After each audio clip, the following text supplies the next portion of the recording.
Ladies and gentlemen, please take your seats and silence all cell phones. The program is about to begin.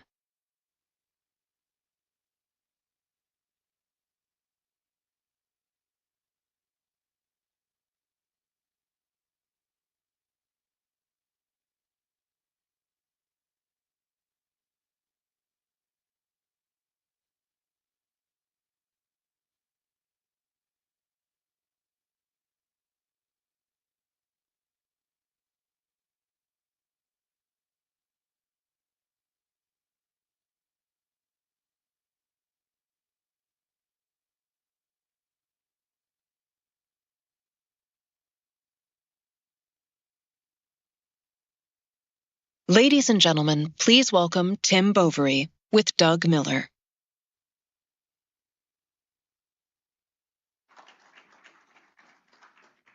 Good morning and welcome. I'm not sure I'd want to have the view that you have because I'm not sure if I'd watch us or look out the window of how beautiful it is here in the desert.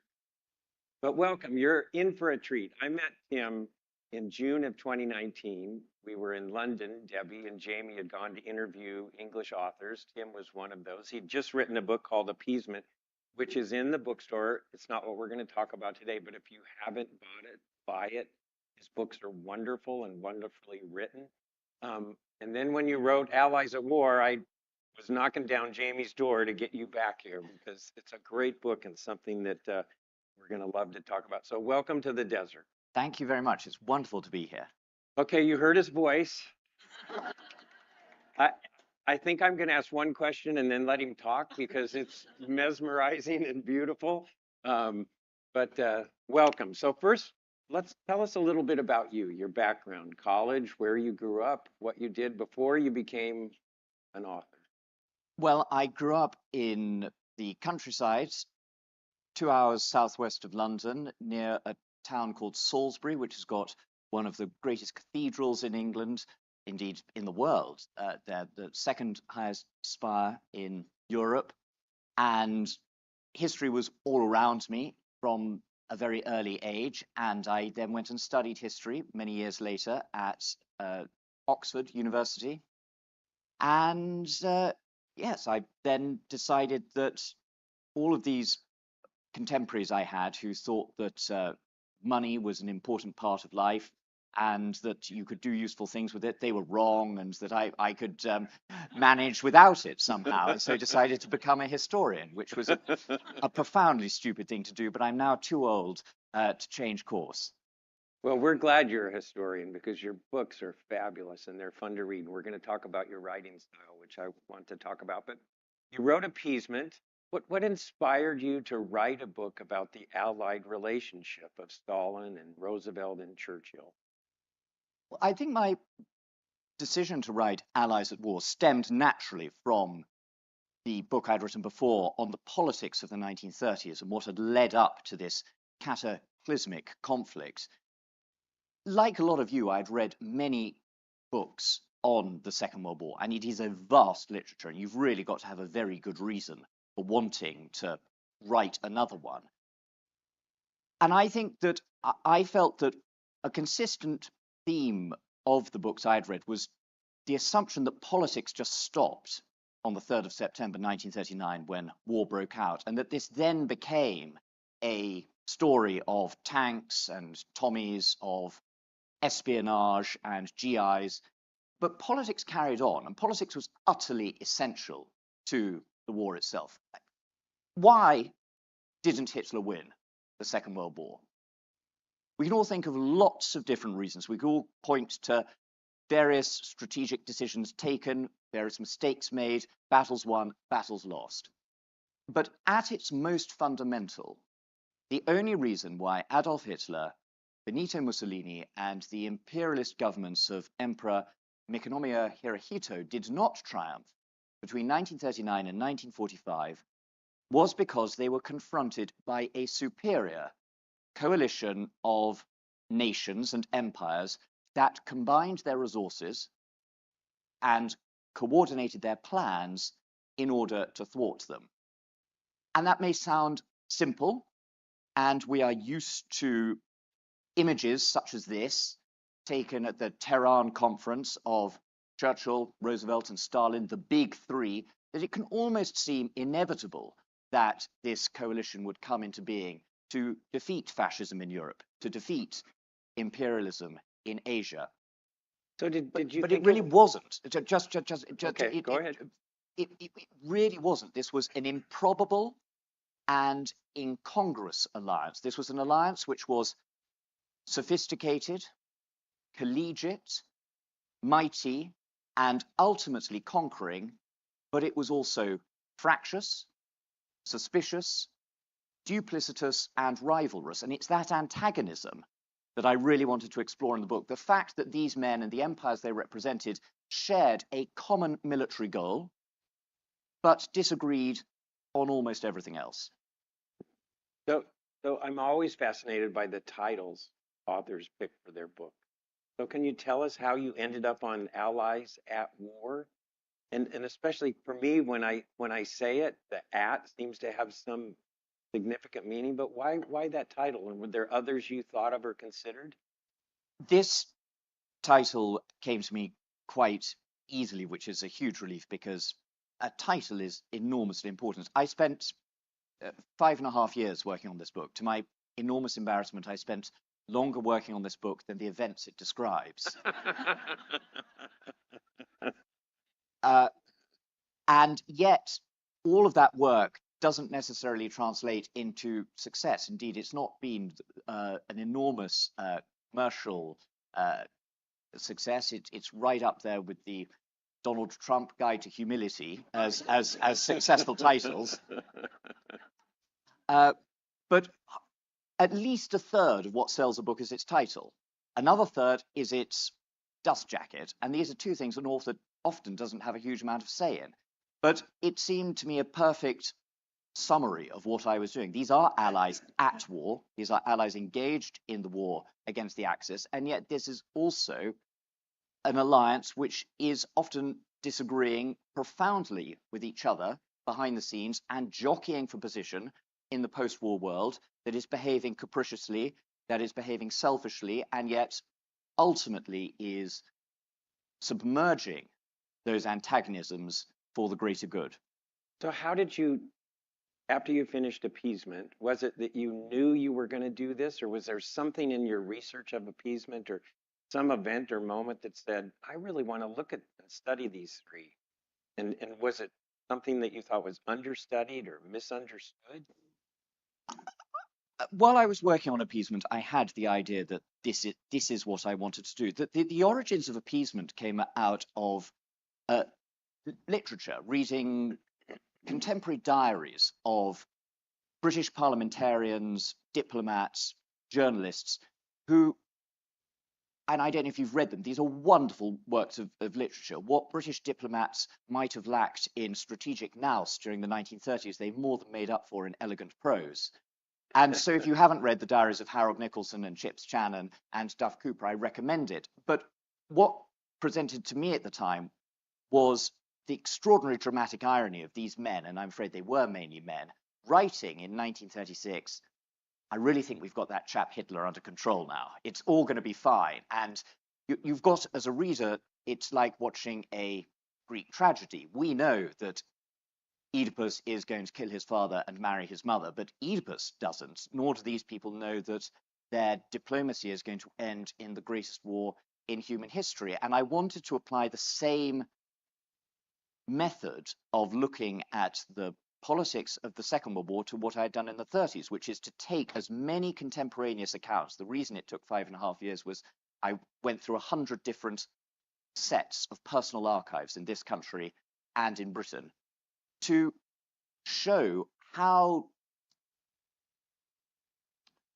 confused the picture could be at times, how uncertain it was, how when the war began, America was neutral in conformity with legislation passed by Congress 3 times in the late 30s, while the Soviet Union was collaborating with Hitler in a carve-up of Eastern and Central Europe. The British and the French almost declared war on Russia in 1939 and 1940, something which would have undoubtedly meant that they lost the war.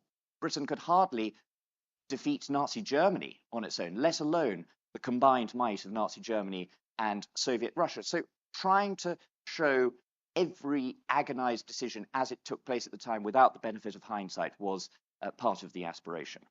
So how do you research a partnership and a relationship? You talked about the private records, the diaries and that. And there must have been conflicts between Russian documents, American documents, British documents. So how did you research that and reconcile that? Well, when you're looking at my method is to have a vast cast list, an enormous dramatis personae, whereby every time somebody is mentioned, a US translator at the Casablanca conference writes in a letter home, I was having a really interesting talk with the attaché connected to General Marshall, and his name was Bill O'Higgins. Okay, I've now got Bill O'Higgins was at the Casablanca conference, and I'm going to find where Bill O'Higgins' papers are, and if his papers haven't been deposited somewhere, like the Library of Congress or the National Army Museum, wherever it might be, I'm going to try and find his descendants and see whether or not he's left some diaries or letters in an attic some way.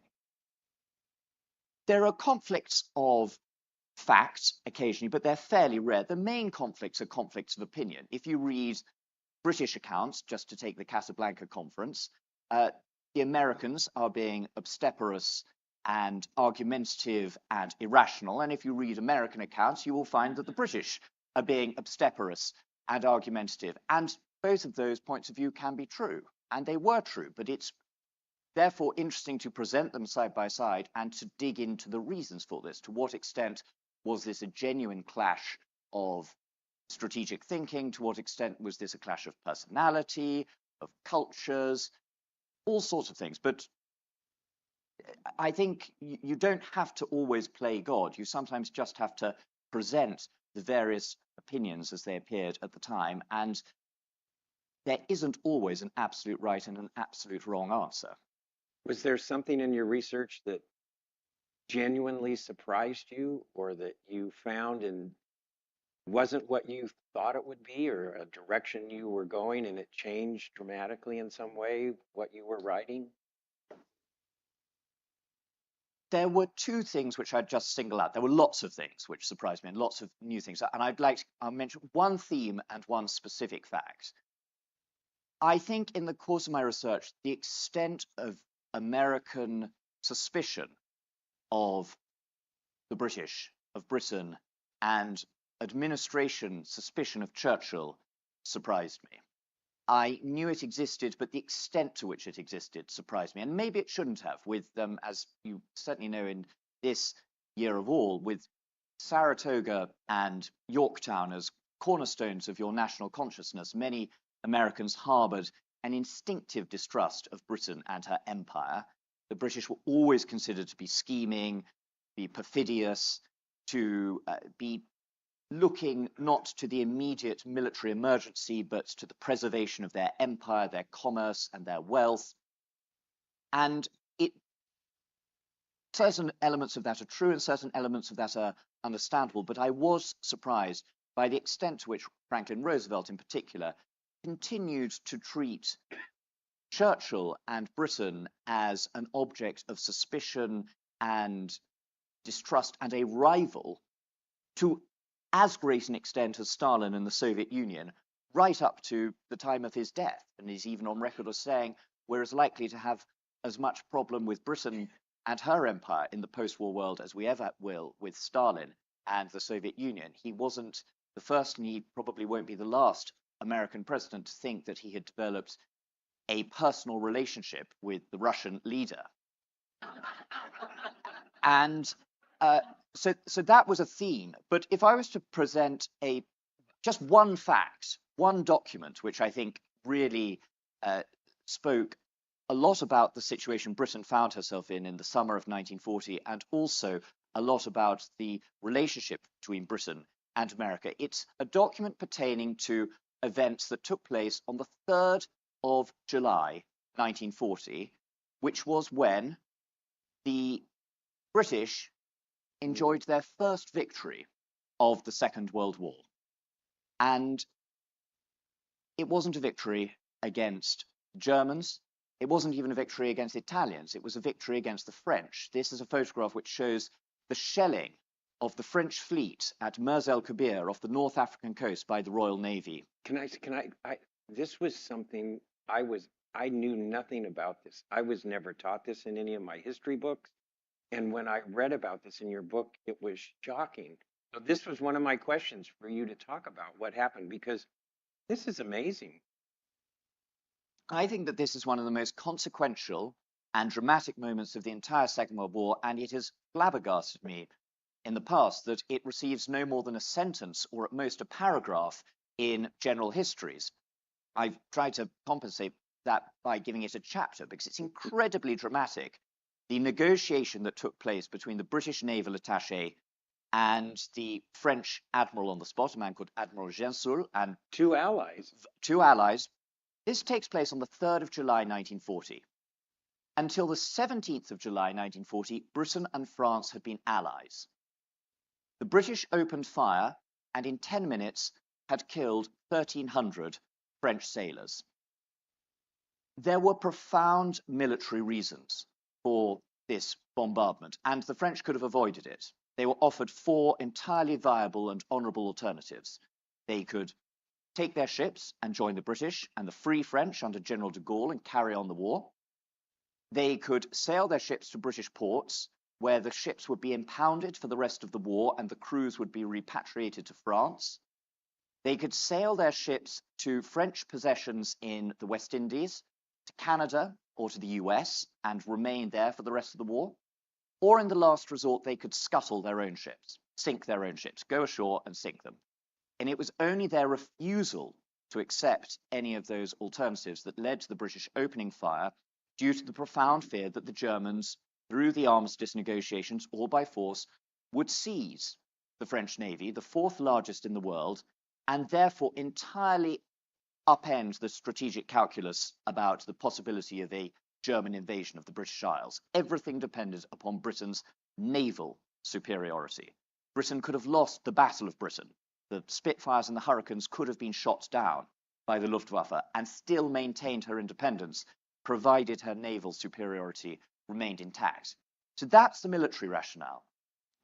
But there is also a profound political motive for this dastardly action, which caused the British naval officers on the spot to feel revulsion and caused indeed the attaché who conducted the negotiations to try and resign from the Royal Navy. And that was the profound sense in America, not least due to the antics of the then US ambassador to London, Joseph P. Kennedy, the profound sense that Britain was heading for defeat. And there was no point, people in the Roosevelt administration believed, in sending what little existed of US munitions across the Atlantic to Britain if these were about to end up in the hands of the Germans. So Churchill had to demonstrate to the world in general and the US in particular that Britain was going to survive. Britain was not going to go the way of France. And by shelling the French fleet, this was the most dramatic demonstration that could possibly be given. And when I was working in Hyde Park at the Franklin Roosevelt Presidential Library, I came across a one-line telegram from the then British ambassador, Lord Lothian, to Roosevelt on the 4th of July, so the day after Mers el Kabir. And it simply read, "Mr. President, you will see that Winston Churchill has taken the action with regard to the French fleet which you and I discussed and you approved." And before that telegram came to light, there had not been the slightest hint that Washington had even been informed of what Britain was planning to do, let alone that presidential approval had been sought. And I think this exemplifies the wider fact that from the 10th of May 1940, when he became Prime Minister, to the 7th of December 1941, Pearl Harbor, there is absolutely nothing that Winston Churchill does not do without an eye to US public, congressional, and presidential opinion. So please buy this book because it's great from beginning to end. But if you buy it only for this one chapter, it's something that, like he said, was a paragraph or a line in all of our history books. It's fabulous. So I want to go back to the personalities. and the egos. Was there one of the three, Churchill, Stalin, Roosevelt, whose personality really kind of shaped the Allies at war and their relationship? Kind of dominated? These are three pretty big egos. It's quite hard to decide who had a larger ego. When it gets to the Tehran conference, which you can see here, this is a dinner at the Tehran conference on the occasion of Churchill's birthday, there's a discussion at the beginning as to who should be the chairman of the conference. And Churchill puts forward reasons for him to be the chairman, which are frankly quite juvenile. He says, well, I should be the chairman because I'm the oldest of you. And then he says, and also my name comes first in the alphabet. However, he then says, I waive my right in favor of the President of the United States. And the President, because also, and this is, I think, significant, Churchill had not just profound respect for Franklin Roosevelt, love even. He did say at various points, I really love that man. But he knew that he was only head of government, whereas Roosevelt was head of state. And with only one exception, and I can tell you when it is, there is not one moment in the war when Churchill does not call Roosevelt Mr. President, whereas Roosevelt calls him Winston or Winnie throughout and takes a delight in teasing him. Stalin is very capable of subliminating his ego when it matters. One of the reasons Stalin succeeds so much at the Allied conferences is that he says far less than either Roosevelt or Churchill. He is the definition of the Teddy Roosevelt adage about saying little and carrying a very big stick, his case. But ego did play a huge part, and I think ego was responsible to a certain extent for the disintegration, to a certain extent, of the Churchill-Roosevelt relationship, a relationship which I think peaked in the winter of 1942 into 1943. There was a genuine friendship between these two men, but then it came under increasing strain for a variety of policy decisions and ideological perspectives, but also because of the personalities. If I could just say something about Roosevelt, I have never come across anyone in history as befuddling and as enigmatic as Franklin Delano Roosevelt. I came to the end of my research with the conviction that there's almost nothing that you can say about FDR that you cannot also say the exact opposite. He was ostensibly warm and straightforward, and yet he was also cold and manipulative. He was a consummate politician, the most talented politician of the 20th century, capable of all the requisite acts of cynicism, and yet he was also a wonderful idealist. He was frivolous, yet he was earnest, he was patient, but he was easily bored. He combined the shibboleths of American egalitarianism with, frankly, a fetish for European royalty, many of whom found themselves in exile in this country during the war, and on the one hand, a profound empathy with the destitute and the suffering, but also an attitude towards those and around him, including his wife and including Churchill, that could stray into the cruel. I think the only thing that both his detractors and his admirers could agree on was his addiction to obfuscation and dissemblance, a task which makes a fact which makes the task of a historian of the Roosevelt era all the harder. So it seems like from the book that both Churchill and Roosevelt thought they knew and understood and could control Stalin. Is that true? I guess it might be true they thought that, but could they control him and understand him?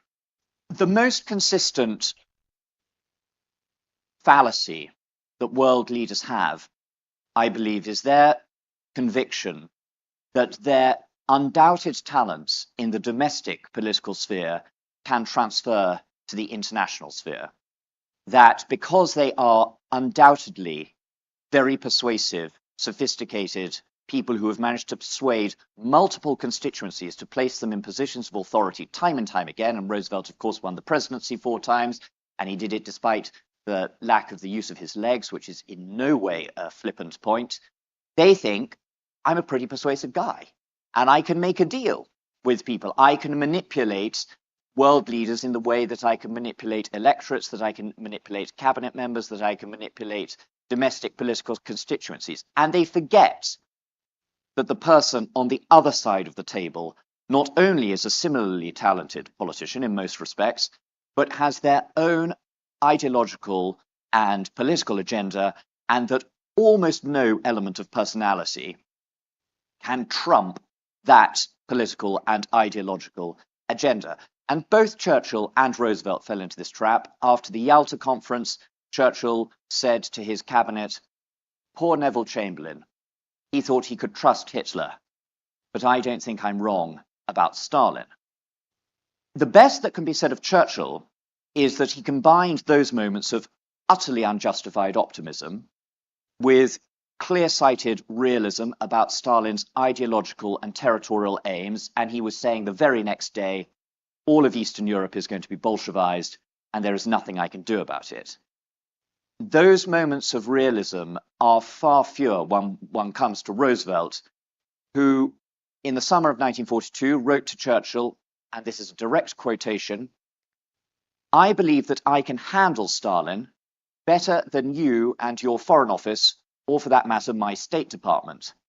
Stalin hates the guts out of all of your top people, but I think he likes me, and I hope he will continue to do so." Then, in the summer of 1943, he told his first ambassador to Moscow, a man called William C. Bullitt, and I quote, that "I have just a hunch that Stalin doesn't want anything but security for his country.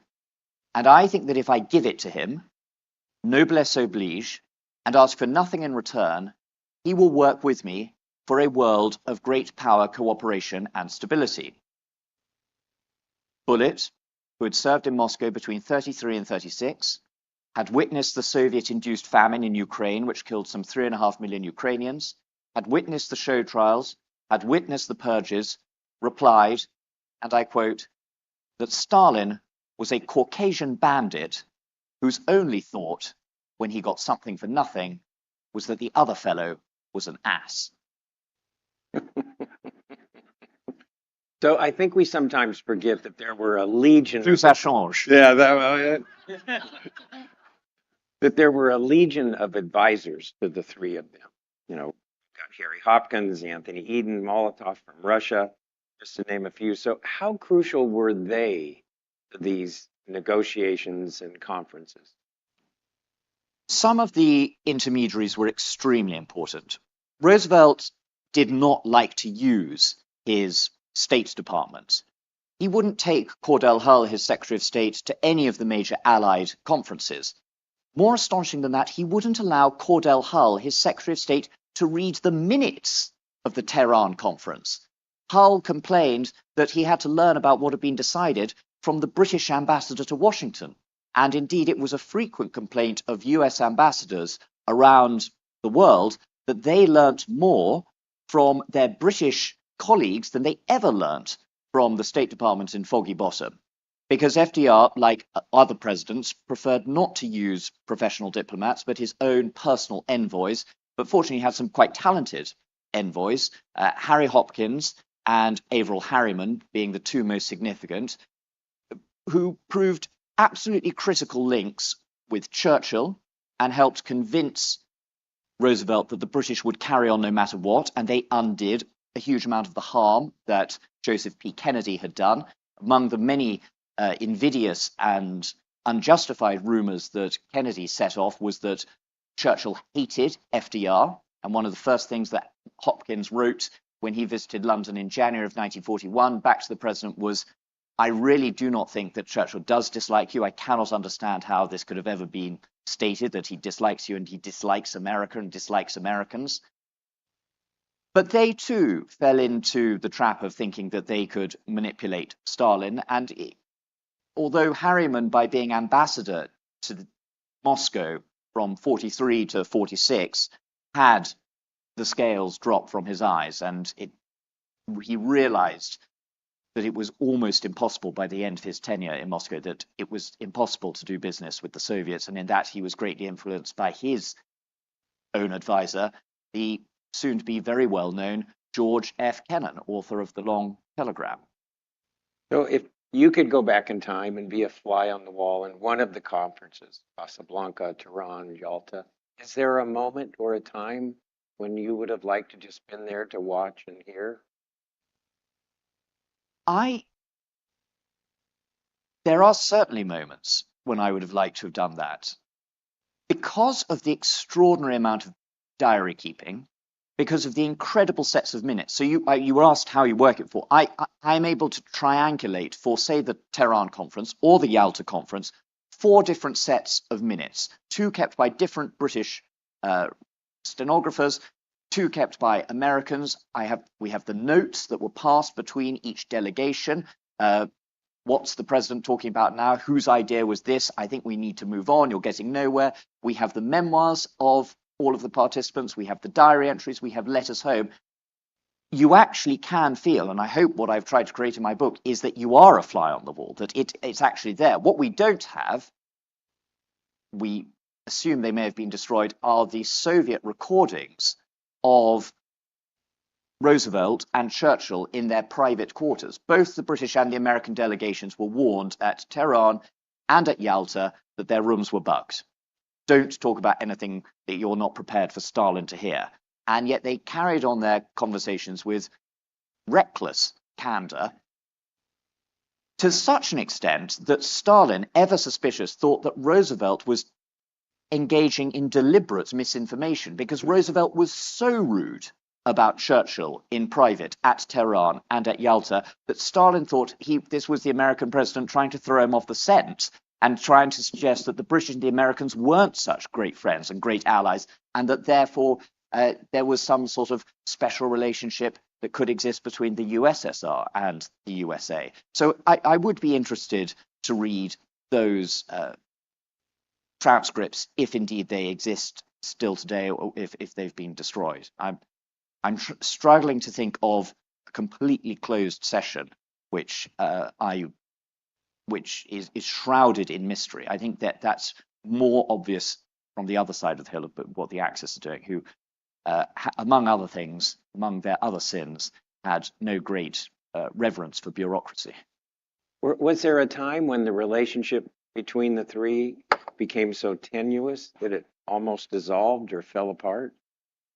Stalin kept on threatening to break it up, and this sent the British and the Americans into paroxysms of fear, because of course he'd done it before. Stalin was responsible for unleashing the Second World War by making the Molotov-Ribbentrop Pact with Hitler in August of 1939, and his constant threat when the British and the Americans had to apologize for not launching the supposed Second Front in Western Europe earlier was, well, I will have to look to my own interests, and there could be some form of a compromise peace on the Eastern Front. And that then led the British and the Americans to making various concessions. Whereas I think if they had looked at it more dispassionately, they would have realized that when Hitler was winning the war on the Eastern Front, he was in no way incentivized to compromise with Stalin.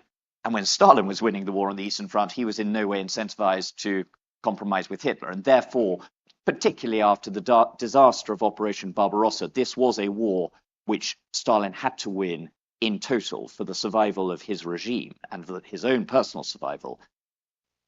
There was a little known event, something this surprised me. I really was shocked by this.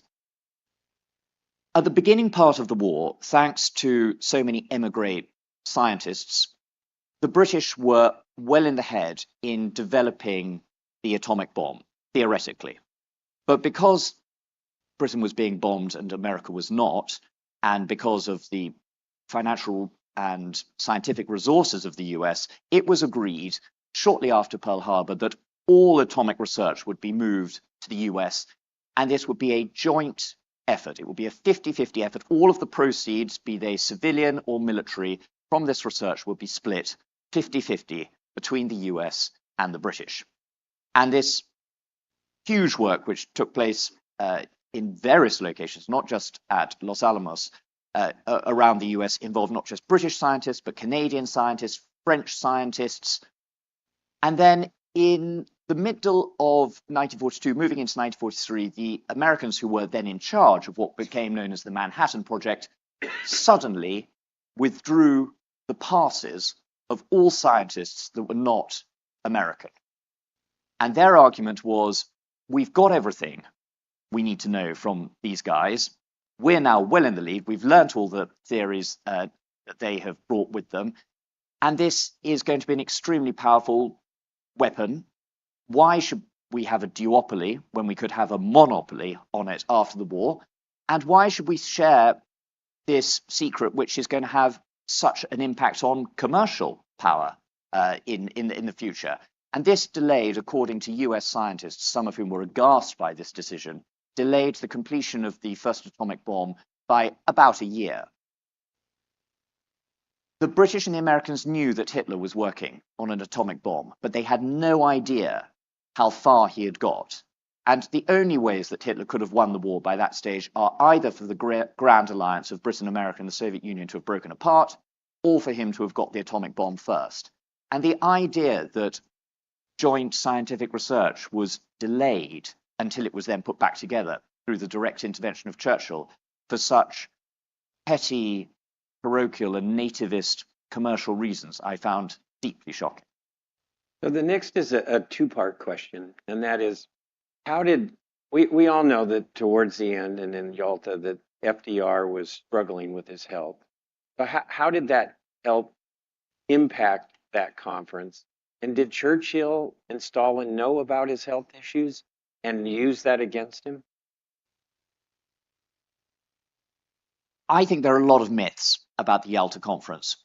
Number one is that it was decisive, and number two, that it was a great betrayal, and number three, that FDR's health played a decisive role in it. FDR was certainly below par at Yalta, but as the British Foreign Secretary Anthony Eden commented caustically afterwards, this did not prevent him from engaging in secret diplomacy with Stalin behind our backs. And indeed, if you look at what happens at Yalta, it is completely consistent with Roosevelt's foreign policy from 1942 onwards. The war comes first, post-war politics comes second. He comes to Yalta with two priorities. One, to get Stalin to confirm that the USSR will join the war in the Far East after the defeat of Germany. He gets that by giving away territory in the Far East behind the back of his Chinese allies and Chiang Kai-shek. And he wishes for the Soviet Union to join the soon-to-be United Nations. And he gets that through further concessions that he makes on various points, including the future of Poland. He doesn't take it very seriously. I mentioned earlier that there's only one moment when Churchill calls him by his Christian name, and that's when he tells Churchill, having arrived at Yalta, that he's only going to stay for 5 days. And to begin with, Churchill tries to make a joke of this. He says, "But, Mr. President, we are here to discuss the end of the war and the future of the world. We are creating a world anew. This can't be done in 5 days. Even the Almighty took 7. And then Roosevelt insists he is going to go on because he's got effectively a jolly with King Ibn Saud of Saudi Arabia and King Faisal of Egypt lined up. And then Churchill does say, Franklin, you can't do this. And Roosevelt does agree to extend his trip for 2 more days, but not for as long as the British want. I think that he was not, he had an idea, he certainly didn't know he was going to die, and he still had the idea that this was not the end. Yalta is not a peace conference. The war is still going on, that there will be a grand peace conference, and that at this peace conference he has 2 great advantages, which is going to allow him to rearrange the territorial chessboard as he wishes. Advantage 1 is that the Soviet Union has been completely destroyed by the war and is going to be in need of vast amounts of US credit, US loans for reconstruction. All true, but that's thinking like a Western capitalist, not thinking like a Soviet Marxist. Stalin then, Putin now, they would rather have a far lower standard of living and pursue their territorial ambitions than have prosperity and retreat from their territorial and ideological ambitions. And factor two, which I've already touched on, it was his unbounded confidence in himself as a diplomat. And the naivety of this proposition was his failure to realize that wherever all the armies were, when the music stopped, that was going to be the set for the future social and political systems. As Stalin himself said at Yalta, whosever armed forces are in control of a territory will impose their own political system. And that is why Churchill, for however impossible it was, and for however how unmilitarily advisable it was, became obsessed in 44 to 45 about sending troops into the Balkans, sending Allied armies over the Alps of Italy. However impossible this, it was a desire to physically get British and American soldiers into Czechoslovakia, into Austria, possibly into Romania, maybe even into Poland, before the Red Army got there. Wasn't going to happen, but that was the idea. So we only have a few more minutes. We've only whet your appetite. I want to have you read a part of your book because you have to hear him read it. You have to see the narrative style that he uses of writing, which is wonderful. But in 1 minute, can you tell us what you want the readers to take away? And then I'm going to have you end by reading.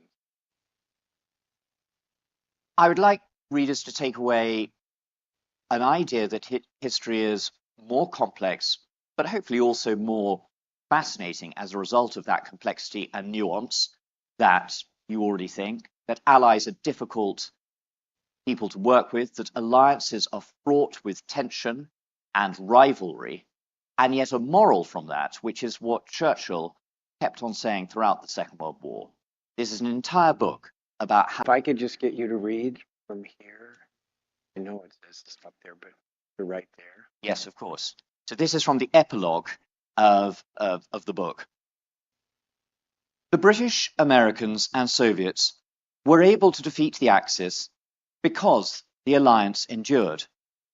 Hitler's only hope, one to which he and his courtiers clung, even as the thousand-year Reich crumbled around them, was that the Allies would realize the contradictions inherent in their collaboration and go their separate ways. That they did not do so may be defended on both political and ethical grounds. Communism may have been indistinguishable from many of the worst features of Nazism, as Churchill said in his first broadcast after the onset of Operation Barbarossa, and was responsible for millions more deaths than Nazism before 1939, but it was not attempting to subjugate an entire continent or exterminate an entire people. Not then, at any rate. Of course, this was no comfort to Stalin's victims, to the millions of Poles, Estonians, Latvians, Lithuanians, Finns, Ukrainians, Belarusians, Romanians, Bulgarians, Moldovans, Georgians, Armenians, Azerbaijanis, Kazakhs, Turkmens, Uzbeks, Kyrgyz, Tatars, and Russians, who suffered and died under communism. Yet on both a strategic and a utilitarian basis, the decision to fight Nazism in collaboration with Soviet communism was unquestionably the right one. Even within the dark context of the 20th century, Nazism represented a singular evil and a unique threat to the world that had to be conquered by whatever means available. This meant sacrifices. Between 1939 and 1945, the Allies made vast sacrifices in men, money, and materiel to defeat Hitler. The democracies also made moral and political sacrifices.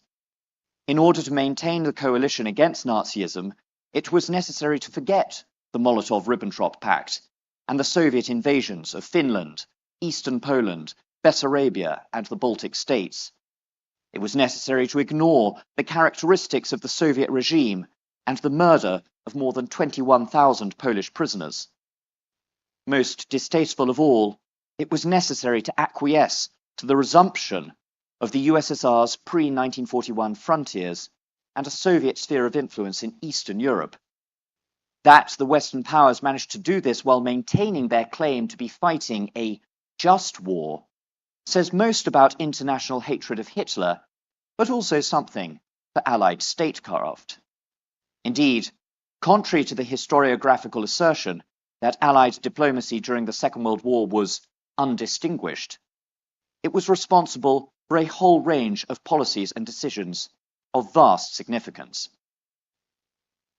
I would just like to say that that's from the epilogue, which is the only bit of the book which is pure analysis. The rest of it, I hope, is a little bit more juicy narrative, in case you thought that was rather dry and theoretical. Thank you very much. Excellent.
Ladies and gentlemen, the program will begin in 5 minutes.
Ladies and gentlemen, please take your seats and silence all cell phones.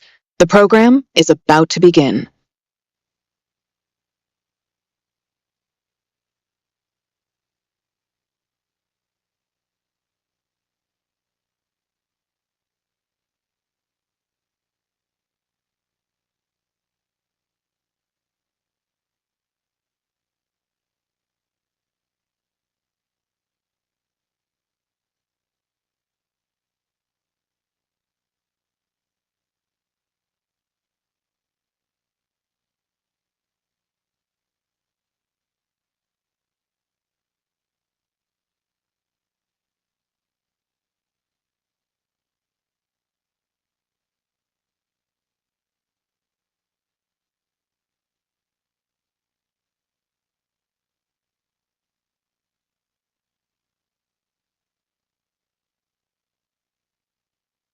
Ladies and gentlemen, please welcome Rebecca Romney with Dr. Coy Lay.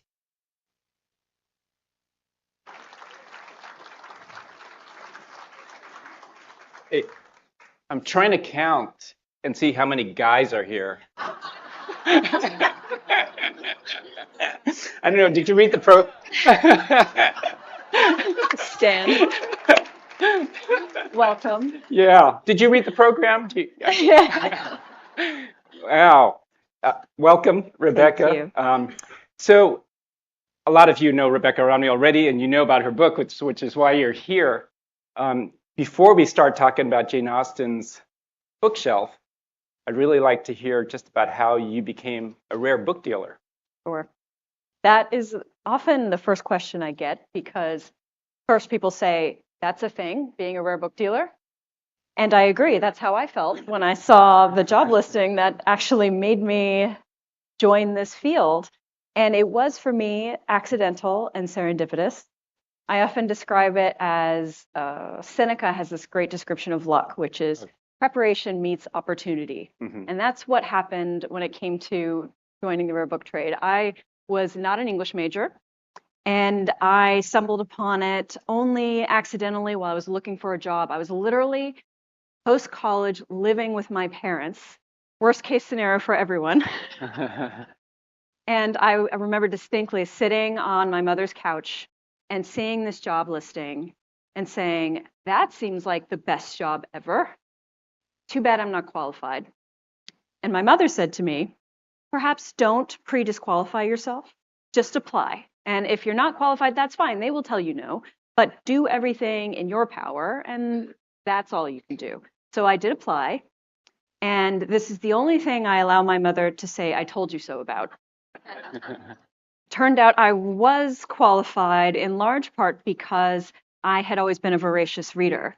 So as part of the interview process, they would quiz me about books like Paradise Lost, and I had read that the year before. And they quizzed me about James Joyce's Ulysses. And because I was unemployed at the time, I decided what better time to tackle a notoriously difficult masterpiece than when I'm unemployed. So I had gone to the library and borrowed a copy of Ulysses, and I had it in my bag on the day I was being quizzed. So it did really feel like fate in many ways. Yep. So it was, as I say, if I had known that being a rare bookseller, being a dealer was a thing, I might have aimed for it the entire time, but I didn't. It's such a quiet little niche in the rare book world, or in the book world as a whole. And I really thought it was all books are in museums, or if they're not, they are $6 million Shakespeare folios. That world is not for me. And it took becoming a professional in the world of rare books to realize that you don't have to be a professional to be part of the world of rare books. Wow. So you joined the masses, the army of people who got a job because they read Ulysses. That's right. I mean, how many of us are there? We should form a club. Yeah. I think it's a thing. And that was just at the age of 23. Yes. So you're entering this world, because our vision of like rare book dealers is the older Yes. guys. Yes. Yeah. Yes, indeed. I don't exactly fit the stereotype. No. So you really had, were people pretty accepting, or did you feel like you were kind of had to always prove yourself, the little like imposter syndrome or something like that? I don't generally suffer from imposter syndrome. Yeah. Instead, I tend to be I'm a little bit of rebelliousness I have in me. So, when people push at me, I tend to push back. And that, I think, served me very well in that environment. I mean, that was when I first started, some humility was absolutely appropriate because I was still learning. Yeah. And I needed to be as open as possible. And I feel if you're trying to prove yourself, you're often shutting yourself off from feedback that can be useful. So I tried to be very careful about that. But it's true that even now, I've been doing this, it'll be 20 years next year. And I've been working at the top levels of the trade pretty much the entire time. I created a multi-million-dollar company from scratch, and I still get regularly called or assumed to be the intern at my own company. So that does happen. But I will say that most of the time, people are actually very delighted when they suddenly realize, no, I'm the boss instead of the intern. So it's fine, and I actually do enjoy, to a certain extent, pushing back against the stereotype because, as I said, so many ideas that we have about the rare book world, those are myths. Those are myths that make it seem like you can't be part of it. That when I was in school, I would never have walked into my special collections library. I was sure if I walked into the rare book special collections, they would coldly escort me out, that I don't belong there, right? And now I realize if an undergraduate walked into special collections saying, "What is this? Tell me about rare books," they would have been delighted. And that is something I think about a lot. So when people see me and are surprised, I like the idea that they are having to reevaluate the assumptions that they're making about the field. There's a documentary that you can stream called The Booksellers, some nodding, and from about 5 or 6 years ago, and Rebecca's in there, and it's kind of about this field. Do you feel like that's a reasonable thing to watch to get an understanding of your profession? I do. They interview a variety of dealers and people involved in the rare book trade, and I do tend to represent in that documentary the, enthusiasm of youth relative to some of my fellow interviewees. And it's funny, I remember when we had it premiered at the film festival at the Lincoln Center, the New York Film Festival. And I remember a number of us were in the film, we're at the premiere, and we're sitting and watching it together. And it's funny to hear one of my colleagues, every time he appeared on the screen, as soon as he appeared, I could hear him next to me groan. He's like, oh, couldn't bear to watch himself. But I was in my seat getting increasingly uncomfortable because so many of the other interviewees were saying things that I fundamentally disagreed with. They're like, oh, Yeah. young people don't read and no one's interested in rare books anymore. And I didn't feel that way at all. I'm really excited about the future. So I was increasingly frustrated. And then they cut to a shot with me where I say, actually, I have so many ideas. Yeah, it really comes through that there's this kind of, I don't know, fatalism or pessimism or this way of life that's fading away. And maybe some of it's because of these people have been in the field longer, right? The internet really kind of turned things upside down. Yes, the internet was, I think it's fair to say the internet was cataclysmic for what we do, because what we do is very physical, it's very analog.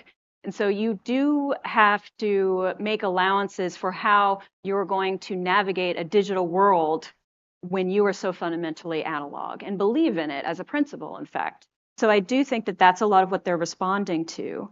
But I also think that for younger generations, the digital native generations, unlike most of us, where you grow up in the analog world, and at least when I was growing up, if you say had a copy of Moby Dick, you say, I want to read Moby Dick. I did not think, oh, do I want to read an audiobook or an ebook or a print book? I just thought, Moby Dick, I want to read Moby Dick. It was sort of a formless idea. But for younger generations, they are automatically thinking, do I want to read an ebook? Do I want a print copy, a physical copy of it? And so the idea that the text is a slightly different thing than its individual instantiation, right? This copy of this book or the ebook, that's actually instinctive to digital native generations. Maybe also to all of us, actually, right? I mean, We've learned we it. all have to make this choice. Are we going to read it on our Kindle? Yes. Are we going to try to find it in the library? Or are we going to just order a copy on Amazon or something, right? Yes, so I'm actually quite optimistic that younger generations, they understand that reading a book in print is a different experience than reading an audiobook or ebook. They all have their pros and cons. I do all three, right. For different reasons. Right. But that doesn't mean that they're unaware of those benefits. Yeah. When did you then cross over from being a rare book dealer to actually a rare book collector? Is that like when you had, your bank account got to a certain level, or you know? I tried very hard initially not to be a collector as well as a dealer because, yes, at first I was worried if I became a collector, I would just never get a paycheck. It would just go right back in. So I tried to exercise restraint initially. And then there was a book that I just couldn't bear to give up. That's what happened. That was the moment. So there were two, but you're not a collector until you have two. The first one is an exception. That's an indulgence. You're allowed to do that. It was the second one that really did it. And it was a book that I had acquired for my business. I had acquired it with the idea that I was going to catalog it and sell it. So as a rare book dealer, again, we're focusing on, this is a historical artifact. I'm describing this particular copy of this book. And so I'm creating a record of it. That's our catalog description. And when I'm creating that record, I'm going through every single page here to see if there's any markings, any tears to the leaf. I'm looking at the binding. I'm noticing the wear of the joints here. I'm paying attention to all the particulars of this copy. So this is what I was doing for this particular book. I had purchased it and I was at that stage. And as I was looking more into the history of the book, I had this growing conviction that it was more valuable to me than any price I could put on it. And the book was, Any price. Well, any price that I could sell it at. Okay. I'll put it that way. I could put any price on it, but then that would be the same as keeping it for myself. Yeah. So the book was a book from Ursula K. Le Guin's Earthsea series. I love Le Guin. I've always been a big science fiction reader. And this copy was owned by her agent, Virginia Kidd. And I initially bought it. That's what we call an association copy. It has provenance, a sort of history of ownership associated with the author or the title in some way. Was that known, or was it because of some marginalia? It had a stamp. It had her owner stamp, Virginia Kidd. Yeah. So yeah. Authentication. It was right there. Yeah. Yes. Yeah. We can talk about that a little bit. This is one reason why I'm in favor of writing in one's books.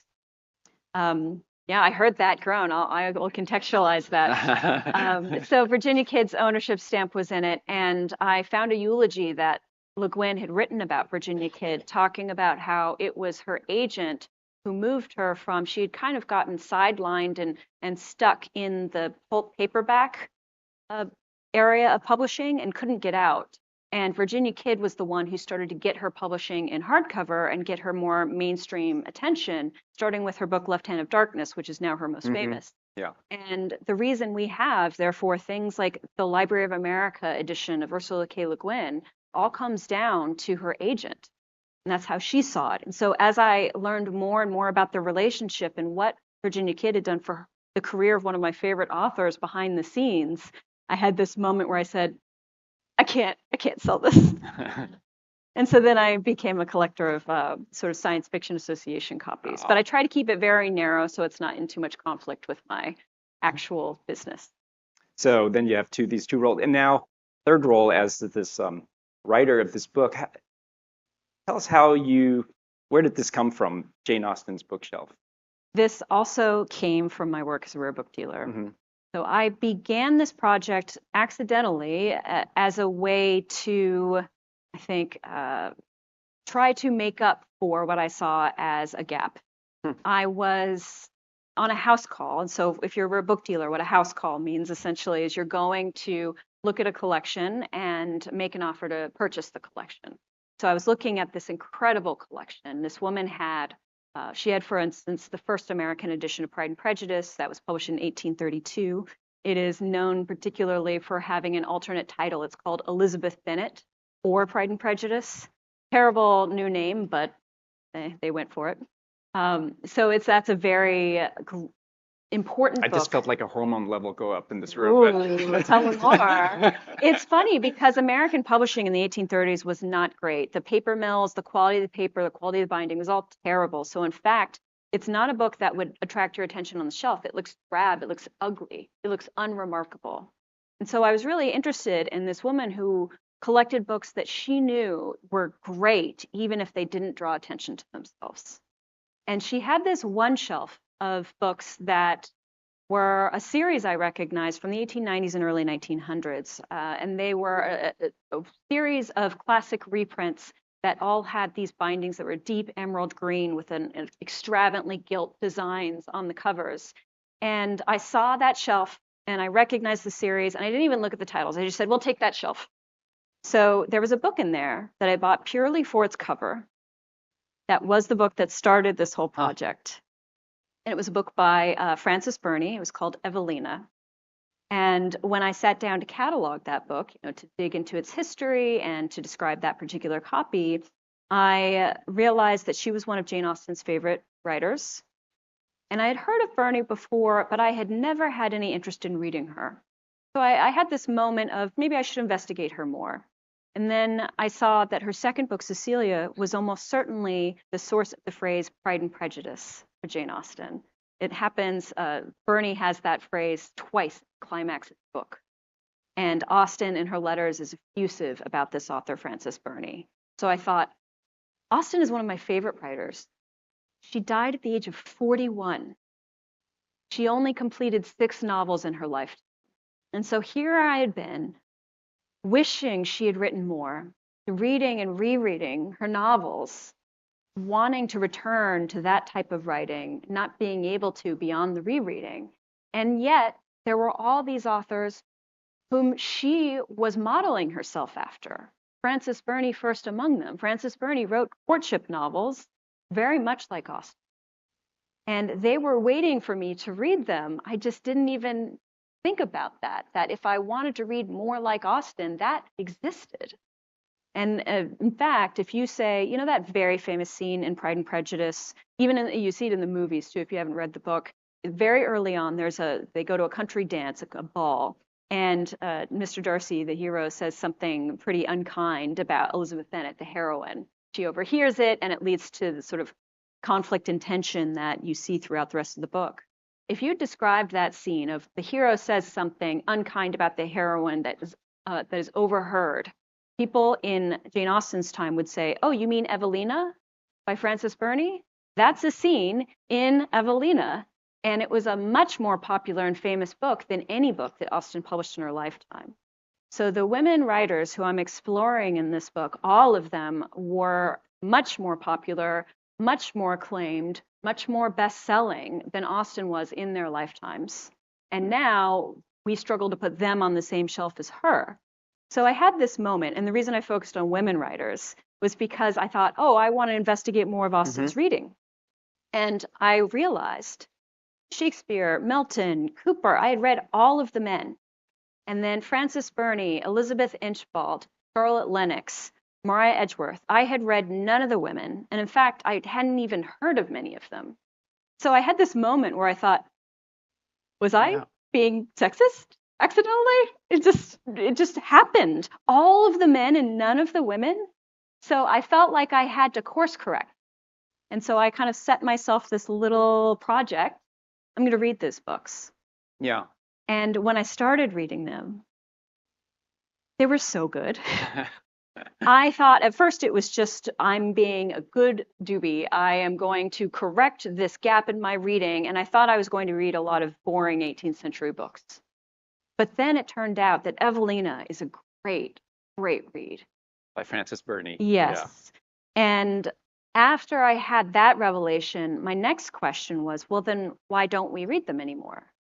And then that's where we got onto firm footing for me again as a rare book dealer, because that is a question you answer through looking at book history, the field of studying books as historical objects.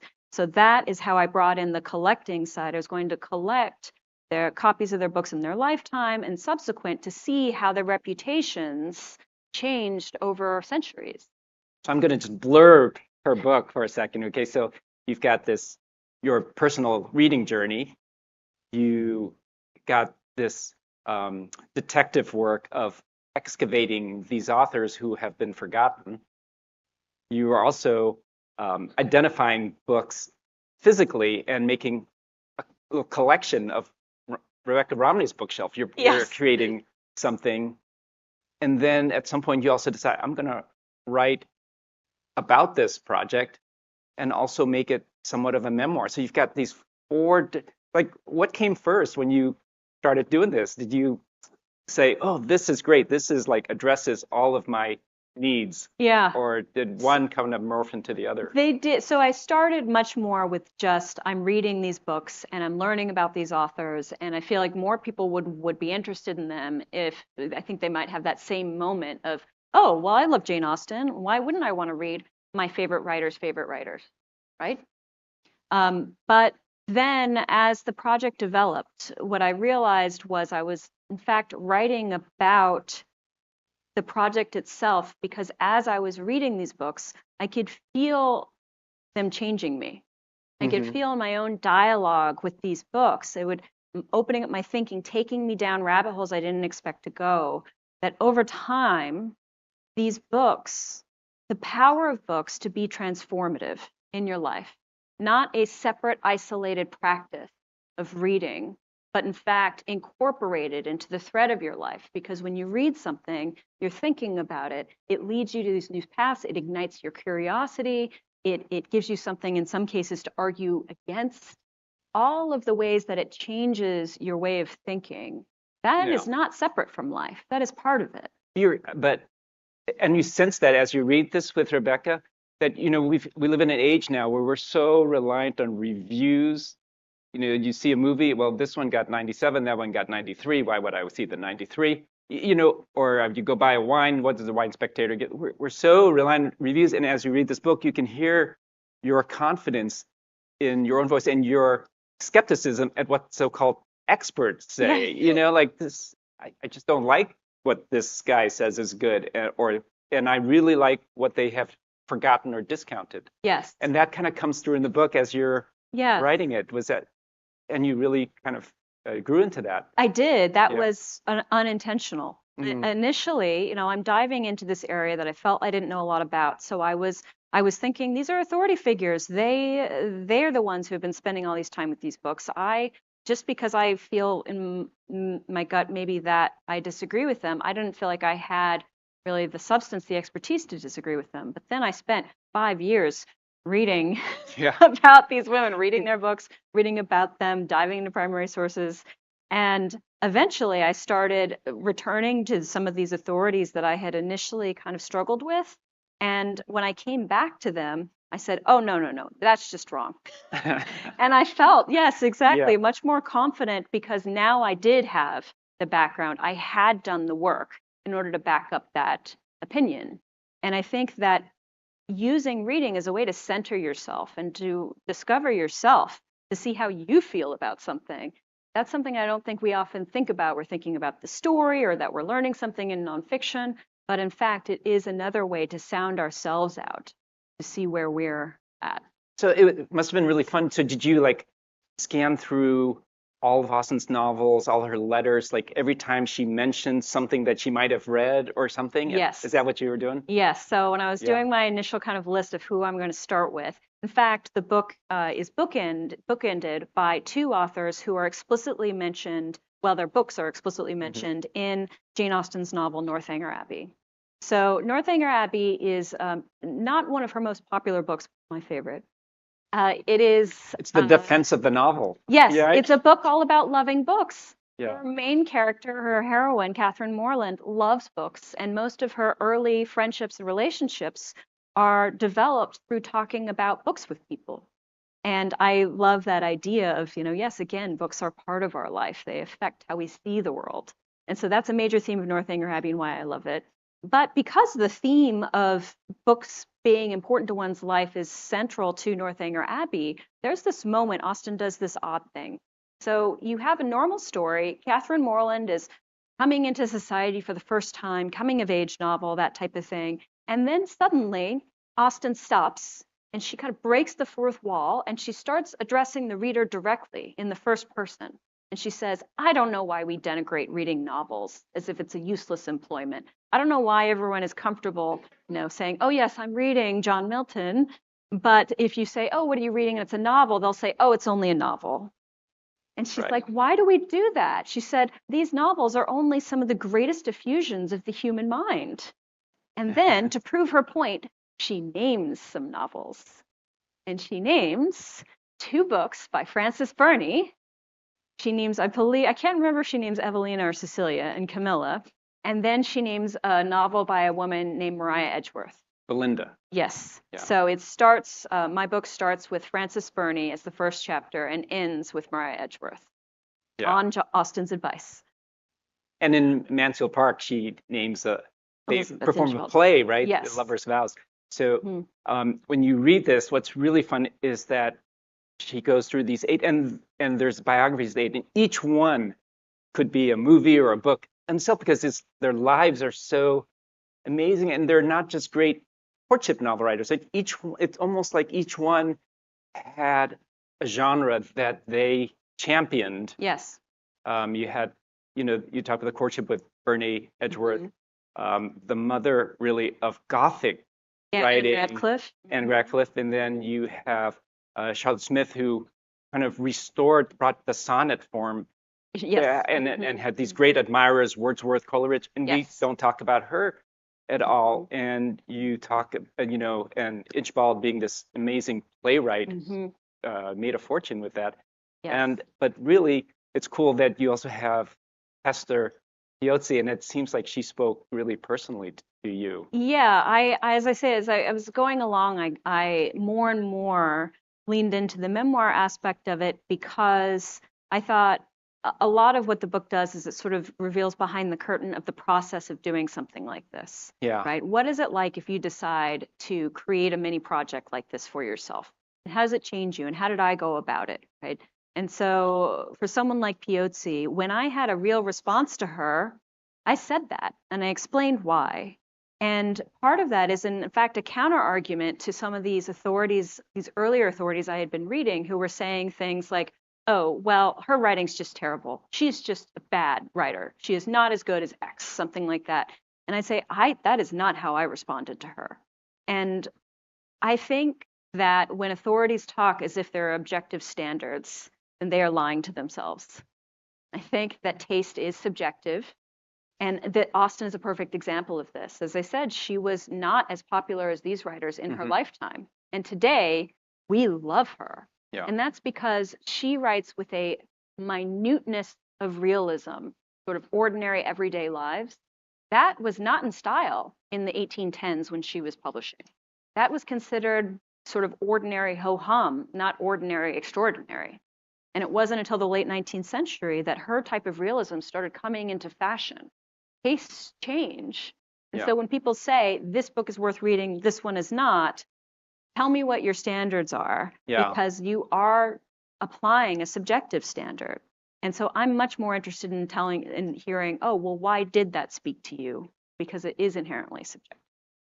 So, and I was, yesterday morning I had an interview with Bonnie Toy, and I was thinking about Hester Piozzi when I was interviewing Bonnie, and also reading your book, because she had blended kind of a book about some subject with her own story, with memoir, travel writing, blending that all in, and that really wasn't done much before her. It was a hybrid style. Yeah. And that hybrid style, it brought in a lot of her strengths. She was a famous hostess. You came to her table and she was a famous wit, right? She could keep up with anyone. And she famously was friends with Samuel Johnson, and their banter back and forth was what anyone wanted to witness in the late 18th century. And when she was writing, she brought that sort of sparkle into her writing. And that makes those books really delightful to read. And also, that's not how one wrote nonfiction. Right. That's not how one wrote a travelogue in that era. And so a number of critics attacked her for it and said that she's bringing in conversational style. This is not the elevated style we expect. But today, her style of writing, which is much more personal, it feels like you are sharing dinner with her. We're living with the descendants of these writers, and don't really, by the way, this woman, she turns 80, she throws a birthday party for 700 people. Yes. Yeah. So the other descendants we live with are from Anne Radcliffe. Yes. So Anne Radcliffe, if you have taken a sort of intro to literature or English literature course, you've probably had her name checked for you. Her book, Mysteries of Udolpho, is a major Gothic novel. And I knew it just as that name check. But The Mysteries of Udolpho, let me tell you, it was perhaps my best reading experience of the past decade. You write about how you got so into it that you stopped showering and you were pouring water into the. I was so enraptured by this book. There was one point, I was sitting here, I was reading it. I was like this, and then I was trying to make myself coffee, and so I had my water and I was trying to pour it into the coffee maker I was reading, and because I was reading, I poured it into the wrong compartment, and it just drifted damningly all across the table, and I didn't even notice. It it was a very physical experience, you know. So she's a Gothic writer. Gothic is very much about landscape, and it's about reaching the sublime, which is a sort of exquisite terror. That's what the sublime would be called in the 18th century. And what that meant is that I felt it in my body. I really felt spellbound by it. And I will say, if you do give it a try after this, if that was enough of a pitch for you, the first part's a travelogue that I didn't really like that much, but I, you know, had kind of committed, I'm going to read this book. And then once you actually get to the Castle Udolpho and it takes on this thriller aspect, it was a page turner. And there were, in fact, later authors like Charles Dickens who studied her work in order to learn the art of the cliffhanger. She was, for many generations, the model that other writers turned to. And you see, as you're saying, you see her, the little threads of her influence in major books that we all know and most of us have read today: Frankenstein, Dracula, even Lord of the Rings. I remember when I first read The Lord of the Rings, I'm like, why is there so much description of landscapes?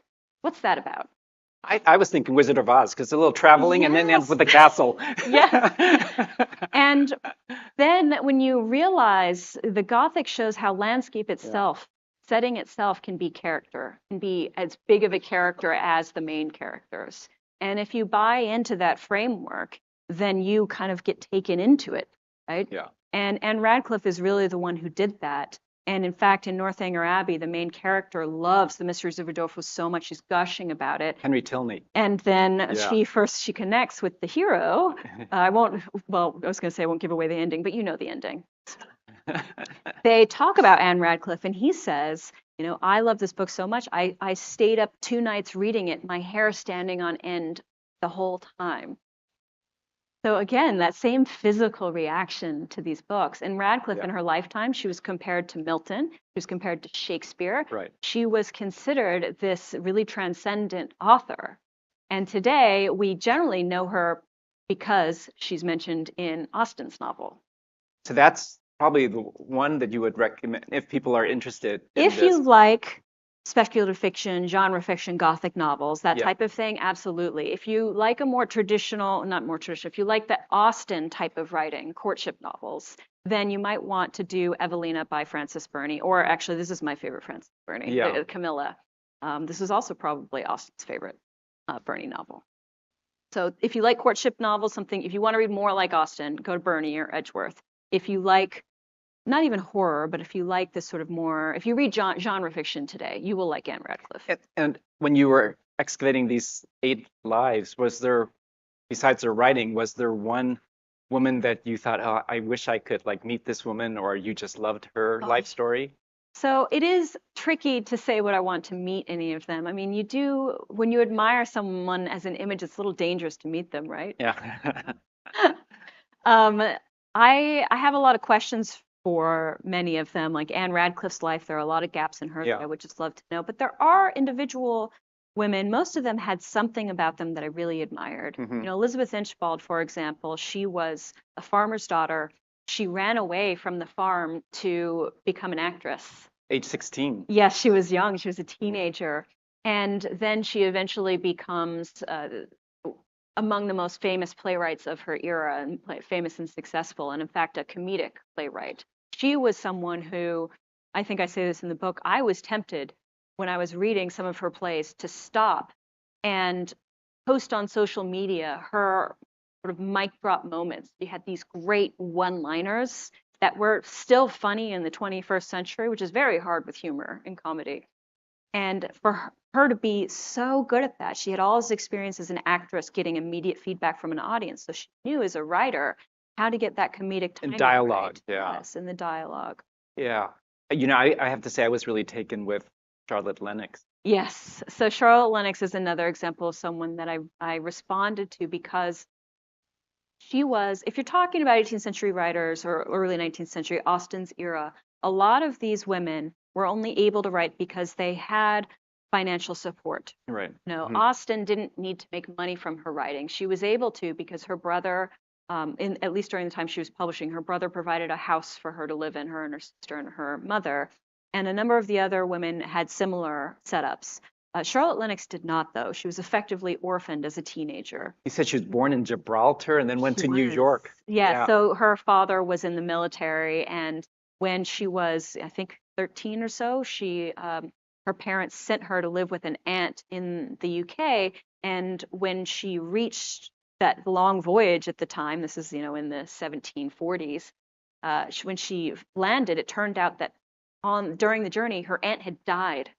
And so she arrived without family. Age 13. Yes. Just showing up in London. Yes. But she had already, by that time, showed herself to be very precocious. She had been composing poetry, and so she got a wealthy patron who wanted to support her. But then she had to make a living, and that affected how she wrote her work. But what's so interesting about Charlotte Lennox is this is someone who had high stakes. She needed to sell her books, and she still couldn't help but push the boundaries. She could have been a lot more careful about what she wrote and probably been more successful as a writer. But instead, she never hid what she wanted to say, her true opinions. She very famously, at least at the time, wrote a book that criticized Shakespeare. Yeah. That was a statement. She has this great line. I'm trying to remember if it was I think it was for As You Like It, perhaps. She said, because she studied his sources. She compared it to the original, yeah. Yes, so Shakespeare took a lot of his plot ideas from other sources. So the book was essentially comparing Shakespeare's works with the source material. And she said that he borrowed just enough to show his lack of imagination and created enough to show his, lack of judgment. It was wicked. Yeah. And made her persona non grata a little bit for a while in the literary sphere. So she had to turn to translation work in order to support herself.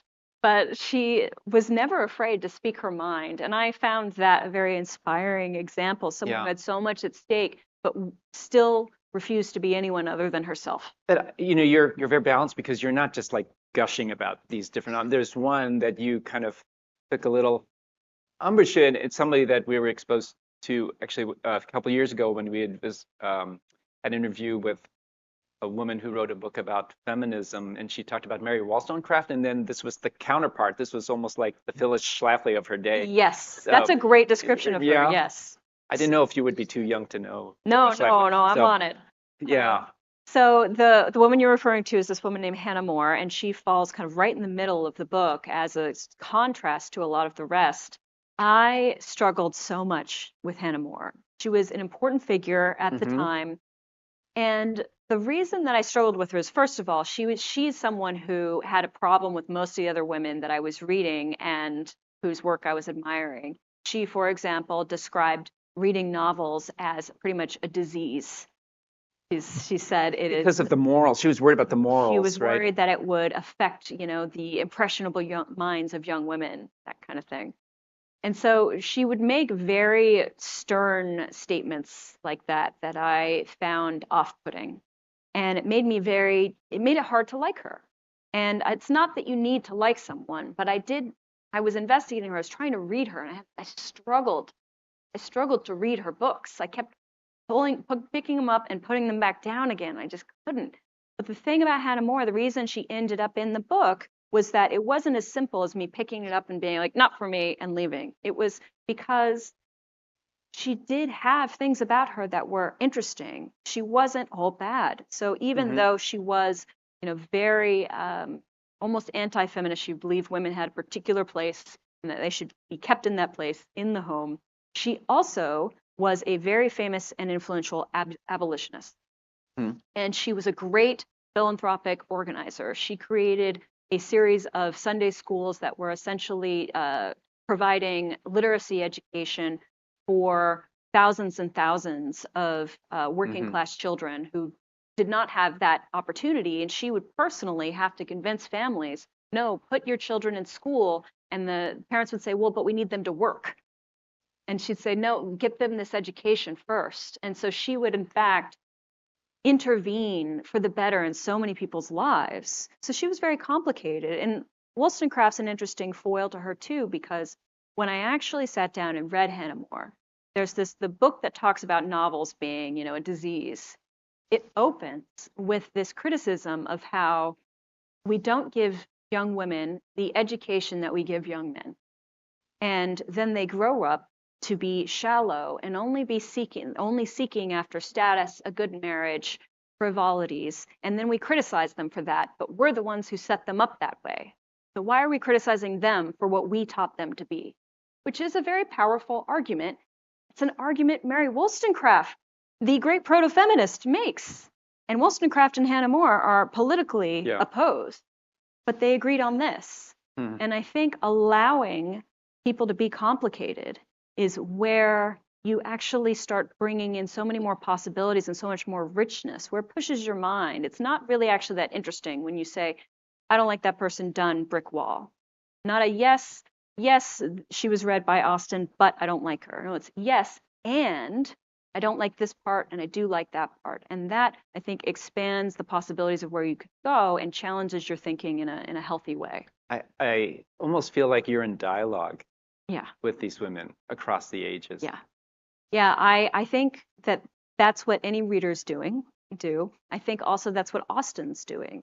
I think when you read these books, the books that Austen was reading, it doesn't denigrate Austen to say that these writers were great as well. And in fact, enriches my approach to Austen. Oftentimes I'd go back and reread Austen after, say, reading Pride and Prejudice after reading Evelina, or reading Elizabeth Inchbald's play that appears in Mansfield Park, and then reading Mansfield Park again. And you see things, you pick up on little bits of conversation she seems to be having with these other authors, artist to artist. So in fact, it does add context that allows for that depth to appreciate. It's great to read Austen's novels, but adding that gives you, it's like a second sight that you're adding to your reading. And Rebecca, have you now compiled a shelf that actually has these physical books that you talk about? Yes, so this is my physical. I had a physical bookshelf that I created, and I brought one to give you an example. So this is the first volume of Frances Burney's novel Camilla, which Austen loved this book. It appears in her letters with great enthusiasm. And this book is interesting because it was Frances Burney's third novel, highly anticipated, 1796. And she published it by subscription, which is essentially like our modern crowdsource projects. She asked people to pay up front to support the book's completion. And then as a thanks, the supporters, who were the subscribers, got their names printed in the beginning as thanks for their support of the book. And so there's a subscribers list in here. And this is where we get Jane Austen's first appearance in print. So she is in the subscribers list as Miss J. Austen Steventon, where she lived. So we're not going to be able to get enough of Rebecca, obviously, during this, but you should get on her Instagram. And she's got these great clips about books and about it, and it's wonderful. And you just have these things like I learned about marginalia. Yes. Okay. So we'll swing. I promised I'd swing back to that. Let's do that right before we end. So my rule for writing in my books is that the books have to be contemporary to me, published in my lifetime, and I write in them in pencil. It's a sort of reversible, that's kind of conservation best practice. And the reason I do that is because from a book history perspective, we love reader response as a book historian, because that is so rare. We know what a reviewer, in the critical review said about Jane Austen or about Frances Burney. We have the professionals' opinions. But what did an everyday reader think about Jane You're not Austen? writing in that book. No, this is not my lifetime. I'm 1796. Okay. So no, I only write in my lifetime. So, okay. So yes, it has to be. So this does have one owner inscription. I will say I will tell this very briefly, this story. I had a copy of Frances Burney's second book, Cecilia. It had these pink stains on it. And you're like, why is this book all stained in pink? And the owner from the 1780s, her name was Bettina. She wrote her name in it, Bettina Coman. She wrote in the last volume, by accident, a strawberry fell into this book, which stained the leaves. So, she was like me with the coffee. She was so enraptured by what she was reading. She wasn't paying attention. She dropped the strawberry. I think tragically, she died of arsenic poisoning. Yes, well, you can watch a video about that if you want. Right. you know, Rekha, you in one of the lines in your book is that you relate much more to dead people than to the living. I do. And I have to say that after this, I have to push back on that a little bit. Thank you very much for being here. Yeah, sounds great.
Ladies and gentlemen, the program will begin in 5 minutes.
Ladies and gentlemen, please take your seats and silence all cell phones.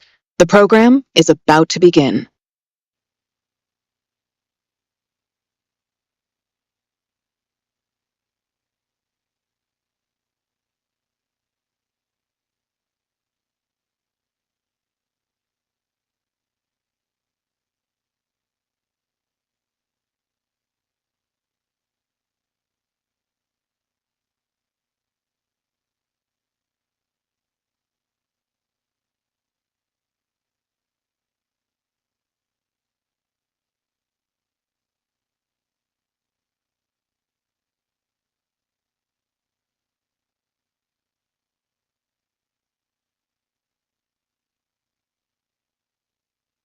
Ladies and gentlemen, please welcome Thomas Woltz. Good morning. Good morning. Thank you so much for coming to this session amidst all the embarrassment of riches that we have at the Writers' Festival. I'm so grateful there's not someone to introduce me because I feel like I go to my funeral every time I give a book talk. I'm like, nobody cares where I went to school. But I'm grateful for your attendance today, and I want to walk you through this project that is the fruit of a couple of years of work. We entitled this book, The Land is Full, and this is how I miraculously got invited to present here today, and I'm very grateful to Jamie and the entire Writers' Festival for this invitation. I chose this title for this book, The Land is Full, because I had found myself over and over in front of mayors, city council members, developers, architects, as they were describing, it's tabula rasa. There's nothing there. It's an empty site where you can do whatever you want. And I would find myself saying, no, the land is full. Something happened here in every place in the world, either ecological, geologic, cultural, something has happened here. And it behooves us, if we want to build the healthiest possible connection to land, which I think is one of the most healthy, nurturing things we can do, is feel a bond with land. That bond is authentic and powerful, most powerful, when we know something about the land upon which we stand. So I've had the joy of the last 25 years. I never had another job. So this was it, right out of graduate school, same practice, where we've built the machine to deliver this concept or this message. And that office looks a little different than most landscape architecture firms. We have full-time on-staff cultural landscape historians and full-time on-staff restoration ecologists and conservation biologists. So over the last 12 years was when I took the financial leap to hire non-revenue staff. And that's, when you're only 50 people, that's a lot of non-rev. But it was the secret to unlocking the power of the earth within our public landscapes. We're committed to the public landscape. That's what we do at probably 80% of our work is public landscapes. So I'm going to walk you through the structure of this book. I'm going to walk you through then 3 projects that I selected to show the sort of range of work represented within the book. Unfortunately, Phaidon Press and the snowstorm conspired that they do not have it in the bookstore. So there are many cases of this giant purple book floating around the United States. So, but you can order it, and I'm sorry that it's not available. I want to begin, though, with thanking the 50 people who work at Nelson Byrd Woltz Landscape Architects, because without my staff, without this incredible crew of devoted people, we would not have any work to be discussing. Often people say, which is a little funny, at a book talk where you're so excited about the new book you just did, they say, well, what else are you working on? So I get that out of the way very quickly. Just to give you a glimpse of what our firm is currently building and designing is the new contemporary and modern wing at the Metropolitan Museum of Art, upper left corner. Memorial Groves, which we design a lot of memorial landscapes. This is a memorial to the 76,000 men who trained at Camp Logan in downtown Houston, Texas, that is now Memorial Park, which I'll talk about in the talk. The Frederick Church Center at Olana, Piedmont Park in Atlanta, and the Aga Khan Center for Culture in downtown Houston. The book is structured with 4 essays and a heart-melting forward by Andrea Wolf. So our essayists are at the top, the Nelson Byrd Woltz book team of Tim Popa, Kimberly Huggins, and David LePage, internal production, and then our editing team, Elizabeth White with Phaidon Press and Monticelli, Damian Sutton, and then Brad McKee and Nick Hubbard, photographer. I'll start with who's who in this book. These are basically 4 dear friends who have followed the career, the arc of our firm for many, many years. And so they have an intimate front row seat at what they do, but they are also very gifted people and writers within their own fields. And so it helped triangulate what we wanted to present a bit. Andrea and I have been very, very close friends for many years. And she said, I'm so frustrated that no one in the world, whenever I say, oh, I'm going to bring my friend Thomas, who's a landscape architect, they're like, oh, no, because our backyard looks terrible. And she's like, he will not even notice your backyard. Like, that is the last thing on his mind. So she wrote a wonderful, almost haiku of what she says, I will use as many words as I like to describe what landscape architecture is in the hands of Nelson Byrd Woltz. And it's quite beautiful. Talk about a good funeral thing. That's a good idea. That's what I would like read at my funeral. So Andrea, of course, the author of The Invention of Nature, Magnificent Rebels, and The Founding Gardeners. Few scholars have the absolute intuitive understanding of what we're up to, why we're digging through old letters and diaries and maps and deeds to really understand what happened on a piece of land. She really gets it. Brent Leggs is the founder of the African American Cultural Heritage Action Fund within the National Trust for Historic Preservation. Brent has been a client for our work at the John and Alice Coltrane home and the restoration of Nina Simone's childhood home in Tryon, North Carolina. Also a very good friend and understands why we must identify the truth inside the land when often people have gone to great lengths to obfuscate that truth and make sure no one can see it. Brent has been a tremendous ally in this work. Nina Marie Lister is an ecologist and planner from Canada. She teaches at Ryerson University, and she understands this deep commitment to ecology. You have to look and listen because so many of the ecosystems we operate in are practically lethally broken. And so you have to understand what happened, how they are operating, if you want to return them to a healthy structure. And then Robert Pogue Harrison is the head of medieval Italian literature at Stanford. It might make no sense, but you read Robert's words and you understand this man believes in the human connection to the depths of earth. He knows land. Within 3 minutes, there is a Dante reference, which I absolutely loved. And so he is a remarkable writer, and he wrote an essay in the book called The Healing Power about our visit to Houston to one of our projects. So this is the table of contents, just as I'm giving you a quick tour of the book. 12 public parks in various places, and I tried to pick the 12 most recent parks that would offer a range of understanding different approaches to land. What guides the mission? This is what shapes our landscapes. One, ensuring public access to nature. I would say that's really our mission.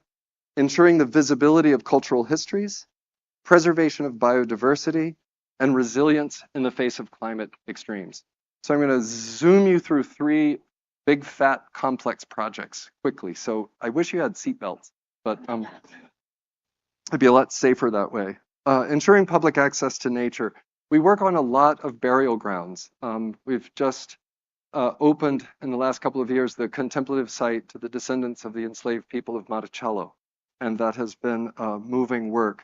In this case, we're at the Naval Cemetery in Brooklyn, New York. The Brooklyn Naval Yards was established in the 1700s. It was fully active during the Revolution, and there was a burial ground behind the 18th century hospital.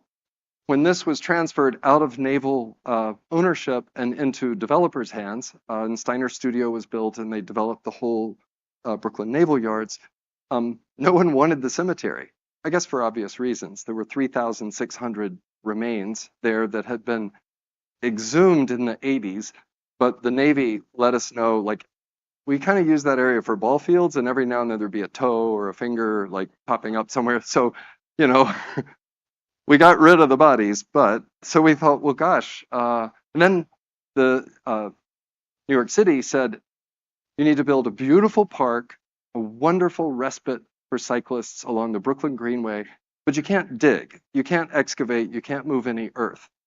Like, I'm sorry, what?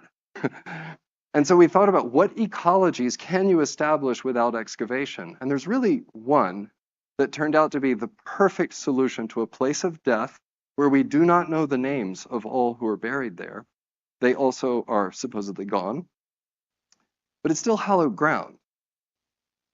So we thought, let's establish a warm season grass, very biodiverse meadow that will attract all of the life possible to this place, to remind us of the common human condition of death, but in a way that is joyful, that we're bound together in this reality, but in a place of fecund life and joy. So that's what we did. We scraped the surface. This is just typical from the book. You always get a page or two of the cultural landscape research and history that shaped each project. There was a creek that was filled in to make the burial ground called Wallabout Creek. It was a wetland, which is where many cemeteries ended. This diagram was from our interview. The little green dot in the center is the Naval Yard Cemetery. All the little other green dots are community gardens, vegetable gardens, plots, roof gardens. So we're saying we have a community of pollinators, a community of life that can all draw from this powerful message of life in this place known for death. So we have incredible populations of native bees. We have pollinators that bloom year-round. This is our plant palette showing the blooming times. This is the gateway designed by Marvel Architects. And this is the cemetery ground. So you have a kind of boardwalk that is 18 inches off the ground that sweeps you through this grassland full of flowers and of birds and bees and moths. It's really a river of wood through a sea of grass. These are entomologists coming to study and do bee counts. This has become a living laboratory with the Green School, which is a public high school nearby. This is a couple enjoying a walk in high flower in late spring. Perhaps an act of pollination is about to occur. And 9 years later, no, I'm just kidding. This is a little girl learning about mugwort and the evils of mugwort. So, and then we have a bench that was supplied by one of the donors that is a remarkable place of respite at the end of these giant granite piers that remind us of the mooring blocks from the 18th century that moored the ships in the naval yards. Under this bench, the foundation supplies an all-weather book. And remarkable that this book has not been abused. People can sit in the Brooklyn Naval Cemetery Park and they can write their thoughts. And every time I go, which is pretty often, I love to thumb through the book and see what people are thinking and seeing. And quite heart-wrenchingly, one person was considering self-damage. And they came to this place and they said, I cannot proceed with this much life around me. So the goal of this landscape has been achieved. Sorry. So this is what a place of death can become to remind us of the joy of living. The next park is ensuring the visibility of cultural histories. This is a 15-year journey for this project. I met His Highness the Aga Khan, Karim Aga Khan, who passed away last year, 15 years ago, to design the Aga Khan Garden in Edmonton, Canada. This is like lurching you from a very modest, tiny budget project to a project with a really good budget. But what I wanted to emphasize here, it was the first time a client recognized our urgent call for research, and in fact, came back in an amplified way and said, oh, no, more than that, I'm going to show you research, like what you're going to do, young man. And this was an absolute thrill. So when I met him, this is me 15, 16 years ago, very sweaty in India, he said, the work that you're going to do with us requires that you be able to answer a question. How can 1,800 years of Islamic landscape history become relevant in the 21st century? I'm like, I'm a Methodist from Mount Airy, North Carolina. Sir, I don't know. And he said, no, you don't need to answer now. I'm going to send you for 1 year across the Muslim world to see the ancient gardens of our culture. And only then, when you've stood in the heat, the temperature, you've had the smells, the fragrance of these places, the scale of the blocks of stone from which they're built, only then can you answer my question. It was like Brer Rabbit thrown in the briar patch. Like, really? You want me to do a whole year of research? So that really upped our game and our commitment to cultural research. So away I went on this extraordinary trip to build a vocabulary, an authentic vocabulary, in order to answer this question. I'll give you the nugget of the project because we have so little time. There is a project here in the middle. It's Rambagh, which at the time was still unrestored. And it was there that I realized what I'd been seeing were the British refurbishments of ancient Muslim landscapes. I was not seeing the authentic one. It was only coming to Rambagh in ruin that I realized the frames, the structures of these Islamic landscapes is all about where its roots lie in the cultivation of agriculture in arid climates. The kanat, the chadar, the canals, the cisterns, the wells, all of this careful management of water in very architectural ways grows from agricultural roots. And I thought, maybe this is a way to take something that we think of as the Garden of Paradise, the sort of Taj Mahal grandeur, and find the roots of its deepest origins. And maybe therein lies its relevance in the 21st century. Is there a problem that this idea could solve? Remember, we're working in Alberta, Canada. So these are very ancient almond orchards in Iran, and looking at the incredible sophistication of the structures that allowed water to flow to these places. These are the bones of the Islamic landscape. Not so much the Garden of Paradise, but the Garden of Cultivation. Probably difficult to see with all the glare, but this is tar sands removal in Alberta, Canada. The little bar across the top is 2 miles of destroyed wetlands, rivers, moved to suck out this thick goop that is then boiled at high temperatures to extract a small amount of petroleum. It takes 80% of the energy mined to make the 20% that they get from this destructive activity. There are not enough sources of the native sedges, grasses, and reeds and rushes to rebuild the native ecosystem that is removed. They're using Japanese fescue, cool season grasses sown and restored to original condition. That is not the original ecosystem.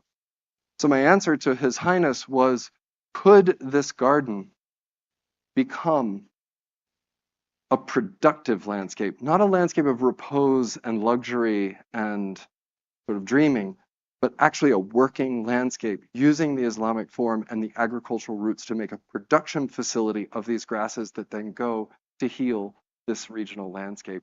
It's a symbol of the positive radiating influence at the very heart of the ancient Islamic word. I kind of like that idea, so away we went on design. One of the obstacles, though, is the lower bar are the northernmost Islamic gardens in the world.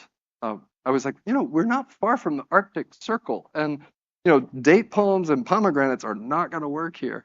And so we are the northernmost Islamic garden on the planet. Fortunately, the Alberta Botanic Garden, the University of Alberta Botanic Garden, for 60 years has been growing and adapting plants to this climate.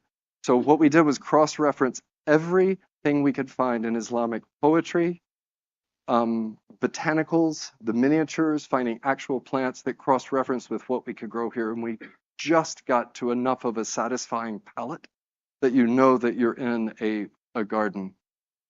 So this is what we made. There's a 2-acre lake and 11 acres of gardens surrounding it. And I'm going to walk you through a visit to the Aga Khan garden. I have a very modest gate at His Highness's insistence. It's just a fragment of wall that says Aga Khan Garden. No eyeshadow in the words, just barely cut into the stone.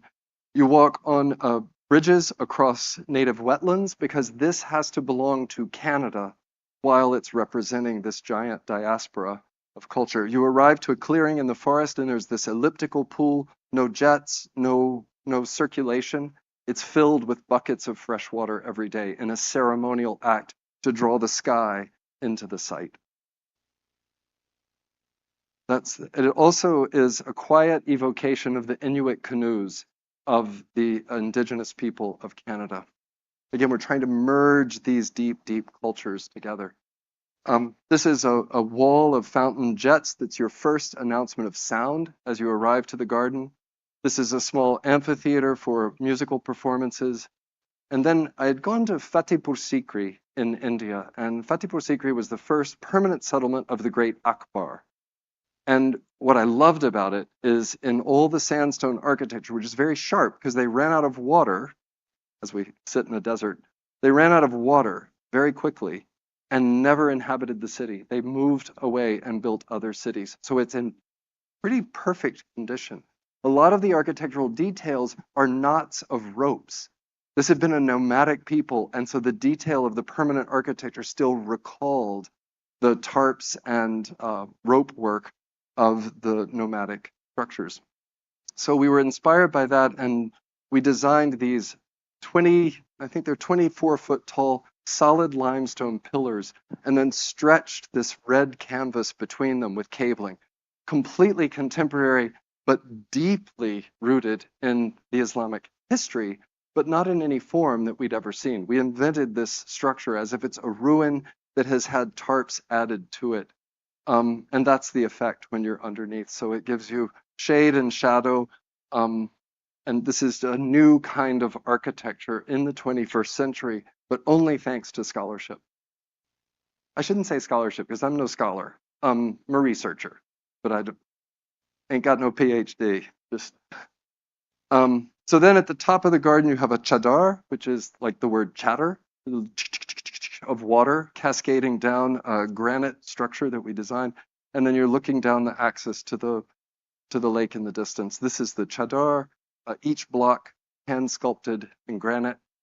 A chini khana, which was like fireworks in 16th century India. We have little alcoves with candles inside, and then you cascade water over it so it shimmers and would have been a delight at night. So we built a chini khana here, and now you're looking back up to the talar, the structure, shade structure at the top. And then in interesting conversations with His Highness, I said, again, growing up in a sort of Judeo-Christian universe, a lot of our influence is from Northern Europe, and most Americans think natural. Like, I get a lot of criticism if we have a straight line in a park landscape, because people are like, well, it doesn't look natural. And I'm like, well, why not? Like, the wildlife can still use it. There is order in nature. There are structures in nature. But we have this idea of a little babbling brook and a curvy path and a weeping willow, and we're like, oh, that's natural. Well, ladies and gentlemen, that is as fake as a straight line. I can tell you that crap was built just as much as any straight line landscape. So in conversations with him, he said, oh, well, I said, why in Islamic gardens is there this unabashed commitment to geometry? I find it so beautiful, the floral representations in mathematics. And I love, if we say architecture is frozen music, the Islamic garden is frozen music because of this visible geometry. And I had a visceral response of desire for these kinds of gardens. And he said, oh, it's very easy. For us, we see the universal presence of the Creator in order. When we find the geometric order of nature, we find the underpinning and the interconnectivity of all living things. Thank you. So this is a small garden. The word is chabutra, and this is the ice chabutra. So the pavement is all based on the number 6. So we have like icicles, and you have all this different pavement with little jets that in the winter make ice crystals that you can actually see the ice. So it's a sort of ice fountain. And on the other side of the garden, we have the rose chabutra based on the number 5. with a 5-petaled rose fountain in the center that cascades water down. So really bringing people in touch with this history and the power of geometry and what these numbers actually mean.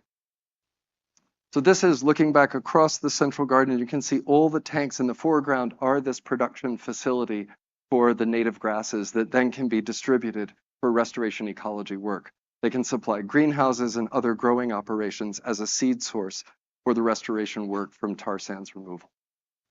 So that's what brought this garden into a 21st century relevance, and it kicked off 5 projects with His Highness in East Africa, London, and most recently in Houston, Texas. An extraordinary man, and I miss him so much because he was really the person who encouraged me to hold fast to the need for research-driven design ideas. This is night falling, but you can't tell because you have a big desert sun behind the screen. And this is it in the evening, looking up the Cascade Fountain to the Chinicana and the Talar above, lit at night.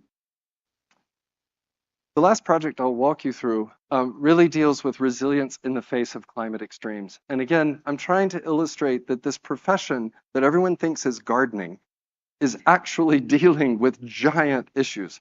The loss of our social identity, food insecurity, large-scale infrastructure that protects us in the face of climate extremes.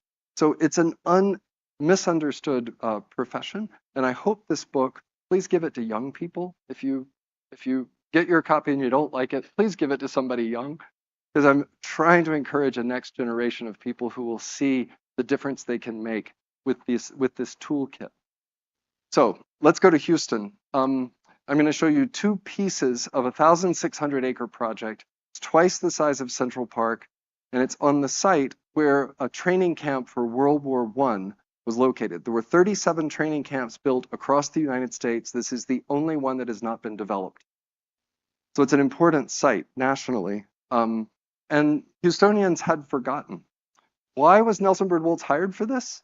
If it was established after World War I, well, it never got a master plan. It never got a design. It suffered from plop and drop, very sophisticated term, of the city saying, we need some softball fields. Okay, we'll clear a patch, put in a parking lot, lighting, and softball fields. Done. And then you move over here and you put in an auditorium, and then you move over. So it just had pock marks across what is a remarkable, potentially remarkable ecological landscape in the heart of the now third largest city in America. The images on the left are why we were hired. I don't know if you can see them well enough. 4 years of drought from 2010 to 2014 meant 80% of a forested park, 80% of 1,600 acres died. It looked as if a warhead had gone off in the park. It was death everywhere. And the stewards of this park, the Memorial Park Conservancy, said we should commission an overall comprehensive plan of how to restore this park. So we spent 2 years doing a plan. The first year was listening sessions with the community, most of whom said, you need to leave because you're not from here, and go away, and we love our park the way it is. And I'm like, have you looked at it? Like, we're in crisis here. And then we got momentum. We got unanimous city council vote. Funding started to pour in, and away we went. So we've been under construction. We've been on this project for 12 years. We're at about $300 million of landscape construction budget, all raised thanks to a jaw-droppingly generous community in Houston. It is extraordinary the support that this park has gained. This is an image from the Camp Logan days, where you see where 74,000 troops were trained. A project we just got funded a couple of weeks ago is a memorial to these soldiers. We raised $42 million to build this next piece of the project. So we're very excited to finally make good on the vision from the beginning that this landscape should be a memorial to the soldiers who trained here. So we took a parking lot and a road and turned it into this lake to try to offset the many millions of gallons of city water that were going to irrigate a golf course. Like, you're subtropical in Houston. Why not catch all this water, make amenities for the park? So let's build 6 different lakes strategically located to add to the amenities of the park. But let's make it gorgeous. So this has a kind of Bethesda terrace, if you're familiar with Central Park aspiration, limestone blocks the size of a minivan. Like the quality of this park is extraordinary. Giant limestone blocks to carve the overlook. So we have this lake, the Eastern Glades. It opened in the pandemic and had been behind high construction fence. And it was sort of like a sweet zombie apocalypse of people just walking in like, where did this come from? Because it was all built before and during the pandemic.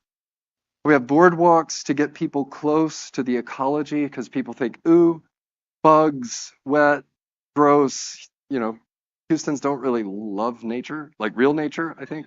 And so here we got them into this wetland. It's full of fish and frogs and birds, and there is not a mosquito problem because it's a healthy living ecosystem. We have several rare species that have already made this their home.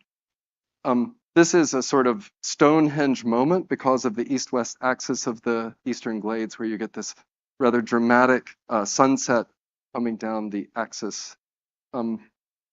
This is our overlook terrace.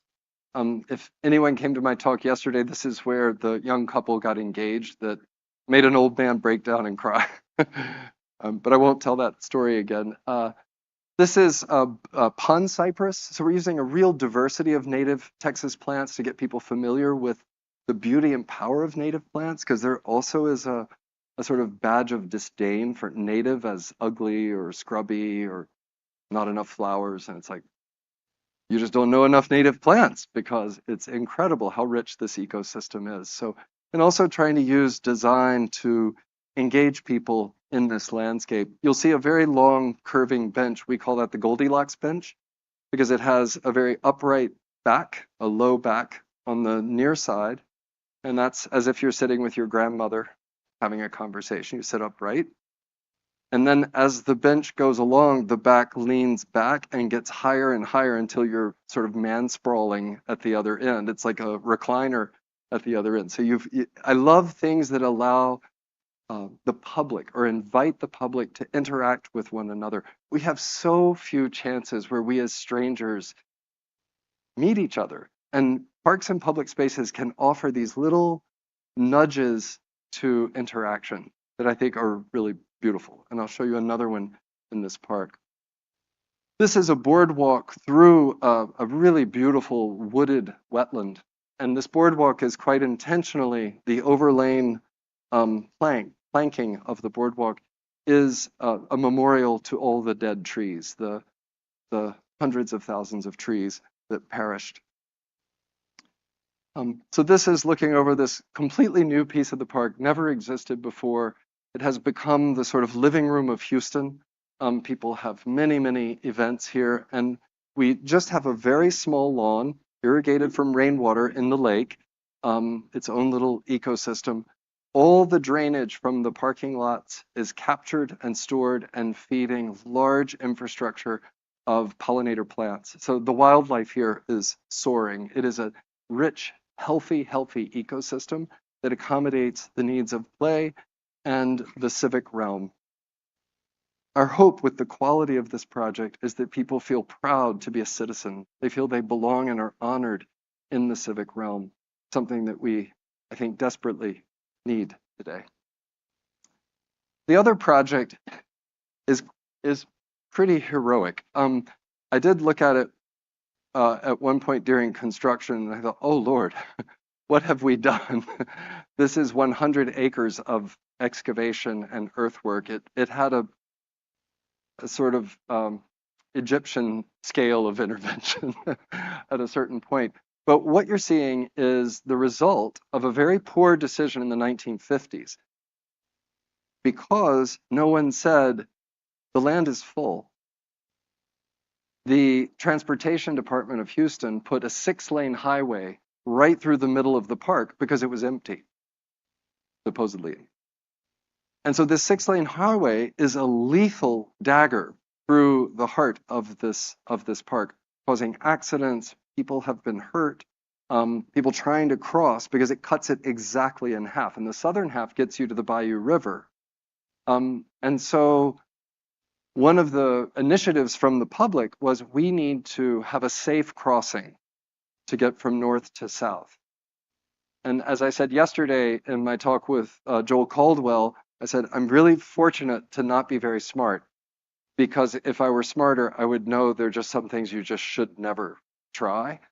And I said, what if we take 100 acres of prairie and lift it up over the 6-lane highway that's so big that you have no idea the highway is there? And Houston said, yes.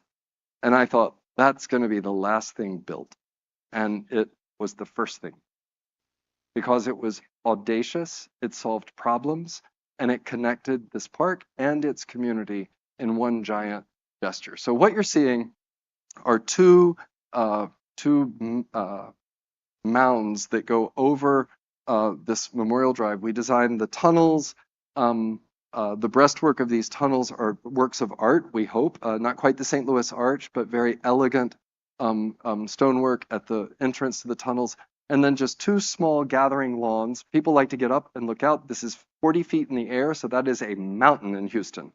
And it's the one place that you can see downtown and uptown, and you feel the city around you, but you're also in the midst of a vast forest.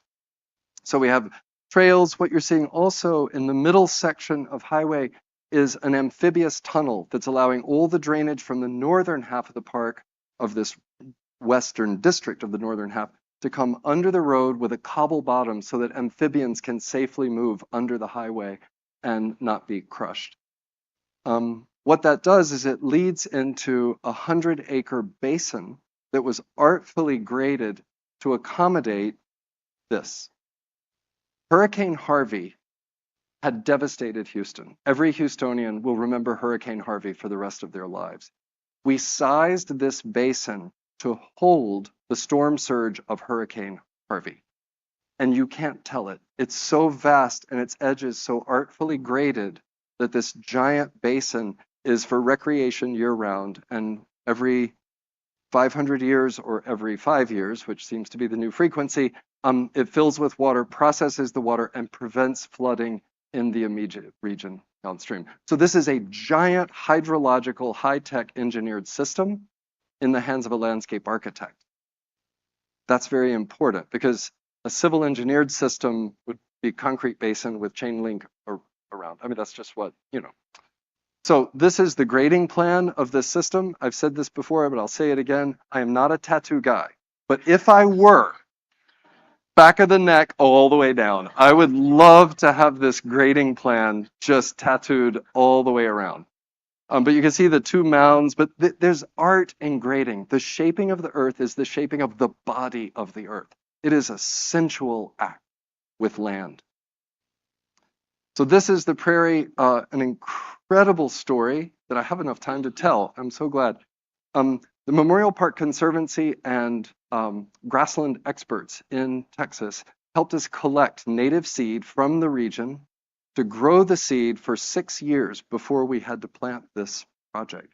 So they set up a vast area within the park, within the maintenance areas of the park, ground the dead trees, made their own soil, started planting plots to grow and test the seed, grow up more and more seed, and then collect mycorrhizal fungi from healthy remnant prairies in Texas and bring it in to inoculate the soil. We then spread that soil across the Land Bridge and Prairie project, and then when we planted the seed and the soil knew each other, and it flourished with extraordinary success. So this is a vast and rich ecosystem of native savanna, native prairie, rebuilt in the heart of downtown Houston. This overlook, the water, when it floods, the maximum capacity comes right to the edge of the overlook. There is then an overflow channel once you exceed the capacity of Hurricane Harvey that takes it to the bayou. But all of that scouring force is protected and held in this site. This little zoom in, I realize you really can't see, but there are long, tall sticks on the far side of this mound. Those are, well, here's one. They're these skinny, elegant steel poles, And between them, on the solstice and equinox, the sun rises and sets. So this is another little secret embedded in the park. And now at 4:30 in the morning, hundreds of Houstonians with breakfast tacos come and watch for the sun to come up through this slut. It's a tiny thing, but it's also incredibly ancient to find the order of the universe over a breakfast taco is like my dream come true, that these people meet each other, they find each other, and they build community. So people are coming regularly to the mounds in the morning. This is an aerial. The lower left, you see an almost pixelated area. That is a scramble. Rather than send the highway that had to be moved to build this project, rather than sending it to a landfill, we quarried it and took all the slabs. We had them pre-cut the slabs to our specifications and then stacked all the slabs to make this scramble. So you have 6-inch, 12-inch, 18-inch, and 2-foot hops. And people are like frogs jumping up and down this thing as a workout thing. But they're also, Houstonians kind of love their highways. And I've seen people say, oh, 50 years I drove on this. Like, it's so pretty. And it's kind of pink. It actually is very beautiful concrete. This is the salamander's view of that's the vast wet prairie in the distance, and then the forested edge, and then the river is further down. So this is how the salamanders now cross in a healthy way. This is looking to the tunnel where the water comes out in the lower right, the breastwork of the big tunnels. I had an interview right before this opened to the public with a journalist who called, and I said, I'm so sorry, I only have 30 minutes. And after 20 minutes of questions of what flowering shrubs, what flowers will we see, and all this, I said, would you like to talk about like the giant move of these 4 tunnels and the mounds and the earthwork and the giant wet prairie that prevents flooding? And she was like, oh yeah, I was going to ask you, who's the architect? She thought we just planted flowers to beautify the project. So that one still hurts. This is that overlook in the wet prairie. This is full of thousands of people every day. We now have 6 million people every year in this park. It is sequestering 24,000 pounds of roots that this prairie produces. The carbon sink is greater than forests. And you see 14.2 metric tons of carbon a year in this dynamic protective device. This is an engineered place, but it's in the hands of a landscape architect that thinks about the cultural history of the place. I'm so sorry I forgot to say this. The prairie, was managed by the Karankawa people. The native peoples of this very site of land, we discovered in 6-foot deep excavations of the soil, parallel layers of ash that showed us that this was a fire-managed landscape for thousands of years before settlement, before European settlement of this landscape. So we are learning from ancient indigenous knowledge of how to take care of ourselves in the face of climate extremes in the 21st century. How exciting is that? Like, that's a fun day's work. We also designed these bird blinds. Several Houstonians did say, oh, that's perfect. I can shoot right out of that. And I was like, no, it's for cameras, please, just lenses. So that's what those holes are for. And our office designed these crazy structures as a new take on bird blinds to allow people to get immersed in the prairie. And that is my last slide with the moon coming out over Memorial Park. I will just end by reading, one second, the cover of our book. The first take from the designers was, you're picking up a theme here, it was hunter green, very tasteful with gold serif font, Gardens by Nelson Byrd Woltz. And I was like, okay, this is a book of ideas. I don't want a dust jacket, and I want a sort of unnatural colors. That's why it's purple. And I said, I want the ideas to be inseparable from the book. And so we embossed in the cover that has no jacket the following sentence from my essay, which is really a how-to from our design process. All land, urban or rural, wild or toxic, comes with a deep history. The land precedes us and will survive us. It holds eons in layered and complex mysteries. The land is full. It has no end of stories to tell us if we are patient enough to listen. Thank you very much.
Ladies and gentlemen, the program will begin in 5 minutes.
After this session, please remember to take your belongings with you as this room will be cleaned during lunch.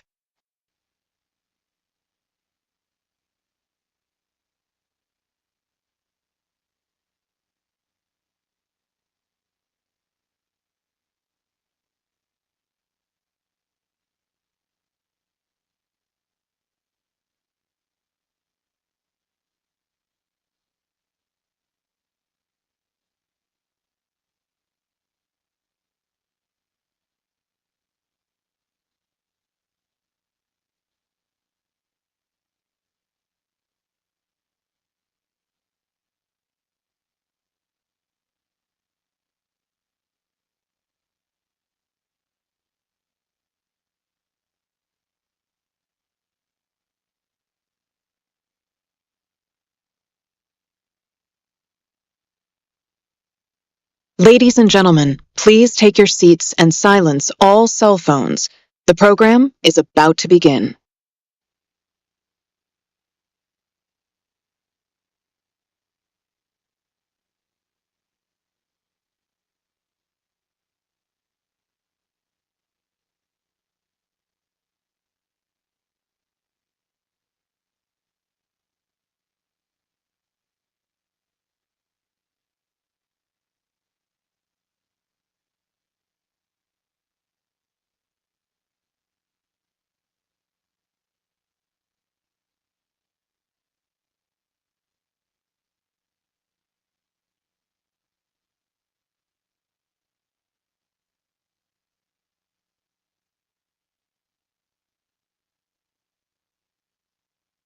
Ladies and gentlemen, please welcome Rachel Kushner and Rebecca Romney with Dr. Coy Lay.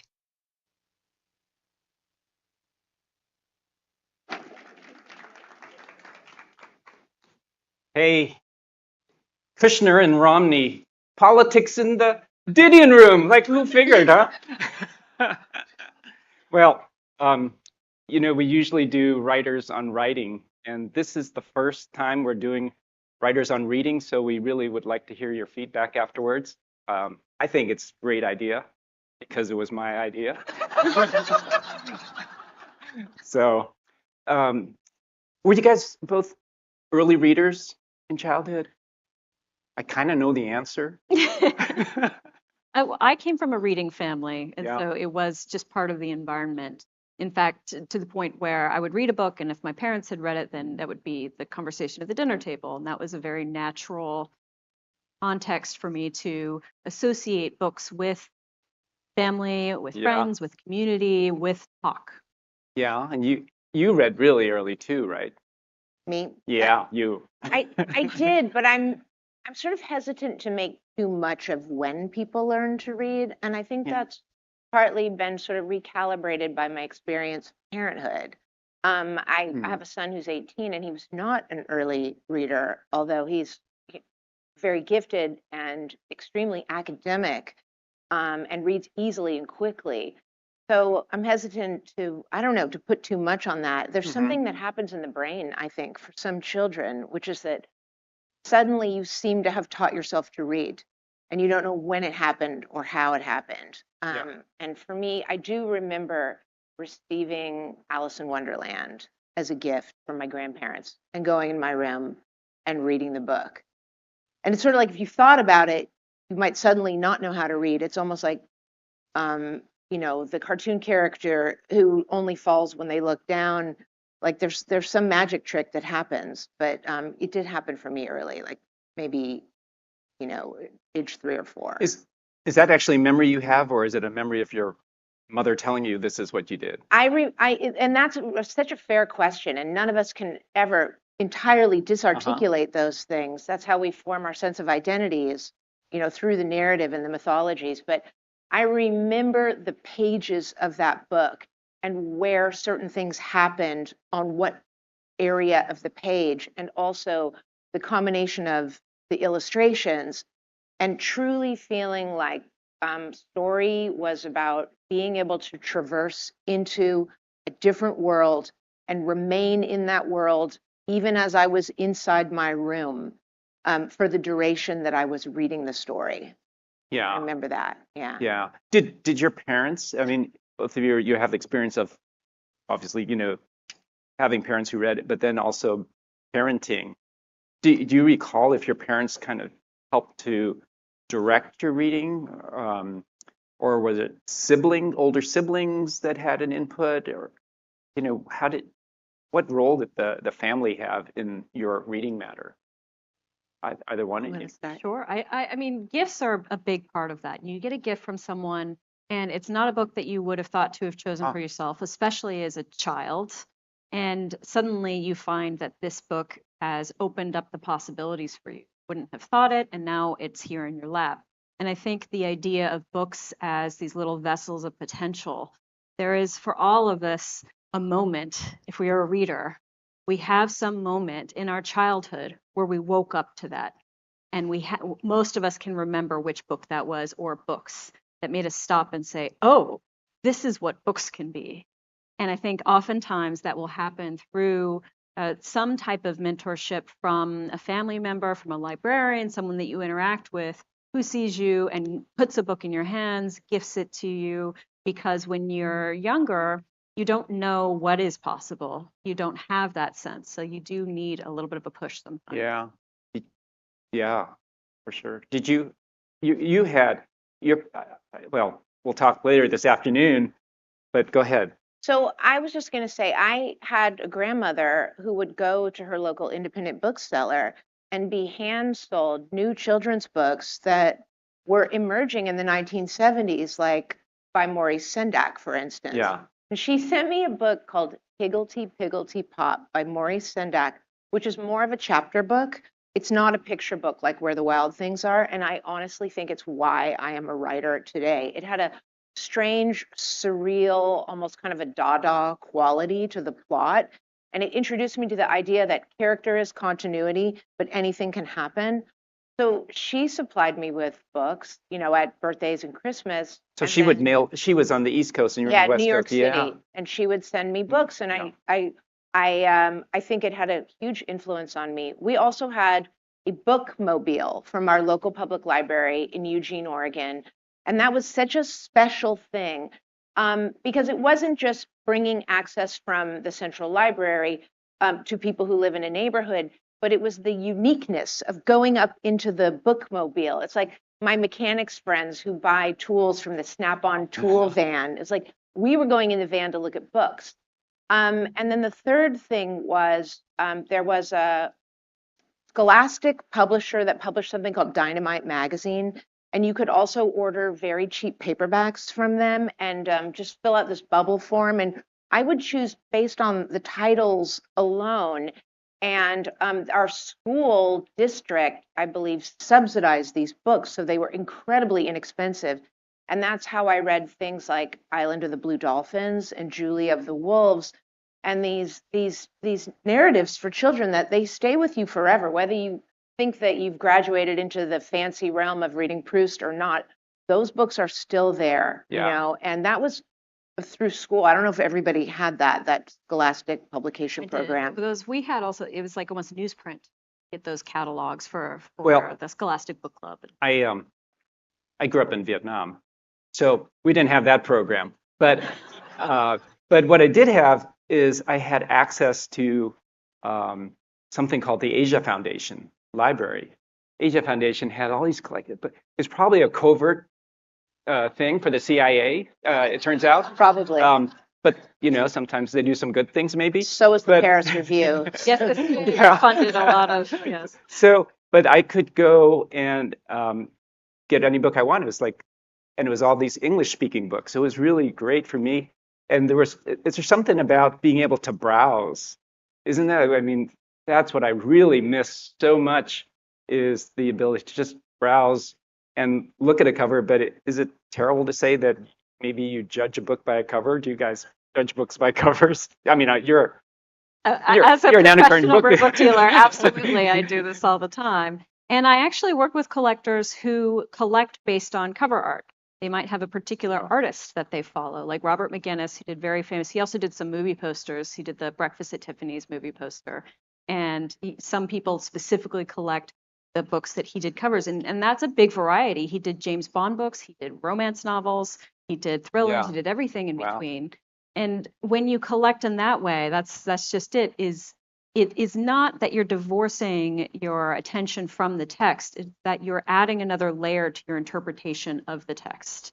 And that's a lot of what collectors are Yeah. doing. And I think we are all adding those accretions from whatever context it is that we are first running into these books. We don't run into and read these books in isolation. We are constantly putting interpretations upon them based on who gave them to us, what stage of life we're in. And that's why, for instance, when you reread, sometimes a book will be completely transformed for you from what you remember, because you are kind of a different person the second time you read it. Yeah. So books are not static and they're not isolated, and they will always have that additional context affecting how we interpret them. Let's go back to the reread for a second, but I want to hear, would you reject a book outright if the cover sucks? I mean, maybe it comes into play more as relevant when you're choosing new contemporary books, Yeah. you know? Mhm. And I think that Unknown books. books signify in ways that they might not intend to by what the cover looks like. And I think that we're all participating in this visual language. If it's a puffy cover with the author's name in huge print, you're sort of being told that it's a genre book, you know, and it might be less interesting to me. But booksellers are also organizing things by table. So what gets called literary fiction is on one table. And I mean, Coy is quoting something that I said about judging books by the cover in the New York Times. And I think I was thinking a little more selfishly about my own publishing life and how my book covers look. And I care a lot about them, and I'm heavily involved in choosing the cover, in developing the cover, in providing original artwork that can be considered to be used for the cover. And not everybody is that involved in that part of it. And I think a lot of in-house book designers, they want things to look like bookish. There are sort of some standards, and I don't think that things necessarily have to look that way. And they didn't used to. If you look at like 20th century book designs, I'm forgetting his first name. There's a guy named Lustig who designed the cover of the Tin Drum. Alvin Lustig, like I collect catalogs of 20th century book designers, and then also like Cuban movie posters from the 1970s, which borrow from Russian constructivism and people like Kandinsky. And you can just think in a more expansive way about what a book cover can be. And it's fun more than it is something negative, you know, Okay. but I want my book covers to look a certain way and to be unique and also to fit in a complementary fashion with the content of the book. But there is a sense Yeah. there are trends in book covers. You know, when you're thinking Yeah. in this long term across the 20th century, when dust jackets rise to prominence as the main marketing aspect of the physical book, that you see waves. You see this moment in the 1960s when typographic covers were really big. You think of James Baldwin's books that have the black background and the bright red or bright yellow titles. And then you can look back and you can look at an era and say, oh, that's a very 60s cover. That's a very 80s cover. And we're going to do the same thing today. So the things you're kind of sick of seeing right now, we will look back on and say, oh, Yeah. I remember that in the 2020s.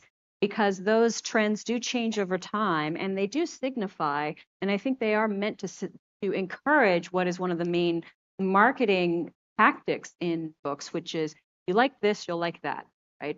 So oftentimes, Even book with cover colors, design. they do that. Yes. It's so weird the There's way an colors algorithm. become trendy. exactly. So there is a sense, there's a lot of psychology, sales psychology built into it, and that can, I agree, it can sometimes be in conflict with the text itself and with what the book is about, as opposed to what is most marketable about it, pulling from other influence. So let's get to just a couple lists because people have their pens out and they want to get some recommendations here. So, and then we'll go back to this. But you mentioned rereading. What books do you still like to reread? Is there some, and why, I guess? I reread Proust. That's sort of like ground zero for me. And every time I read it, I mean, I know that it's a cliche. Are you that, talking about the whole, all seven? Yes, but maybe that's a very good question. I've reread the first 2 volumes more than I've reread the entire thing. I think I've only Swan's Way and In the Shadow of Young Girls in Flower. Okay. That's the new title. It was In a Budding Grove when it was Moncrief's translation, which I'm going to go back and just read Moncrief's translations. There were new translations of all the volumes, and I read those. But there's something about Proust that makes me excited over and over again about writing. He even though he has a reputation for these very long, complicated sentences with a lot of subclauses, he's taking his time to say very specific things about the texture of what it's like to be inside a self and to be alive and to look at other people and to not know what their motivations are, but to be strongly affected by their actions. And so he just reminds me that this can be done in language. And he did it magnificently. And so I never feel like I'm wasting my time if I go back to Proust. Like I never feel like I'm wasting my time if I spend time with my child. There's certain things you do in life that you know are quality activities, whereas there's a dinner party, you might go, why did I go to that? Proust for me is ground zero. So when before my freshman year at Harvard, so what Harvard does is they send out a mailing to the people, the incoming freshman class, and they say, you know, read one of these 3 or 4 books because they want people to show up with a common language to discuss. I mean, like we were going to show up and talk about books, but adjusting, you know, and the Harvard Lampoon got a hold somehow of the addresses of the incoming freshmen, and they sent out a thing and they had Proust, like all you have to read is Proust before you show up. It's like caused such consternation across the country. Yeah. I didn't read Proust until I was 34 years old. There are people who can read things like that. But you will younger, go back to that and and it changes for you. It does. But there's other things I go back to. I'm going back to Dostoevsky a lot, who I did read as a teenager, quite young, 14 years old. The Brothers, or The Brothers Karamazov, and also Crime and Punishment. And he's a different kind of writer. I mean, entirely than Proust, but also than most people I read, and then how I think of myself as a writer. He's very expansive, and there's a kind of floppiness is the wrong word, but there's a loose quality to the way that he's compiling all these different voices and characters and sections, and he's after something specific, I think, by doing that. He's trying to compose a sort of compendium of what intelligence is as a collective project, all these different people and how they think. And the older I get, the more morally I'm interested in what Dostoevsky's project was. Rebecca, what do you like to go back to? Well, I think if you're familiar with my book that just came out, Jane Austen's Bookshelf, I have the obvious answer of Jane Austen. I read and reread her novels, and I've had this question, why Jane Austen? Why do you read Jane Austen so much? So I've thought about what is it that's appealing? You know the plot, you know the characters. How many times can you go back to that? You know the story. It's not about story. It is, for me, with Austen, it is about the state of mind that reading her books encourages. For me, the rhythm and style of her writing encourages in me a state of contemplation, of slowing down and considering. And that is something that I feel I often really need. Everything is so fast, and I can use Austen to remind me to slow down. And I love this idea that you can read other writers almost to piggyback on their strength, to say, this is what I'm getting from this, and so I'm going to use them as a touchstone, borrow a little bit of that strength, and then use that momentum to keep going. I've done that with Austen, absolutely. And similarly, this idea that you can take advantage of inhabiting their mind a little bit. One of the books I have on my bedside table that I just peek into pretty regularly is Seneca's Letters.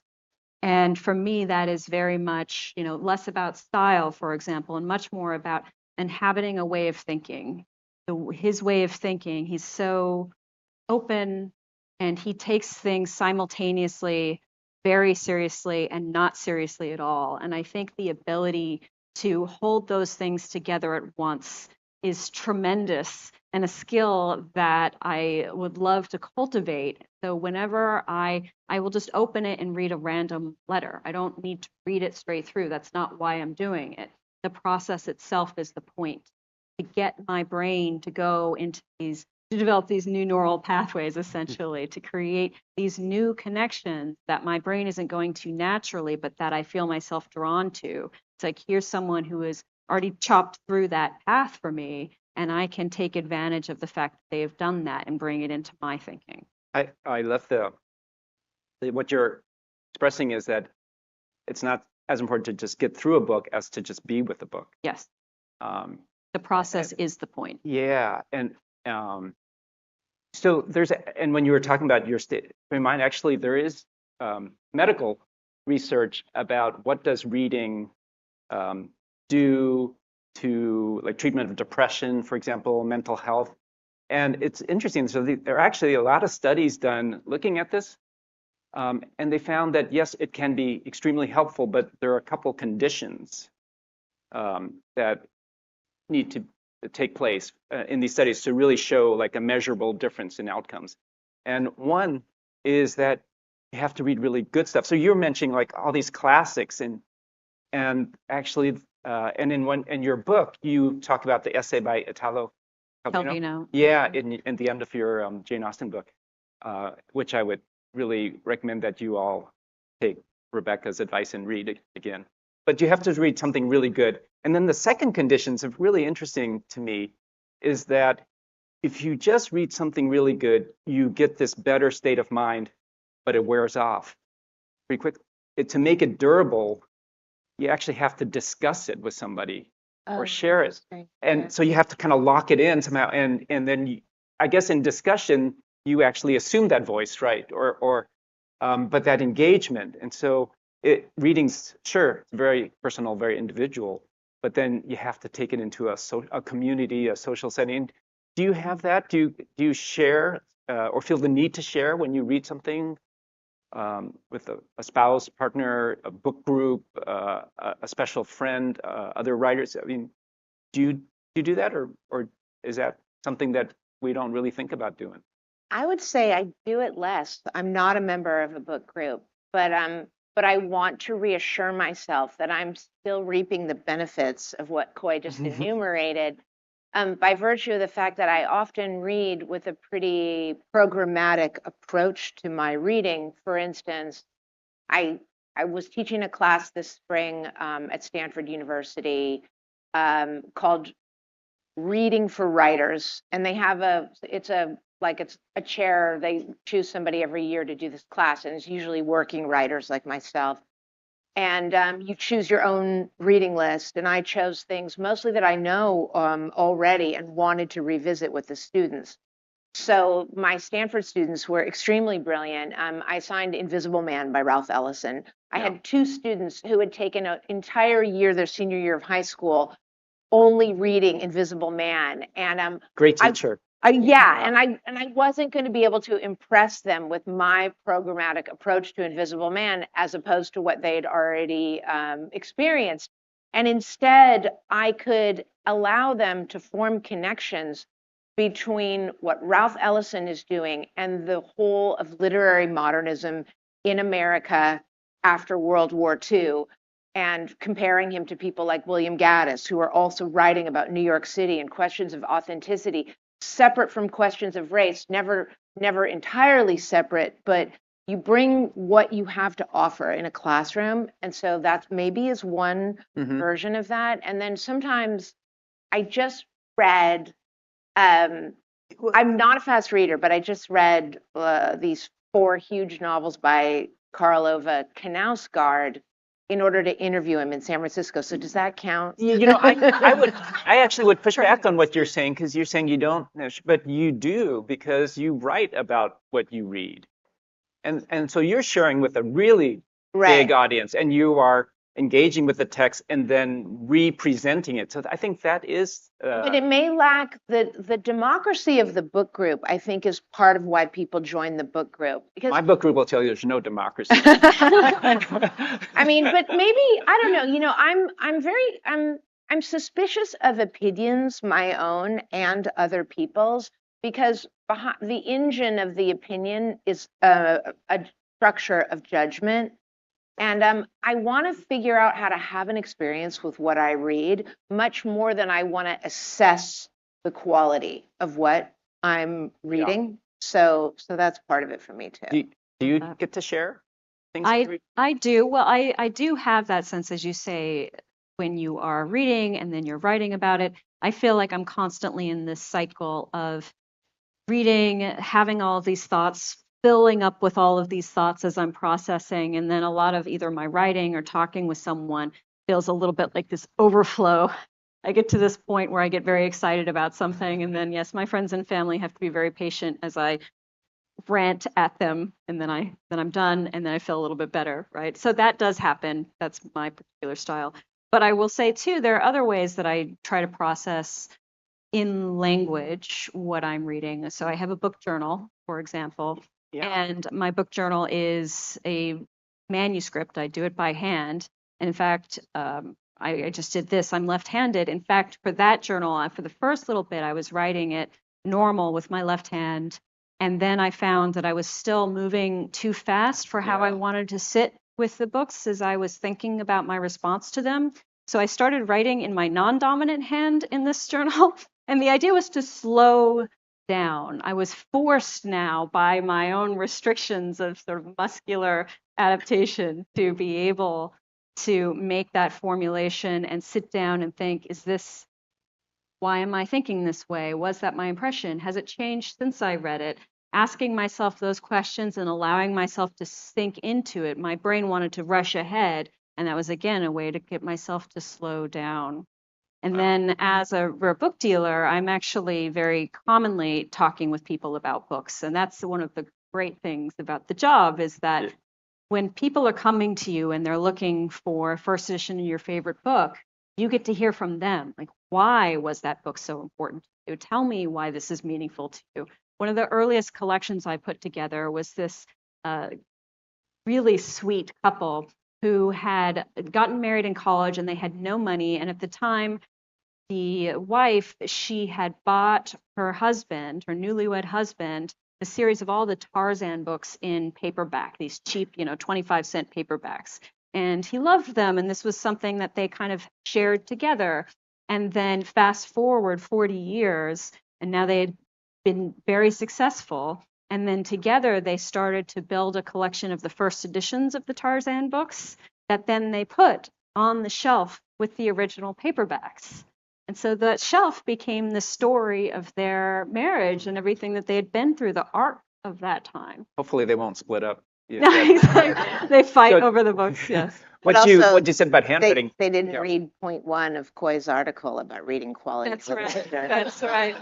Sorry. So what you said about handwriting is so interesting because if you, and most of you will go out and buy Bonnie Tsuy's book, and she makes the point that handwriting has a different effect on your mind than typing it in with memory, right, Bonnie? Thank you. So when you talk about writing, last year I got to interview the poet novelist Kaveh Akbar, and in one of his poems, when I was preparing, I found this line that applies to me. I'm not a slow learner. I'm a quick forgetter. Right? And saying, oh yeah, that's me. So when you're reading a book and you find an idea or a theme or even just like a phrase, and you want to make it your own or keep it, what do? Do you have a book journal? So maybe it goes in there. Do you also journal these things? Do you write in the margins? Do you tag it? I have a few thoughts about that line of Yeah. Kaveh's. And actually, this is something I was thinking about this morning. I met Rebecca last night and we chatted.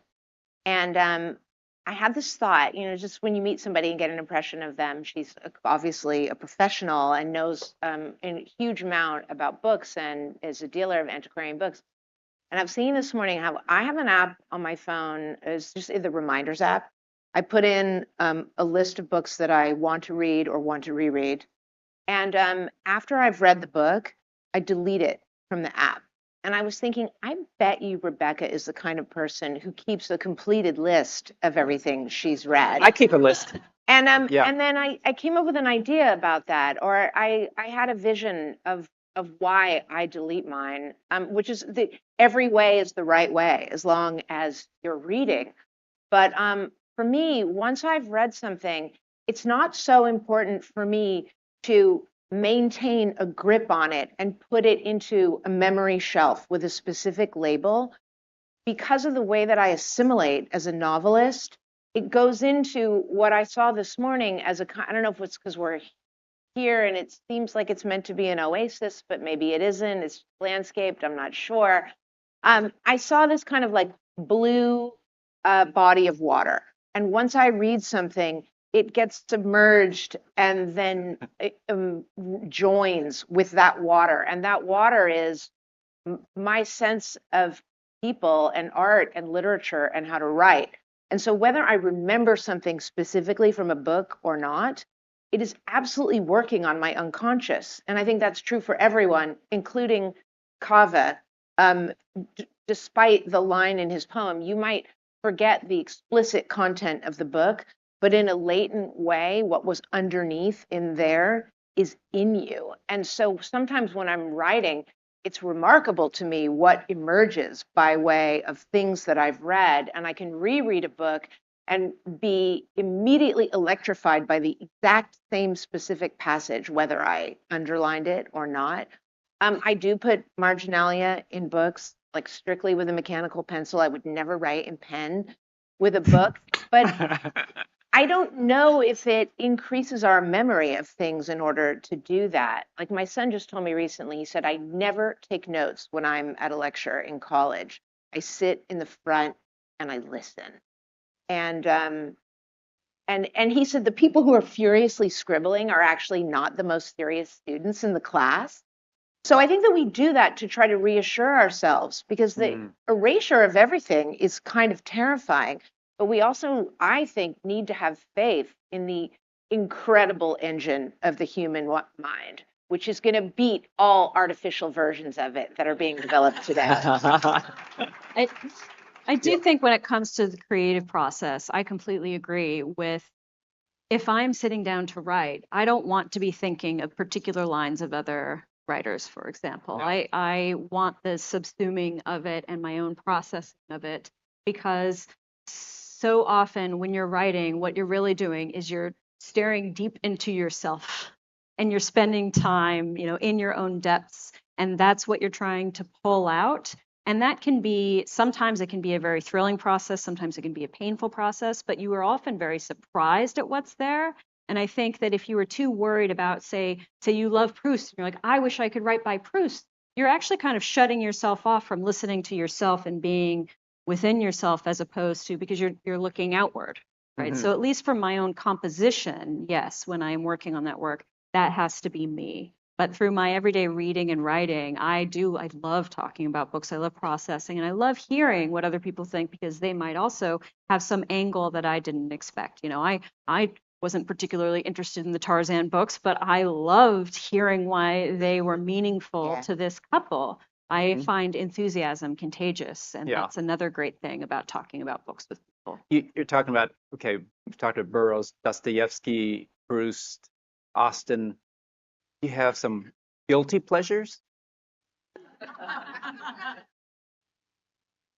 Or So Rebecca? I don't, because I read everything and I have no shame about reading everything. I am on the record as loving everything from Dostoevsky Brothers Karamazov. It's one of my favorite books. And so is Bet Me by Jennifer Cruzy, romance novel. I love everything. Yeah. And it's just, for me, it's a question of what I'm looking to get out of that book. And I think that, genre definitions are often these sort of ways of marketing, categorizing for readers, and that has some use. But the other thing is that there are different measurements of quality depending on the genre. With a romance novel is actually a lot like certain older genres, where it's not the point of how is this going to end. You know how it's going to end. You're not reading in order to find that out. You're reading because of the process, because you want to feel the push and pull and the tension. The building of the tension and the resolution is the point, and you have to create a sort of established formula in order to let that get as nuanced as it gets. So, I mean, this goes back millennia. You're talking, ancient Greek plays that only take place within 24 hours and only have, 3 people on stage, or Shakespeare's tragedies ending in death and comedies ending in marriage. It is not that prescriptive aspect in those that is what the audience is looking for. So depending on what I'm reading, I am expecting different things. Yeah. I'm not necessarily expecting the contemplation I get from Austen when I am reading Edgar Rice Burroughs. Right. Right. But if you read Edgar Rice Burroughs, you just want a rollicking good time, right, with no introspection. So for me, it depends on where I am, what my mood is, and what I'd like to respond to. And I don't really feel interested in prescriptively saying that book is not for me, or I should be embarrassed about reading that book. I think if it works, that means it's good. You still need a second to gather, but I was, Chimamanda Adichie was supposed to come, and I was reading through it, and I found a quote from her that she said she doesn't even believe in the premise of guilty pleasures because it's kind of a form of literary snobbery. She says, if it gives pleasure, I own all my pleasures. And I think that's what you're saying. Yeah, briefly to build on that, one of the things that I think typically is I read a lot of literary fiction, so-called, in our genre naming, and there's plenty of times when I'm reading the most beautiful prose at the craft level, and it leaves me cold. And then I will read the most purple prose, of some science fiction novel or something, and it will move me to tears. And it's not as simple for me as craft. There are a number of different elements that can pull that out of you. And I don't think it's as simple as beauty of prose equals elevation equals transcendence. I would say I might be a literary snob, but because I naturally feel guilty about everything all the time, it's okay. I just think I'm drawn to read what I'm drawn to read, and it happens to be things that have a certain focus and poetic salience and density line by line rather than stories that kind of are meant to accumulate as a story itself. And I never like genre novels that have like graphic elements. I remember once being on a Greyhound bus and I had nothing to read and somebody had left a Stephen King novel on the seat. And I wanted to throw up for years later whenever I thought about like the 20 pages of that book that I read. It was called The Stand. And I was just like, ah. Maybe if I had one pleasure in reading that other people would consider kind of down market, it would be Charles Bukowski. And I think that Bukowski was doing something quite skillful for which he's been somewhat under-recognized, and he's terrifically funny. And I have favorites. His book Factotum is one of my all-time favorites, and I thought about teaching it, but then every page is so deeply inappropriate that I just wasn't willing to take on the consequences. I would say my most guilty reading day by day is not books, and I shouldn't criticize them because I write for this publication, but the New Yorker, when I'm reading the New Yorker before bed, it's because I'm feeling tired, I'm feeling mentally lazy, and then afterward I ask myself, like, why did I just read a 12,000 word article on the founder of Zappos? Like sometimes I'll just end up reading some long That ended thing. badly. Yeah. Kind of sad. Yeah. Right. But I would say that's my most guilty reading is, as Carol Baker says in Baby Doll, I am a reader of magazines. So tell us a book that you've read recently that you just loved. So I just finished this book 2 days ago, so it's very fresh in my mind. I read a somewhat new 2023 biography of Phyllis Wheatley by David Waldstreicher called The Odyssey of Phyllis Wheatley. She's the 18th century poet. She was, forcefully brought over when she was about 7 years old from Africa, black, enslaved. right? Yeah. Yes. And she was purchased by a Boston merchant family. And she was incredibly precocious with language immediately. She's learning English non-natively and starts composing very early. And this family starts providing her essentially with as great an education as any young woman in Boston could have in that era, and even better than most. And you have this really complex friction of all of the opportunities that they provided for Phyllis Wheatley because they saw that in her, and the fact that fundamentally they're perpetuating this harm of enslaving her. And so you have this push and pull of they're saying, well, you have household duties, but if you ever feel like the poetic impulse coming upon you, you can focus on that instead. And so that seemed, isn't that nice that they're letting her do that, right? And one thing I really loved about this biography is it's pulling all of these threads of what's happening. She's writing in the 1760s and early 1770s. She's responding to the American Revolution, the beginning of the revolution, right? A lot of the most politically subversive elements are happening in around Boston. And so that's where she is. She's responding to that. She's also responding to the wave of forced African migration that all of her generation are now growing up and becoming really interesting people in the city. They are glassmakers, they are candle makers, they are printers, they are painters.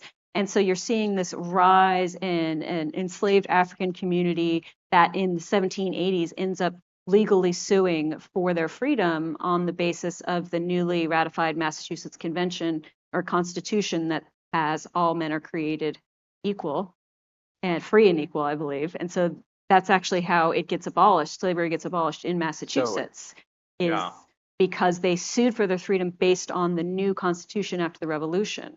So this biography pulls in all these threads, and it is so complex. And to handle that material responsibly and to bring in those depths and to explore what it means to be a person in that place attempting to publish, put her portrait in the book, which is a huge statement. All of those threads brought together. It was so deft and so considered And from a biographical standpoint, I was really in awe of the craft of how he put it together to be accurate to the facts and yet to bring another level of interpretation to it that brought it all forward in a way that it makes meaning in the 21st century. Wow, that's a great recommendation. Do you have one for us? Yeah, sure. I mean, I have 10, but I'll choose Yeah. one. Why don't you tell us all 10 and then just talk about one? Well, I'll start with the one because that was what was in my mind. You don't want to end with the one?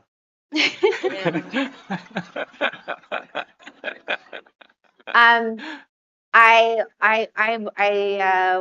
want to recommend this novel called The School of Night, which was just published a week ago by Knausgaard, who I mentioned having just read, and it's the 4th volume in a series that he's writing. He writes a book a year, and he kind of has migrated from his My Struggle series, which is famously autofictional, to pure fiction, what I call capital F fiction, which is the kind I'm most committed to and interested in, which is not to say I'm not interested in My Struggle, but The School of Night you can read without reading the prior 3 novels in the series. It's an amazing book. It is about a young man he's Norwegian, and he moves to London at the age of 20 in 1986 to go to art school. And he's very ambitious in pursuing photography. The way that Knausgaard reproduces the London of 1986, part of it for me is I'm like 30 days older than Knausgaard. So generationally, it's the exact same age. We remember the same things, the same music, the same feeling of what it was like to be young and ambitious and to want to make art, whether it's novels or visual art. There's many overlaps. And the book is a kind of retelling of Dr. Faustus by Christopher Marlowe, where this kid shows up in London and then starts to make this deal, maybe less consciously than Dr. Faustus makes his deal in the play, but exchanges the power of being able to make art and be extraordinarily successful for some fundamental spiritual cost. And it's a very exciting book. It's the funniest book Knausgaard's ever written. There's a scene early in the book where he goes home to visit his family in Norway. His father is a farmer. They're these modest, good, kind people. There's no reason why this guy should have been born a psychopath. He just is one. And it does happen sometimes in society. So he's home for Christmas with his very loving, wonderful family, and they've prepared all these traditional Norwegian treats for Christmas. And they tell him, can you go upstairs and get your sister and tell her it's time to eat? And he goes upstairs and he describes the sister as lying down in a bed, unmoving. And he sort of says through the doorway with almost no effort, time to eat, or mom wants you downstairs. The sister has overdosed and is actually in a coma. And he probably suspects it, but doesn't care, and tells the reader, it's in the first person, I went back downstairs, I was hungry, we were going to eat. And partway through dinner, like, isn't your sister coming downstairs? Yeah, it's like we're in the Didion room. That's why you're telling this. Right. And Didion has written about this brilliantly and suffered it tragically in her own personal life. But so the family realizes the sister's not there. They go upstairs. Then an ambulance is called. It's a terrifying, harrowing scene for the parents. The sister is brought out in an ambulance. This young man, our narrator, Christian is his name, decides that he's hungry and starts to eat. With everybody gone, his sister, he doesn't know if she's going to live or die. And then he decides that he's going to photograph the house. And this sort of like Christmas, nature mort, Christmas halted artificially by tragedy. And he takes a picture of his sister's unmade bed with the impression of a body that has been recently in the bed. And he takes pictures of, the Christmas ham and the Christmas candies in the kitchen waiting to be brought out. And it's just this extraordinary moment because this is this unfeeling person who has also figured out how to make art. And the exchange that he's making in that moment does not have to be the explicit Dr. Faustus conversation with Mephistopheles, and instead is happening internal and it's modern. And it's a great book. I recommend it. All right, we've got 2 minutes, and these are troubled times. So tell us a book that gave you joy, but you got to make it short. Oh, yeah, a book that gave joy. Hmm. Well, I already mentioned this once, but I'll do it again. Mysteries of Udolpho by Oh. Anne Radcliffe. I'll go back to the. Yeah. That was just one of my best reading experiences the past 10 years. This is a Gothic novel. Anne Radcliffe. Anne Radcliffe. This is published in 1794. So if you We yeah, should wanna say go back we that should far. mention if you want a classic and you don't want to pay Gutenberg. Gutenberg.org. Yes, Project Gutenberg. I Yeah. read quite a bit on that. You could definitely go back that way.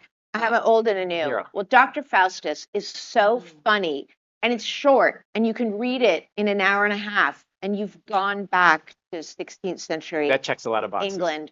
And then a contemporary novel called The Silver Book by Olivia Lang, and it's about the production designer Danilo Donati. It's fictional, but Danilo Donati built sets for both Fellini and Pasolini, and it's a fascinating look at Rome and Cinecittà in the 1970s. They cut us off.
Ladies and gentlemen, the program will begin in 5 minutes.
Ladies and gentlemen, please take your seats and silence all cell phones. The program is about to begin.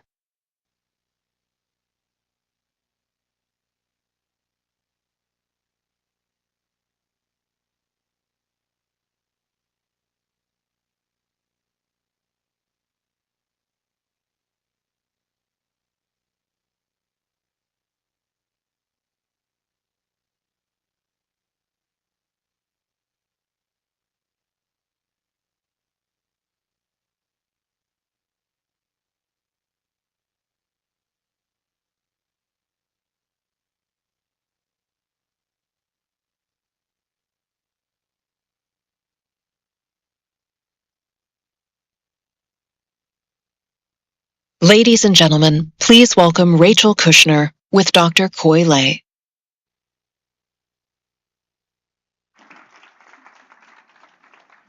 Good afternoon. Thanks for coming. I'm going to start, Rachel, right away. You, in one of your essays, tramping through the bywaters, byways. There's this great line that any parent would love, and you say, "I was lucky to be born to my parents." That must have made him so happy. Why did you say? Why did you write that? What was it about them that you made you feel lucky? You wrote that a long time ago, so you probably don't. Yeah, I mean, not hugely long ago. But when I'm in something, I'm so, as all writers are, so intensely in it, and then I move on, and I'm in So it's a something little out of else. context, maybe. But that essay started as a preface, or rather an afterword, that I was asked to write to a book by a guy named David Rattray called How I Became One of the Invisible. And he was somebody who was a polyglot intellectual who translated Antonin Artaud. And my father had gone to college with him. Rattray was older than my father and was had quite a reputation in college. They both went to Dartmouth. And Rattray's reputation was that he had just gotten back from St. Elizabeth's Hospital, where he interviewed Ezra Pound. And, he was like a 21-year-old college student who interviewed Pound, and the interview was published, and it was quite scandalous because at the end of Ezra Pound's life, he espoused some rather severe views on people and on race, and he'd kind of lost his mind and was living in this hospital. In any case, David Rattray later kind of devoted his life to literature, but in a way that was not entirely fulfilled, I would say. He was someone who my father said spoke prose instead of English. And in this book, How I Became One of the Invisible, which was republished and I was writing an afterword to, I interviewed both of my parents about Rattray.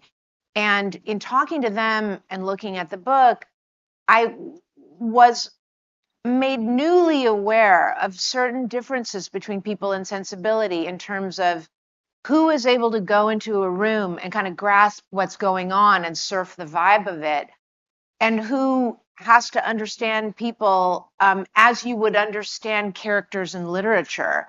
And Rattray was more the second type. He lacked this kind of ease. And but he also revered and memorialized in his book these people that were in my life and through my parents in childhood who absolutely had that ease. And we always had people around staying with us or taking a bath in the tub or sitting on the porch nude, who had some kind of literary, artistic, poetic quality to them, but it might be transient. They're not writing it down. And Rattray was always admiring of these specific characters in our lives. And so I think in task to write this afterword, I thought about who my parents were and the people that they knew and the way that this kind of cast of rotating figures moving through the house gave me a sense of what I later called like hobo literature, you know? And not everybody gets to have that. And so I do feel lucky. Yeah, although they both had careers as professional scientists. Later, not then. But your father had, you mentioned he was at Dartmouth and then got a PhD in philosophy at Cornell, and your mother studied comparative literature at WashU. And so they really had this other side to them besides science. Yes, they were. My parents have always said we were too old to be hippies and too young to be beatniks, but their values probably incorporated and borrowed from elements of both. And also, my father, he graduated from college in 1960, and then almost immediately started subscribing to these small journals that were coming out that were very much part of the kind of beat movement. There was one called Lujan Press that came out of New Orleans, and he still has copies of all these journals and was a big reader of poetry. And so there was a library in our house that was filled with beat literature. So he kept all this because you said there's like a period of time where when they got from St. Louis and they went to Oregon, Yes. that they had to live in like really cramped quarters. Well, they moved in a school bus, which was our friend Johnny Sherrill's idea, and he's kind of like the patron saint for David Rattray. Is this guy Yeah. Johnny, who was kind of like a member of my family, and he convinced my parents like get an old school bus. My dad's a very good mechanic, get it up and running, and then you'll move out to the West Coast in that. So And they we did live in that bus periodically, but yeah, that's pretty. It's unusual anyway. But they went to grad school, and so they're both in grad school at the same time. So they're raising a family of 4 on 2 grad school stipends. yeah. That's you think back, that's pretty challenging. Yeah, it was, but I feel pretty sensitive to trying to claim a childhood of poverty because my parents were pursuing advanced degrees. Yeah. And in this country, class is not necessarily determined by monthly income, And like my mother, her mother went to college. Her mother's mother, which would be my great grandmother, went to college. And my grandmother's grandmother, who would be my great great grandmother, she graduated from Iowa State University Wow. in 1865. And I think for younger women now, that's not as unusual. Like these shifts are combined and uneven, so now you would have a whole lot of grandmothers who went to college. But in 1865, very few women went to college, which means that I basically have no excuses for But for any of my failings. But were you aware that your situation was? I mean, you wrote about that your mother made your clothes for you, and then you were spend time at bus, and did you have a sense that somehow you were a little bit on a margin looking into mainstream, or did you have a sense of, well, this is what everybody? Yeah, I love that question. I mean, kids are, they don't have like a control group to compare their reality to necessarily. Right. And yet at the same time, I think one thing that maybe it's just, I don't know, this is very biographical, this conversation.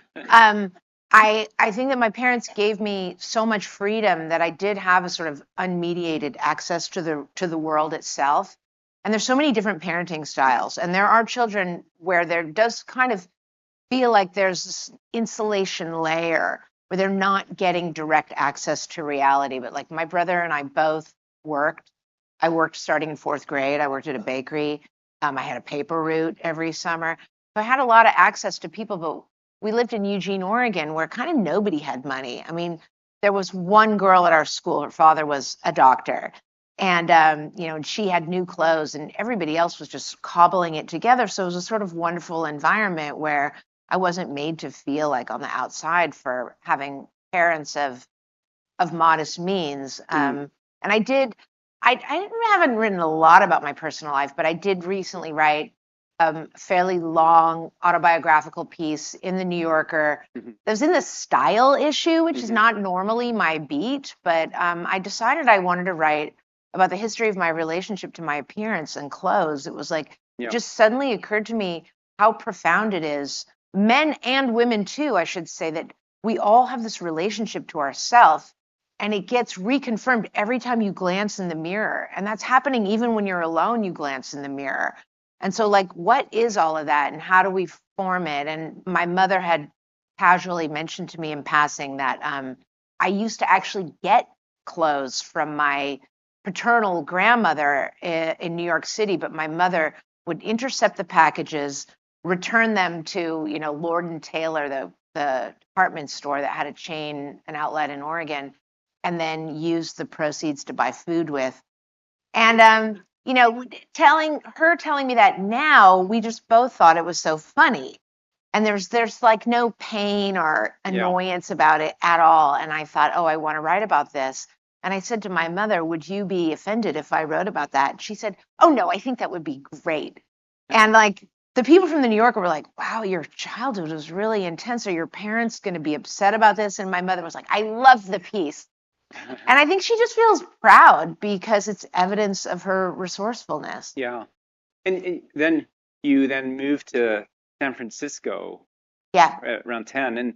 And I mean, I only say this because you write about this in your collection of essays, The Hard Crowd, and there's this period of time where it really feels like you're given a lot of rein to explore life. You know, you hang out with a kind of a grittier crowd, more adventurous group, maybe. Yeah, I mean, I think that some of that is not just about my family, but can also be explained by the city itself, San Francisco, and the era.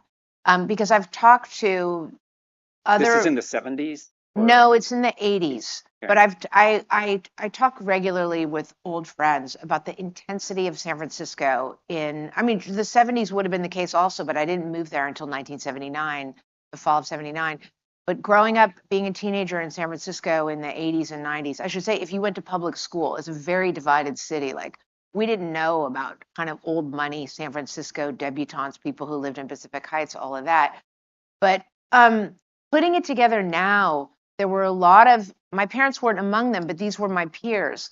There were a lot of kids whose parents really were, without overemphasizing the point, people who were kind of casualties of the summer of love.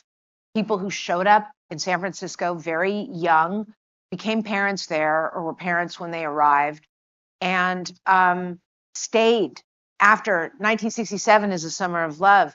And by the 1970s in the Haight-Ashbury, a lot of these people were addicted to drugs and raising kids. And these were my peers. And so a lot of people were from pretty shattered, unstable backgrounds.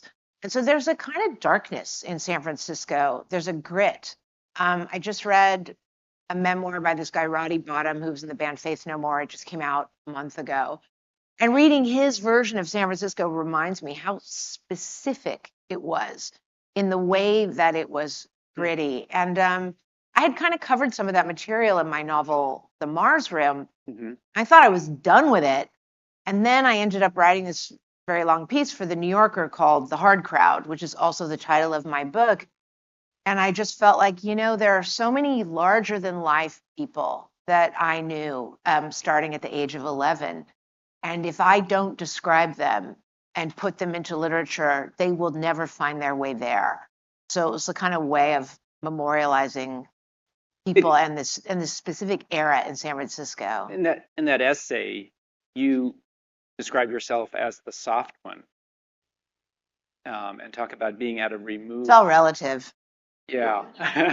What does that mean to be at a remove? Were you kind of there, but somehow also disengaged as an observer? I mean, was your memory of it or a feeling that you have? You know, I think that, so writing memoir, I think it's important, at least for me, in writing a piece that recalls a very intense time and a lot of people, frankly, whose life coil was a lot shorter than my own so far, and people I knew who burned very bright and were the stars of my firmament, but didn't make it. I felt that in recording all of this, it's important to acknowledge the distance that is established in the very act of writing itself. The fact that I'm able to describe all these things and to record this history and be the scribe suggests great distance from the fact that it happened. The ability to write about it means you got education. It means you have the wherewithal to have a kind of remove. Yeah. And so I think part of it was that, you know, the act of writing is an act of distance. And when people write a memoir as if they're still up close, you know, immersed into the drama, okay, fine. But there is something artificial about that because they aren't immersed any longer. Survival itself, it suggests distance. So just to give, so you don't have the wrong idea. So Rachel's running it, yes, but she also was still doing well academically. which is not shocking, and went to Berkeley at the age of 16, right? Well, I just heard that Trump is like hiding his college transcripts, and like there's some B's in mine, and I was wondering if I should hide mine too. I don't know. But so you escaped that or removed yourself from that crowd early at 16. I did, yeah. But then after Berkeley, you kind of went back I did. across the bridge again. Yeah. Yeah, I lived in San Francisco in the early 90s. I don't know, there was a recession in 1990, if people remember, and so it was difficult to get a job. The other challenge for me was that I really didn't want a job.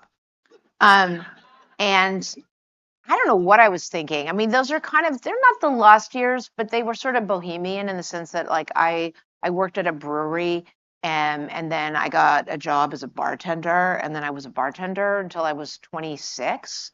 So from 21 to 26, I was not, pre-professional, and instead I feel like I was studying people, And I mean, and it's paid off. and I know you don't, and I know you don't do this anymore, and you haven't for a long time. So it's like talking about another person, another time. But during that time you were bartending, you were also like riding motorcycles around, or Yeah, that's an earlier life. I mean, it's we're talking like hard it's for a people different to let person. that go. No, I mean, I'm still friends with a lot of people I met in that scene, and some of them actually, Well, it shows up in flamethrowers a little bit. it does. And some of the people that I knew from that time, who I was involved with, have made real life out of it. And one in particular is a world record holding, repeated every year, land speed. And He, it's also he sets the yeah. land speed record at Bonneville Salt Flats. Flats, and so it's wonderful for me to have those people in my life, and then they also give me credibility because they're like, I'm the writer who well, has written about yeah. their scene. And actually, that's the first thing you ever published. Is this essay "Girl on a Motorcycle," which is about a one-day endurance and speed race where you span the entire length of the Baja Peninsula from the border in San Diego to Cabo San Lucas. It no longer exists. So you're It's covering illegal, completely crazy. 1,000 miles. Yeah, almost 1,100 miles. It's 1,100 like miles. driving from San Francisco to Denver, So your average in speed one is what day. you have to. like over 100 miles an hour. But it's there's a lot of turny roads and a On a lot motorcycle. of cows sleeping on the road. How'd that go? Well, let's move forward toward my people who want to read the essay. It's the first essay in the hard Yeah. crowd, and I talk I know. about how that went. Okay, so no spoilers. But the collection of essays is really good because you can see it's fun to spend time with Rachel and talking, and with the hard crowd, you're spending a lot of time with her and her wonderful voice. But I gave up motorcycles. My dad still rides motorcycles. So she, He's 87. so then you decided at some point, well, I know what I want to do. I want to be a writer. You go to Columbia, MFA, your program, study with Jonathan Franzen, and then you take. I'd been writing poetry all the years Oh, were before you? that. Yeah, and taking classes at this place called New College of California. Did you see yourself as eventually becoming a novelist? Is this? I mean, you knew you wanted to be a writer, but did you know what kind of writer you wanted to be? Not necessarily. I was interested in poetry, and I really wasn't anxious about genre. I mean, I think because I was around these sort of like Lynn Heginian, who taught this class I would take, was a well-known language poet who also taught at Berkeley. And I don't know, I didn't speak prose, but I was interested in writing prose. And the root of it is the same for me now. The novel seemed a little intimidating to me. Even after I got to Columbia, I wrote short stories, partly because the workshop structure lends It's itself creative to writing. them. MFAs are all about the short story. It seems. They are to some degree, and I think that I don't really teach often. On occasion, I do, and I think that a lot of people are sort of trying to figure out how to write a story that kind of has the lineaments of a story. It seems storyish, and it's hard to get around that. It may be that a young writer can't escape that, but eventually that's not how you get there. You have to find out what your sensibility is and dilate it. It's not about writing a story that kind of seems vaguely like it has an epiphany, like a Raymond Carver story or a Chekhov story. But the novel for me, like I arrived at the novel after I finished Columbia. And I guess I thought novels and novel writers was a different category of human, like people who have some epic scale in their mind or this enormous confidence. But then, and maybe this is how you were cueing me, I went to Cuba with my mother and 2 of her 3 sisters after I finished Columbia. And for them, it was a pilgrimage back to this quasi-colonial environment that they had lived in as children and adolescents, because my grandfather worked for a nickel mining operation on the far eastern side of Cuba. And when we got there, we were just plunged into this world that still had all of these layers of this weird colonial Cuba when the United Fruit Company, are there people here who remember that name, dominated Eastern Cuba. And people said that the head of the United Fruit Company was more powerful than Fulgencio Batista, who was the president of Cuba. And Raul and Fidel Castro were from right outside the gates. There's some gated communities around here. This was a gated community, and the Castros were raised right nearby.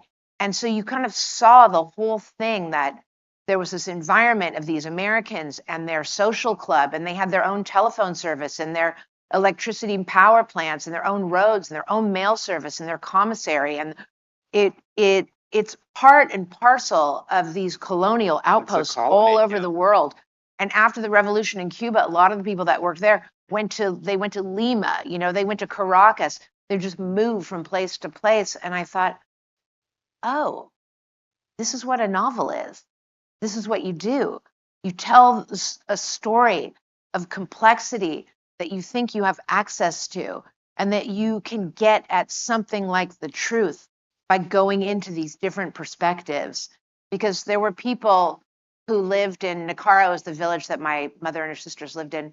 There were people there who had everything to gain by a revolution, especially the cane cutters and the people who worked as servants and gardeners for the Americans, who lived in, as my mother very vividly remembers it, shacks with dirt floors, with no indoor plumbing. And then there were these American children who were literally born there, like the son of the man who was the head of the United Fruit Company, who lost everything and were told that their very memories themselves are invalid because they're part of colonialism. So I thought, I want to write a novel that can include every version of somebody's truth without having to synthesize or make a political argument. Just tell the story from all these different perspectives. And that's what I did. And that was about 20 years ago. And so, that I finished it. And you finished it, but you started the process. It took me like 7 years to write. So, 25. So she's written now 4. That was the first novel, and every single one has been published to incredible critical acclaim. And you were hitting these shortlists like Booker, National Circle Award. You're like cover of New York Times. You get letters from Don DeLillo saying this is brilliant writing. I mean, it's pretty. It's been lucky. From the first day, it seems. I mean, we don't see all the work that went into front, but as soon as the novel comes out and people are talking about it, that must be so gratifying. At some point, you feel like I actually can do this well. It's abstract, I should say. Hearing you say that before you got to it must be so gratifying, I was thinking it somehow doesn't accrue. It doesn't help with writing the next novel. And I think but that's part of the magic of writing. It doesn't help with the writing, but it does help with the writing, and it does help with getting it published, and it does help with a lot of stuff. Sure, right? But the internal doubt and the question of how to write a novel, I feel, but there are good elements to this. I feel I start over with every single book, and inevitably hit a moment of, actually, I love writing. I know there are writers who are like, oh, it's torture. And that's not me. I really love doing it. But before I figure out a book, is that like somebody in their car?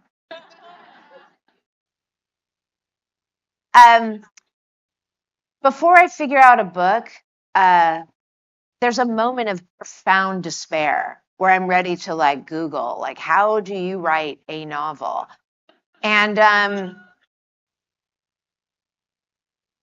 I need to go through that. And part of what's so, part of what makes the book to me, the form of the novel, so impervious to an accumulation of confidence that is bestowed on you by other people and by a structure in the literary world, is that each book is finally a chance to figure out how not to compromise. Because when you make a form and you have content for that form, you're always looking for how not to be cheap, how not to have, for instance, a coincidence in a novel, which is a cheapening thing that even the greatest writers resort to. And with every novel, there's like the idea of it in your mind is pure and perfect. And that's not going to exist once you start to hammer the thing out in language, you know, sentence by sentence. And I love that open moment of I get a chance again to finally figure out how to do this. And at the same time, it's very, very challenging. I think that it's dicey to be successful because being an author and being a writer to me are different capacities. I mean, for different writers, they're different. It's like, I want to please people. I want to be liked. As a writer, those cannot be my motivations. It's very, very different. And so it's about, for me, toggling between the two so I can get back into that space where I don't care what anyone else thinks. Because I really am just writing for, you know, my big daddy, big Rach, whoever it is that's judging it. You're, and well, it's hard too, but you definitely would never be labeled as formulaic, you know, and her four novels are completely different from one another. One set in Cuba, colonial, one set in maximum security prison for women. But they're all vexed by my dirty sense of humor. There's one in New York in the 70s that goes over to Italy, and then your most recent one is set in France. But if there's one constant, it's a first-person narrative, and it, as soon as you, for me, the experience of reading this book, as soon as you start reading, is that the narrative voice takes over right away.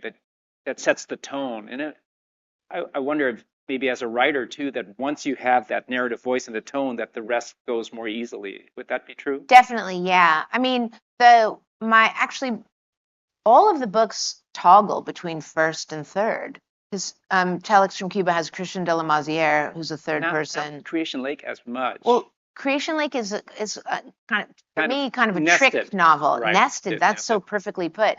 Because the narrator is a first person narrator, but she's transposing these emails that are sort of like sermons that are written by this mysterious kind of elder statesman, French philosopher, primitivist. And he's more, to me, after a while, like she starts out saying, he said, he told them, he said. And I liked the incantatory rhythm of that. But then after a while, I thought, how long can I go without a he said, he told them? And so then it's just a more, for me, classical third person literary character. And he has a childhood and he lost his family in the concentration camps in World War II. And then he is, you know, politicized by May of 1968. You know, what and we should do, kind of tells the story. We should just give them a third quick, person. quick blurb about what Creation Lake's about, so then they can understand what you're. Oh man, yeah. What is okay? Creation Lake is about a disgraced former FBI agent who's been hired in the private sector to infiltrate a militant collective in rural France of people who want to support the farmers in their local area to fight the state's industrial agriculture projects. This disgraced former agent infiltrates the collective and hacks into the emails of their mentor.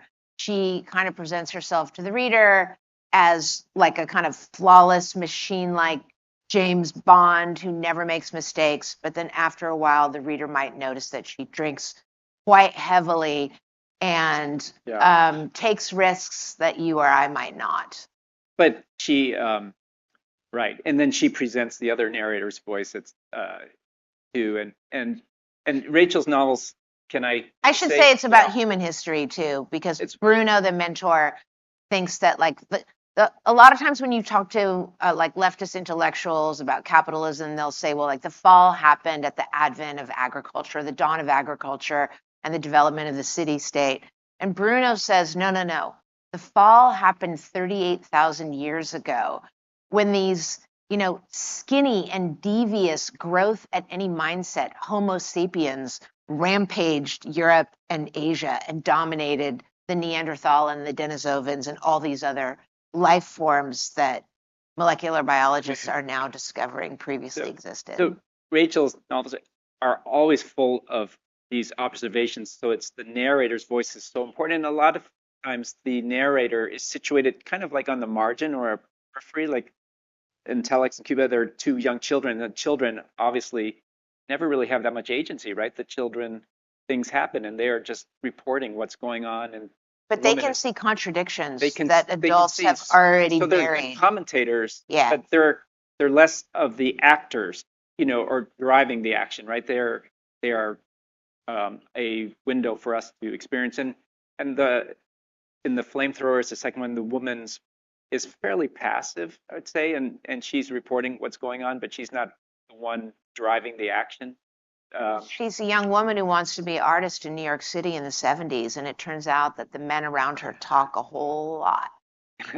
So she's just recording reality as and she's Sadie's, experiencing it. Although she tries to create things, I mean, she's reporting as a spy. So once again, you have people who are observant. And you taught a course last year at Stanford, and you titled it "The Art of Stealing," and it's about the sacred art of stealing. But I almost felt like you should teach a course before that about the art of paying attention, or the sacred art of noticing. Yeah, I'm very interested in noticing. I mean, it's like they're different. I'm not really a teacher of fiction. I mean, just don't do it regularly. I want to spend most of my time writing, and I've been lucky enough to be able to do that. But one of the few things I'm interested in seeing if it can be taught to people is attention. And you know, there's a lot of talk about that now, but people have always been interested in the question of distraction. I mean, I'm reading Marcus Aurelius's ruminations over his 11 books or something, and he comes to it again and again, like how to pay attention, how to sustain your concentration. And a lot of like early American sermons by pastors were all about distraction. And like that's what the revival meeting was meant to be, was a place where people are forced to sustain attention. But I guess all of that aside, as a writer, like there are people who teach craft. I'm not one of them. And partly I just have a superstition about it. Whatever craft I've learned, if I talk it out, I will bleed out the force and the magic of how those ingredients work for me. You mean craft? So you're talking about the output of a writer, yeah, like rather than the input. Well, craft is like, how do you make dialogue? How do you get people to, you know, famously move from room to room? And I want to ask students, what are you seeing? If you were to just sit in the parking lot of, I don't know, Big Lots or Home Depot or something, or go to the DMV, like, or a place that excludes a certain class of people and includes another, like, what are you seeing while you're there? And I think part of what's interesting about being a reader is it's the closest you can come to the experience of being in someone else's mind in terms of consciousness.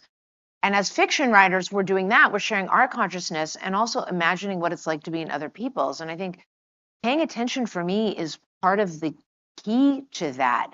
And I also want to argue that it's an American tradition, and that's what a Thoreauvian thought is granular attention. You know, are you a seer or not, as Thoreau says? So I sometimes, like, I've shown students film clips and just ask them, write down 10 things you noticed and then see who noticed what, because films to me are like laboratory of attention concentrate, you know, because it's the real world, or at least as it's reproduced in a film. And I really like certain documentaries for that, like Frederick Wiseman's documentaries, if people know them. They're sort of like direct cinema portraits of people doing things, usually in institutions.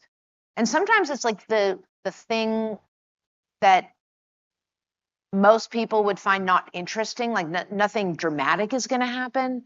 Like that's where the practice of attention really is most fruitful. Gee, you want to explore more? Rachel wrote a wonderful essay called "Learning to Wait." I think, Learning to Wait in and Harper's you Magazine. have this little Yeah. quote in there about an artist is someone who pays attention and reports back. But it's easier to pay attention, I think. Like if I'm in a room and people are having a conversation, it's easier for me to pay attention when I'm actually not the one speaking in the conversation. Yeah. And as over the 25 years now, as you've moved from like someone's writing their first novel to a bit of a public intellectual who comes to Writers Festival and speaks, and is it harder to pay attention as you gain celebrity and become the center? Celebrity would be a relative term here, but I don't know about that aspect, but what you say about it being easier to pay attention when you're not the one tasked with speaking, I've often thought the mouth opens and the mind closes. There's a weird way in which like people who are good at speaking, I'm not sure. I mean, I try to be fresh and present for people and think while speaking, but there's something about speaking that you're not paying attention in quite the same way. So I'm wary a little, I'm suspicious a little bit of my own ability to do it. I don't know in a general sense if that capacity lessens. I hope not. I mean, I love to be, I know I'm a 57-year-old woman, but I still think of myself as a girl at large in the world. And those moments of solitude, but plunged into the world, paying attention to people, more and more, I think it's about, I was just saying this to Bonnie at lunch. It's corny to say, but it's about loving people and being interested in them. And the way that they speak, cadence for me is extraordinary fun when it comes to fiction. And I think the reason it's fun for me is that I'm really interested in how people speak. And I don't need to write down what they say and reproduce it in my work. It's some very deep rhythm of how they put words together, how they join them and merge them. That is an incredible form of vernacular art. Mm-hmm. I would think that the great artists do pay attention well and have this volume very high. But then I think about artists like Sylvia Plath or Virginia Woolf or DFW, the people pay so much attention that worry that at some point it gets overwhelming and you feel a need to then step back sometime and just protect your attention gathering devices and just kind of take a break. For sure. But I mean, David Foster Wallace, who you only referred to by initials, people thought it was an airport. And Sylvia Plath are both examples of people who may have had some very tragic mental health challenges. Absolutely. That I've frankly been lucky not to have in my life. Yeah, but it's also tied in with creativity and who knows, right? Definitely. Yeah. Yeah, and we think of creative, it's always been a focus on the craft, you say, or the output. I am just in awe of artists with their inputs on how they first absorb things that they're going to present to us. It's not just that they have an art in speaking, that they have to have. That's the joy part for me. And again, to be corny, like I'm really interested in the little daily joys, like amusements, and they're like little secrets that only each person knows about the world. I've said this before in interviews, but I think that that's what writing is for me. Like when you're reading, there's those little clicks of recognition where I think David Foster Wallace actually referred to it as the click, and it's exactly right. This little moment where somebody describes something as like absurd or it's beautiful or it's tragic, and you go, oh my God, this is exactly right. And I wouldn't have had the presence of mind or the skill to put it into this language, but I know what you're talking about. And I think each one of us has that moment where there's the recognition of the thing, the little secret, the thing you're observing.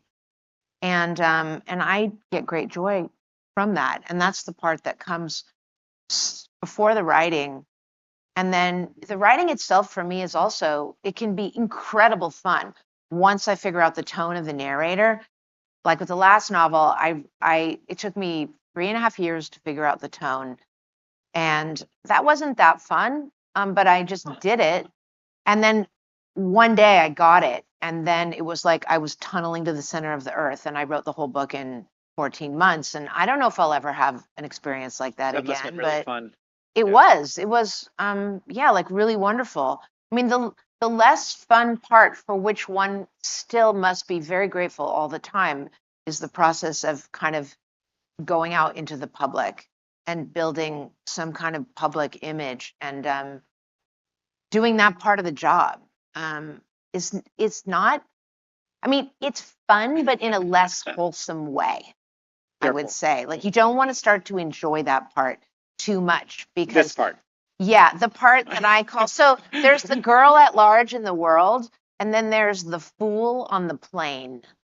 And you don't want to end up the fool on the plane, which means you're just maintaining your public image and doing events rather than the work of Yeah. Rachel, writing the do you novels. journal? I don't, no. No. I have a friend who does that, and and she's in a lot of sort of like curious social environments where there'd be a lot of gossip and great observations. And so for a minute, I did when I was young. I have like lots and lots of journals, but I mean, When did you are they stop? interesting? I would say in my late 20s, because I just Oh. put together all my papers, and there's a lot of journals in there, and How I old- was ripping pages out, how old were throwing you them when- away before they go to the How institution. old were you when Telex came out? Old, 38. But I have this friend who does it now, and I thought, oh, maybe I should try that again. And I did it for one day. I just, I'm not interested in recording. I don't know. I just let it go in. And I think that there is a kind of brutal and also wise threshing mechanism in the unconscious. And there are going to be things that will have mattered and they will emerge as I'm writing. Mhm. But if I write down everything, I sort of give my conscious mind the false impression of democracy that everything that happened matters. Yeah. That's my excuse. Okay. I actually just find it boring to write everything down. You've written a lot of essays, and you've written Yeah. 4 novels. And do you enjoy both equally, or do you really see yourself as an essayist who also writes novels, or a novelist who also writes a few essays? Novelist who writes more than a few essays, but Yeah. the novel for me is the thrill. It's the hardest thing, it's I just went to Key West. It's the tarpon, you know what I mean? For the saltwater fly fishermen in the audience. It's so much more capricious as a muse. You can't control it. At least I can't. I cannot wrangle down that star. It just has to happen. Frankly, the essay, that's wrangleable. I can write the essay. I know that I can do it. And I learn a lot when I'm writing essays, like a new subject. I spent 8 months researching the history of nitromethane and drag racing in America. And I went to events all over with my son, and we had a blast. And I learned so much through doing that. And I talked to a lot of different kinds of people, American people, doing this pastime, very diverse, much more than you would ever guess. But it's different than writing fiction. It's nice to have both, but I think of myself as a novelist. And if you looked at the time I spend doing each, much more time on the novels. Well, we're thankful that you do write both. So Thank you, Coy. and thank you for doing the part that's work for you too, and showing up here, sharing yourself with us. Thank you for reading my work. I mean, he's been a delightful person to get to know. So, Thank you very and much for coming. Thanks. Well,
Ladies and gentlemen, the program will begin in 5 minutes.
Ladies and gentlemen, please take your seats and silence all cell phones. The program is about to begin.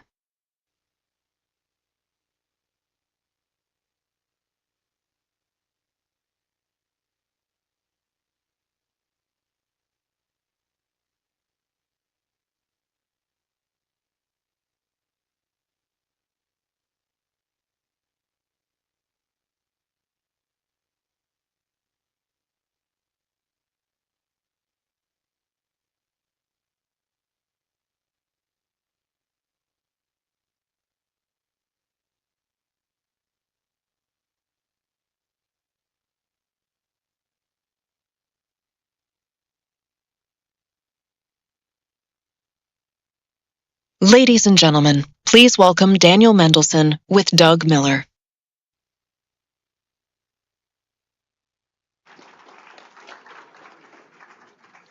Good afternoon and welcome. As we were sitting there for just a few moments and looking at the beautiful weather here in the desert, I think you mentioned it was 4 degrees at home? -4. -4 degrees. Yeah. I feel terrible that he's here and had to be away from home. I don't. Then he mentioned that he had some friends here from Los Angeles. He mentioned his partner, Stephen, who I met. He's a lawyer. I loved him right away. And then I told him, well, guess what? My court reporter of 11 years is here, Dallas. So we got all kinds of people here watching us today. So you're in for another treat. I've really had some great books this year. I can tell you, and I don't want to cause a stampede, but there's only 5 left at the bookstore. So you may have to order it on Amazon if you don't already have it, because I think you will want it after this. He also wrote one called Lost. I think it's called A Search for Six and Among 6 Million. Mhm. It's fabulous. It's wonderful. They don't have that one over there, so you'd have to buy it on Amazon. So I want to do something that I've never done before, and I gave him fair warning.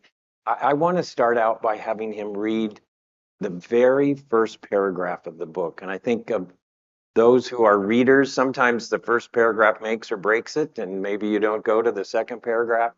So let me have him read the first paragraph.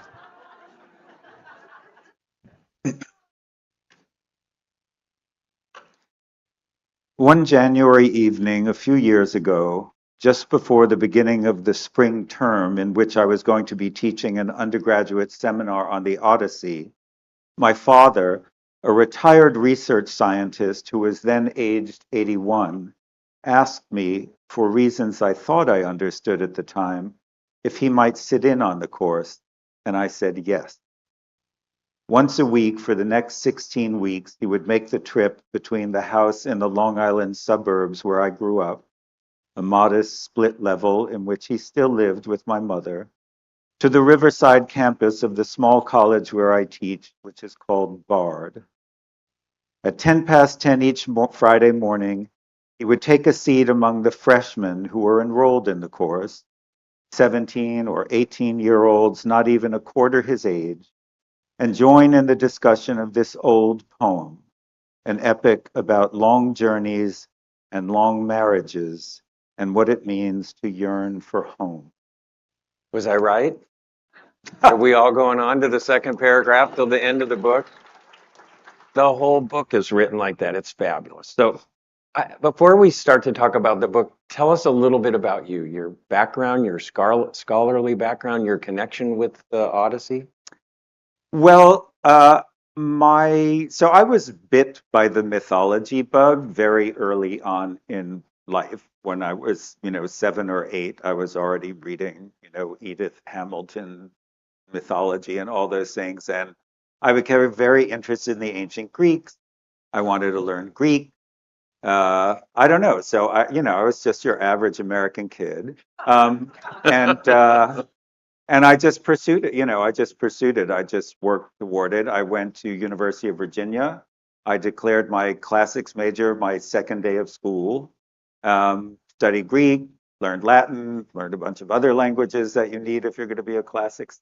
I did pursue a PhD, which I completed at Princeton in the mid-90s. But by that point, I had started freelance writing, because I was actually interested in other things as well. And I decided not to go on as a classics professor, and I just became a writer, and I was freelance writing for many years. But because I had this background in classics, I became, in the publishing world, writing for mainstream publications like the New Yorker and the New York Times, sort of Mr. 1-800 Classics. If there was ever anything to do with the classics, I was the guy that they called to review it, and not just books. So I wrote in the 90s and the first decade of the 2000s, I wrote very often in the New York Times Book Review, the New York Review of Books, blah, blah, blah. Not always about classics, but often.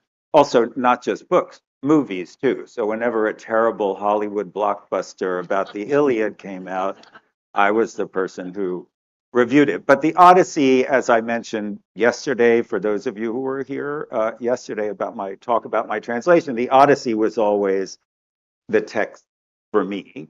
that it interested me more than virtually anything else.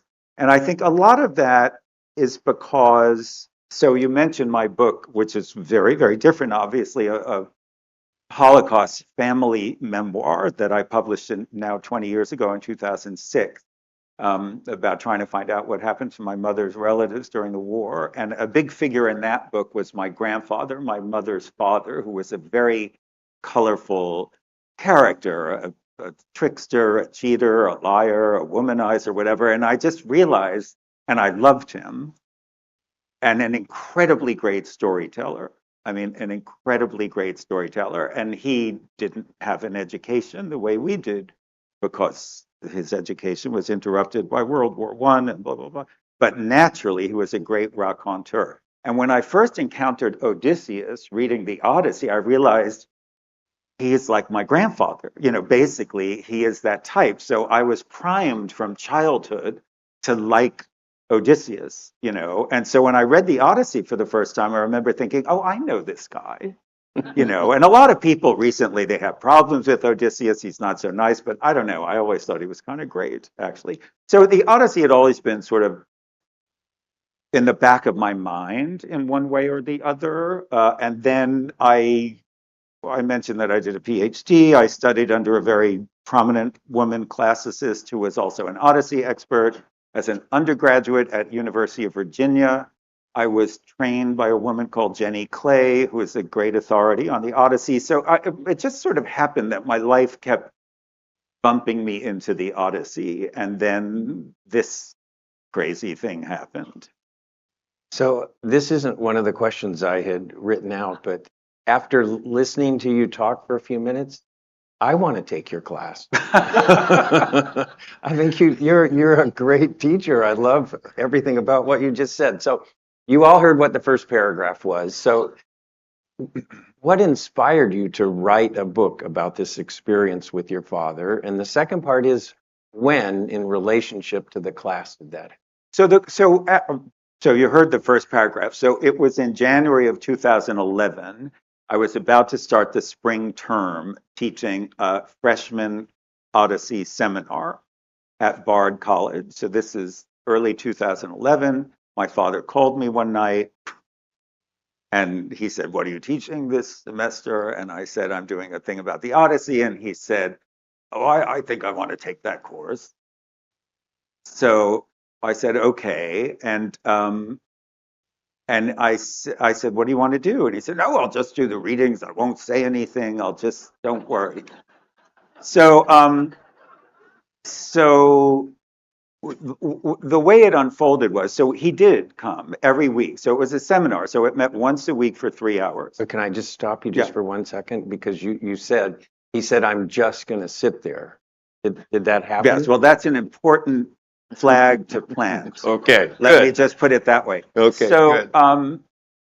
So the semester went on. So it's a setup for a sitcom, right? It's a setup for a comedy. You know, your grumpy 82-year-old father is suddenly sitting with your 17-year-old freshman. And in fact, early in the semester, I called my editor at the New Yorker and I said, "I have a great, one of the kinds of pieces you can publish in the New Yorker is called personal history." And I said, "I have a great comic personal history to write." But actually what happened is, as the semester went on, it got less, I mean, it never stopped being funny in a certain way, but my father's involvement in the class became very moving. Because of course, when you teach literature, the sort of problem, so to speak, is that even your smartest kids don't have the life experience that allows you to appreciate certain things about great books, because they just haven't lived enough, right? And the Odyssey is a poem about a guy who's separated from his wife for 20 years and is desperately trying to get back home. And they haven't even been alive for 20 years. So it's theoretical for them. They can't, they don't know what it's like to remember something that happened 20 years ago, right? And that's fundamental to the poem. So suddenly having my father in the classroom created a kind of different angle because the kids at Byrd are super smart and they've read a lot and they're sort of in a certain intellectual way, they're very sophisticated, blah, blah, blah, but very naive through no fault of their own because they're very young. Whereas my father, who didn't have some of the equipment they had, well, my father was a scientist, I mean, but he wasn't a literature person necessarily, but he did have the life experience. And that, as the course went on, became more and more part of the texture of the course, where he would offer his take on things, which was a take they couldn't possibly have. So it got to be quite serious, but get back to, so he tells you, I'm just going to sit in the corner. Yeah. I'm not going to say anything. that was And not what happened true. after? From the first day, literally. And so we sit in these classrooms at a big rectangular table, and the classes are never more than 22 people, so you can get everyone around these big tables. But my father would always sit in a chair behind me in a great sort of passive-aggressive choreography. So whenever he said something, I had to, acknowledge him. And from day one, he started interrupting me. I was like launching on my introductory spiel about Odysseus and the poem and what it means or whatever. And like the 5 minutes in, my father said, he said, I have a question. I was like, yes, Dad. And he was like, I don't think he's such a great hero, which was the leitmotif of the whole course. That was his theme, The joke too. of the Yeah. course is that he never ended up liking the Odyssey. He liked the Iliad much better. He was like, he didn't understand, which was actually very touching because my dad grew up as a teenager during the Second World War, and that sort of shaped his vision of everything, good guys against bad guys. And my uncle, Howard, his older brother, flew on bombing missions in the Pacific all throughout the war, 6 years. And so he never liked the Odyssey, actually. He liked the Iliad because the Iliad spoke to him in a certain way. Yesterday I said in classics, you're either an Odyssey person or an Iliad person, and my father was definitely an Iliad person.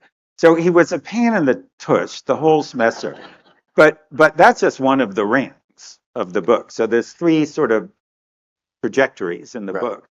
That's one, the classroom. But then just as the course was ending in May, the woman who I mentioned before, who was my advisor when I was in graduate school, a scholar called Froma Zeitlin, called because she had been very tickled by this whole thing, and she would check in with me periodically to see how I was, doing.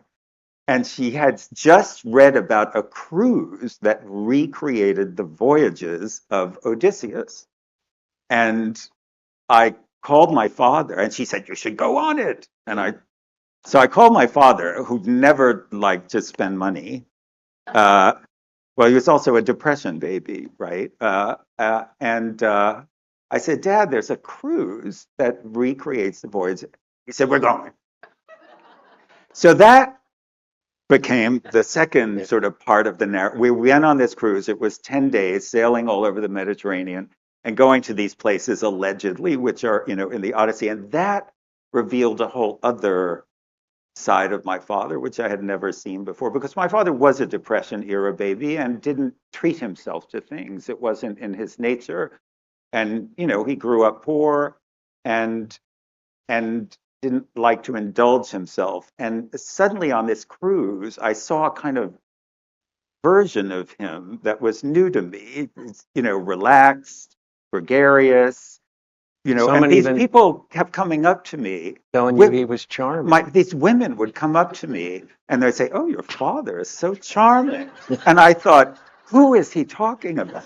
I couldn't, So, but if you've read the Odyssey, you know that one of the things that happens in the Odyssey quite often is Odysseus, in order to get out of a sticky situation, his patron goddess Athena will often come down and transform him, give him a makeover so he looks different. And I thought, this is actually happening. And then not long after we got back, he fell ill and died a few months later. So the book is sort of what turned out to be the last year of my father's life as strangely filtered through the Odyssey, and so to come back to your question, wait, which I will do. Okay. I never forget. You're like the teacher. Homer. You're the teacher, but I'm the judge. Like Homer, yeah. Like Homer, I digress, but I always get back where I'm going. So that you need to know that in order to answer your question, because at the beginning I thought I would write a funny magazine article, a comic thing. By the end of the year, I thought this is something much bigger and it's not just comedy, because it was also about me and my father sort of getting to know each other in this strange way, traveling all over and whatever. And so I would say after he fell ill, but before he died, I thought somehow this is a book. I didn't know what it would be then. And then, so he died in April of 2012. I wrote what you just heard in the fall of that year, and I finished 4 years later, and it came out in September of 2017. So I want to go back to the classroom, but you brought up this issue of the three rings. You also wrote a book, The Three Rings, A Tale of Exile, Narrative, and Fate, which is excellent too. And in there you talk about how this book wasn't easy to write, and you had a real struggle, and it took much, much longer than you thought until you went back to something called the three rings. Yeah. So tell us what that is and what that means. Because three is important to me. My mentor, Tom Anderson, who trained me as a trial lawyer, always talked about threes when something's important. Yeah. You repeat it 3 times. And so it was like, a reunion for me when I read that book. Well, 3 is the magic number of narrative, right? That's why jokes always happen in 3. Nobody ever told a joke where there's like a rabbi and a priest. Right. It has to be a rabbi, a priest, and a minister, or whatever. And it is the magic number of narrative, right? It's the ideal number of acts, right? The beginning, the middle, the end, whatever. So so I did write a whole little book about how hard it was to write this book.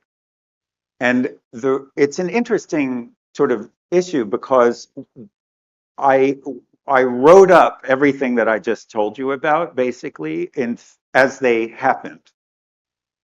The class, the cruise, the hospital. And I finished the manuscript, and it was like 600 pages long, manuscript pages long. And I am also a very prolific book critic, and I know when books don't work. And I thought something is not working here. And I turned to my great mentor as a writer, a wonderful and very important editor called Robert Gottlieb. And I said to Bob, I just can't figure out why this is not working. And he read it in a day, which is his famous thing that he did. He always used to say, you can never keep an author waiting. And I agree. And he said, the problem is when you get to the end of part 1, the classroom, you don't want to then have to go on a cruise. Because the classroom is the real arc.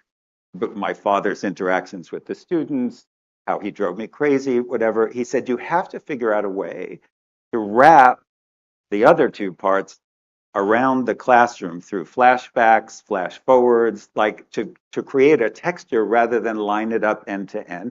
And I sort of had this moment where you literally clap your hand to your head, because of course, the famous thing about the way that Homer tells a story is he doesn't tell it in a straight line, right? That he will have a primary narrative and wrap around that primary narrative secondary narratives and even tertiary narratives through means of flashbacks and allusions and whatever. So it becomes very rich. So he said, you have to find a way to wrap the cruise and also the hospital around the backbone, which is going to be just the course from January to May.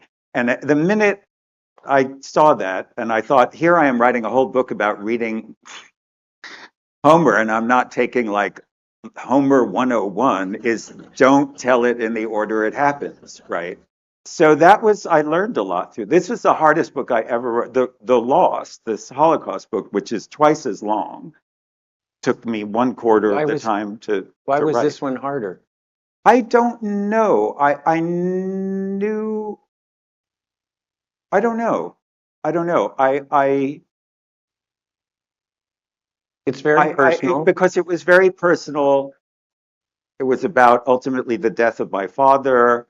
And I guess at the very beginning, I felt I had to operate out of some sort of allegiance to the order in which these things had happened, but which is the order in which they happened, but was not making a good story.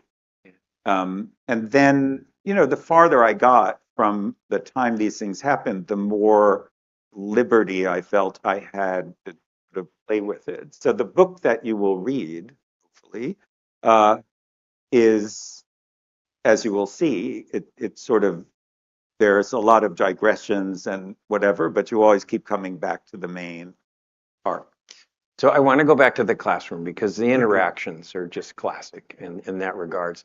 And I want to ask about how the students reacted to your dad and how you reacted to your dad. But I want to read a quote from one of the students. It was in the book. It wasn't something I found independent. The student says, and he's talking directly to you, I have the impression that you have some interpretation in your head that you think is the right one, and you want to lead us to see things your way. You squash anything that doesn't fit that interpretation. And he said that in front of your father. And tell us about that. And Well, it was very interesting because, when you teach a book that you love, you can make this mistake of wanting your students to love it in exactly the way that you love it, which is never a good idea. And I do think that having my dad in the classroom really taught me a lesson about how to teach because all kidding aside, he had a very different take on everything because he was a different person, And my father was a mathematician, actually, so he liked to see things in very four-square way, as if everything was an equation that can be solved. And, the Odyssey is about a liar. The main character is a liar who fudges and makes stuff up. So it never made sense to him. And constantly being sort of battered by my father's interruptions sort of opened me up to the possibility that, you can get into this text in a very different way. And the students would watch these sort of fencing matches between me and my father. And I think, in retrospect, it was the best thing for them because they saw, let me put it this way, usually when you are teaching a college class, you are the oldest person in the room. And by having this sort of alternate point of authority, because they were 18, so he was 82, he was grandpa, right? He was a authority figure. I think it emboldened them to be more feisty in putting forth their own ideas about what things were about. And I think it made it a better class. We were talking in the green room that I have stayed in touch with these kids, now not kids, this is 15 years ago. And I do think that was because my dad was in the classroom pushing back against me in a way that they were not used to seeing, and it made them better students, actually. did it change how you teach the Yeah. Odyssey? Yeah, totally. I'm much more aware of my, as I said, I'm a critic, so I'm used to putting forth my interpretation and not having to argue it. I think it made me better because I'm more receptive to the possibility that there are other ways of reading the same text that may not be my own. So I want to ask you a question about something that convinced me as I read it why I would like you as a teacher and why I would like you as a person, because you came up with nicknames for all of the students in the class. Why did you do that? Well, so this is just practical. We have small classes at Byrd, and they all come into the classroom. They all know your name, but you have to learn their name very fast, right? Especially in a class that meets only once a week. I want to learn everyone's name by the next week because to foster a discussion, you want to be able to call on people by name. It's much more intimate, right? You know, and so over the years, I developed this system where on the first day of class, you know, I have the roll, the class list, and I would, you know, I would say, oh, you know, Jane Smith, and a girl would raise her hand, and I would just quickly write down some salient physical feature that would help me, you know. So there was Maureen with the red hair or whatever. And that, if you have read the Odyssey, you also know that Homer has epithets for all his characters, like, you know, Athena of the big owl eyes or whatever. So I just gave each of the kids an epithet on the first day. And then when I came in the next week, I remembered that the red-haired girl was Maureen and blah, blah, blah, blah, blah. It got very hard to get out of that habit, however. You know, you have to be careful. Not all of the physical attributes were ones you would want publicized, you know. So the lawyer in me saw that he didn't mention the real names of the students. He just went by the nickname. So I asked him in the green room if he had to get permission. And he said, oh, no, no, I used the nicknames. But then my next question was, well, could they figure out from the nicknames who you were talking about? Yes, because when you have to submit a memoir to a legal reading by the legal department to make sure, whatever. In this kind of book, not such a big trick. But he said, you know, as a matter of course, you change people's names. And if they had blonde hair, you give them red hair or whatever. So they're not identifiable. And then I was telling Doug at the book party, when the book came out, a bunch of these students came to the book party, the ones who lived in the New York area, and they instantly were able to identify themselves. You know, I thought, well, it's a good thing I should stick to nonfiction. And I love they came to the book party on your invitation, and that sure. you've stayed in contact with them. Wonderful gang. Yeah. So we're going to come back to the class in a second, but I want to go to the cruise, because there's a part in the cruise that for me was what brought me to tears, the most emotional part. You can probably guess what part it is, but it's Calypso's cave. Can you tell us about that? So one of the stops on the cruise was the island of Malta. And, you know, in the Odyssey, Odysseus is held prisoner on an island by a goddess called Calypso, who's in love with him. And she forces him to make love to her every night, Homer says. My students never understand why he wants to leave. And your father thought he was a cheat. Yeah.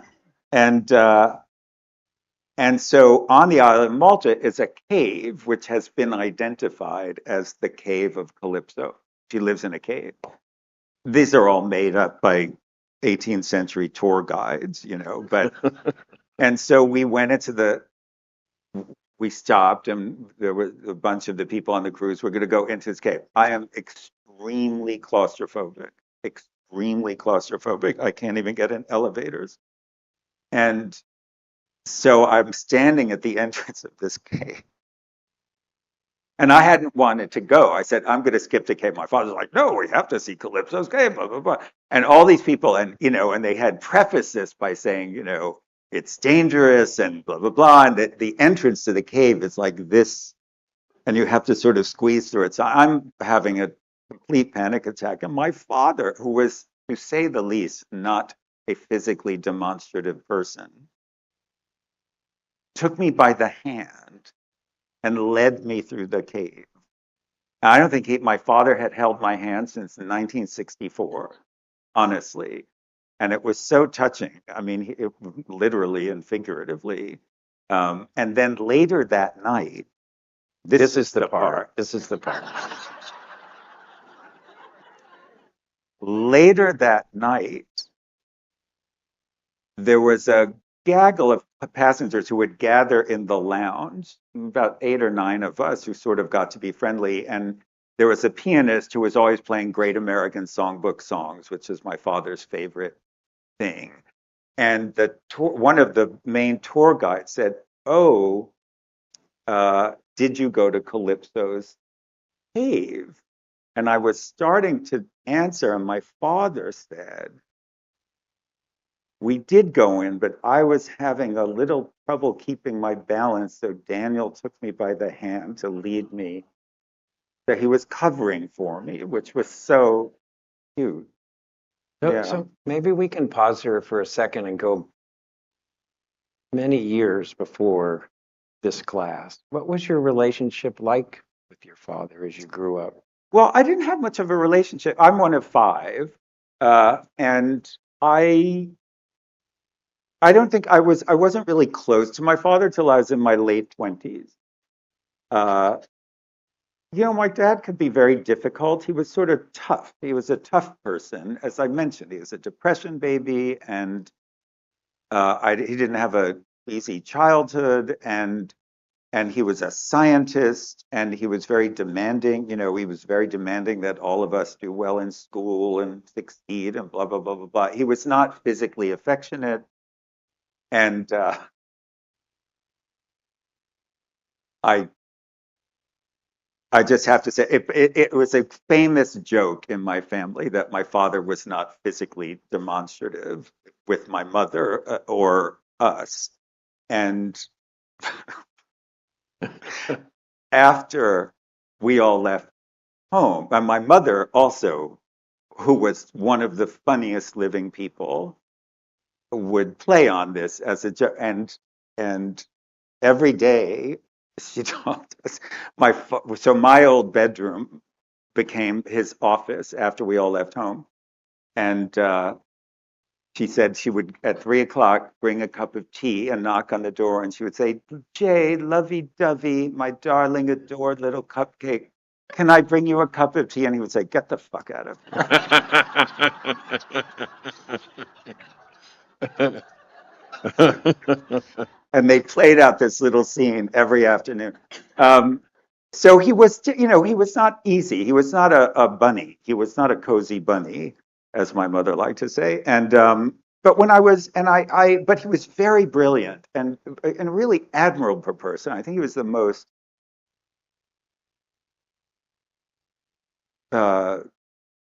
ethical person I ever knew, and a straight shooter, and just absolutely moral. And in my late 20s, when I was in graduate school, I was in therapy, and I was talking to my therapist. I said, I have to figure out a way to have a relationship with this person, because I was always a little afraid of my father. He was a mathematician. Of course, math was my worst subject when I was growing. I was terrified to go into his little office to ask him for help, because I was so afraid of disappointment. Okay. I don't think this is I can't remember what I put in my books anymore, but so my therapist said, well, have a relationship with your father. Because I said, all he cares about is how well we do in school. That's the only thing he asks about. How are you doing? What are you taking? How is it, So she said, you have to say to him, Daddy, why don't you say, are you dating someone? Or, okay. So the next week, my father, back in the days when you spoke to your parents once a week, and my father's on the phone, he's like, so what are you taking? Blah, blah, blah. And I said, Daddy, it would be so nice if you would ask me, am I dating someone? He said, wow, that's your private life. I said, I'm your child. Yeah, so I really started working on it at a certain point, and I tried to understand him. Look, understanding your parents is the great task of life at a certain point, and you'll never fully do it. But I really did actively work. And then at a certain point, he was always afraid. He was a good parent. He wanted me to be successful. When I said I wanted to abandon the academic track and write full time, he was so anxious. Would I be successful? Blah, blah, blah, blah, blah. And then, when things went well, I started taking him with me on all my book tours. And because my mother, who was OCD, didn't like to travel. And my father had a very hungry mind, and he would have loved to travel, but she didn't go, so he didn't go. And then in his 70s, when I started to have success as a writer, and I would be invited to international conferences and whatever. I took him everywhere.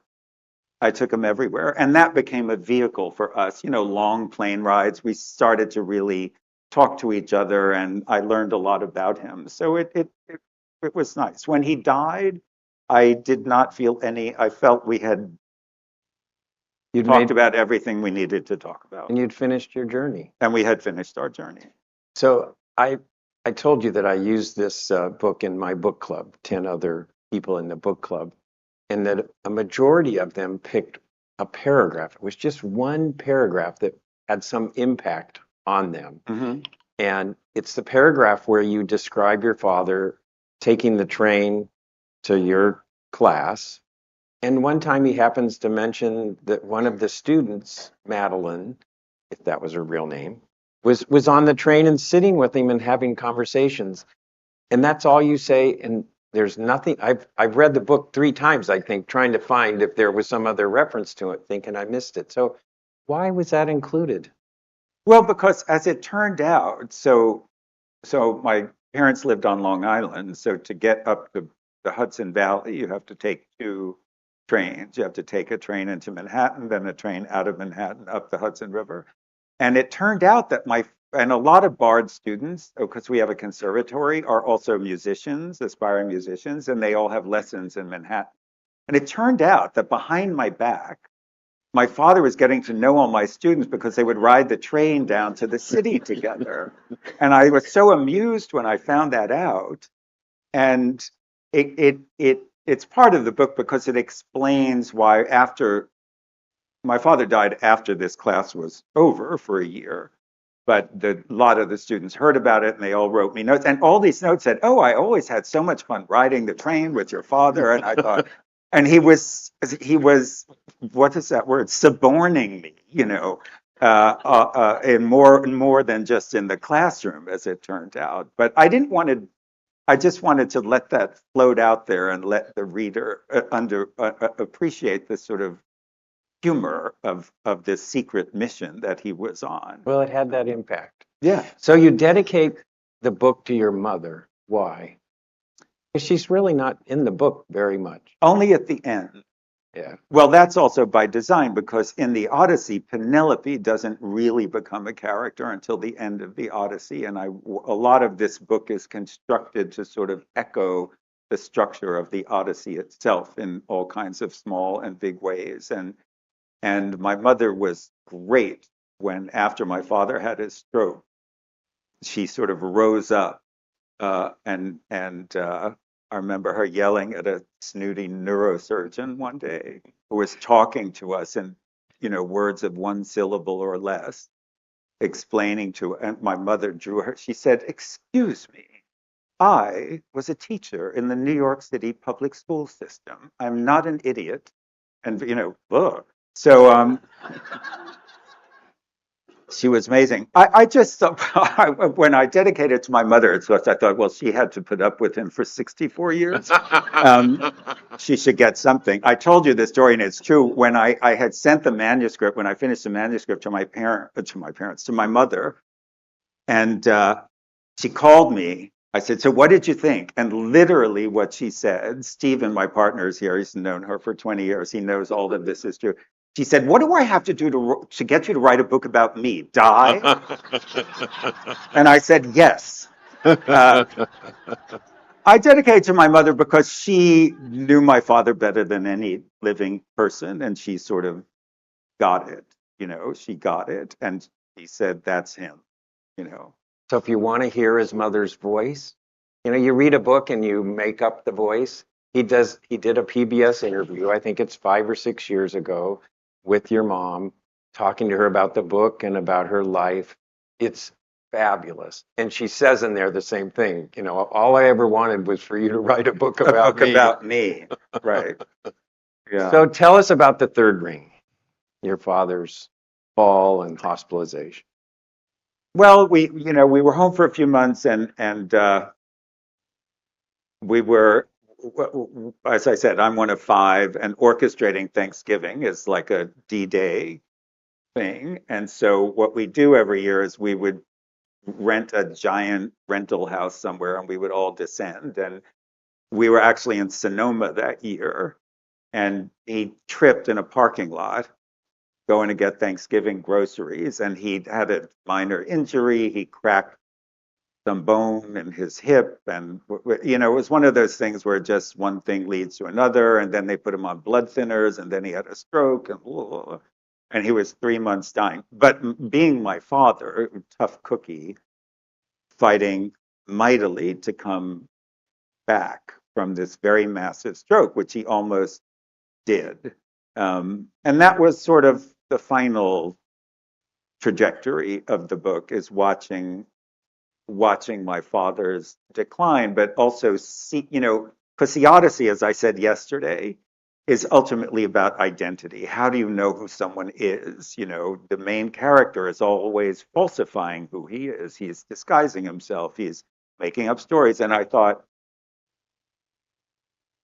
that question that some people unfortunately have to deal with is this person lying in the bed, the person whom you knew, suddenly became, very fraught for me, because there was a certain point at which we were asked to decide whether we're going to unplug. And you have to deal at that point with, is this body lying on the bed your father, or is it now just this husk? Luckily, being my so we were literally in the hospital to talk to the neurosurgeon, like, okay, because my father always said, pull the plug. He didn't want to, he was a brain guy. He didn't want to ever exist in a diminished way. And in fact, that my parents, I found out 3 months before all this happened, in September of 2011, my father's last birthday, he said to me, oh, well, by the way, you're my executor. And I said, well, can I see your will? And blah, blah, blah. He said, no. It turned out they hadn't updated their will since 1973. And so there was no HIPAA stuff. There was no, end of life. And my father said, oh, you just tell them I said it's okay to pull the plug. I said, okay, I'll just waltz into the IC. And we are actually at that point. And just at the moment we were having to decide this, the nurse came in. She said, your father woke up and is asking for a glass of water. And that was amazing. Yeah, so that's the sort of the last part, is sort of reckoning with this titanic figure in my life and figuring out what was his essence. What I remember looking at him in the hospital bed the night before we had to make this decision and thinking, who is this person? Like, where is the himness that I always knew? And is it still there somewhere, but I can't see it? Or is it just nothing anymore? So I felt that the Odyssey actually helped me to work through that thing, which is, I'm sure you all know, a thing that many of us have to deal with at some point or the other. And I just thought, how do I know it's still him? I'm sorry to ask this question with only a minute and 20 seconds left, but was it fulfilling for you, the journey? Oh, it was amazing. It was both the class and the cruise and even the hospital actually was just amazing for me. But also the writing of the book was really amazing. And, I really got into the writing about a year and a half after he died. And I remember while I was writing, my friends were saying, was it hard for you? It's so sad. And I thought, no, it's like a very nice haunting. Actually, it was a way of keeping him around. I would go to my little study every day and be thinking about my dad and recreating these conversations and all of that. So it was nice. It was a nice way of keeping him going. And that's how the book makes you feel. Makes it feel Thank that you. it was nice. Thank you. So thank you very Thanks much. A very great much. book. Thank you very much. We didn't have time for a lot of stuff, but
Ladies and gentlemen, the program will begin in 5 minutes.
Ladies and gentlemen, please take your seats and silence all cell phones. The program is about to begin.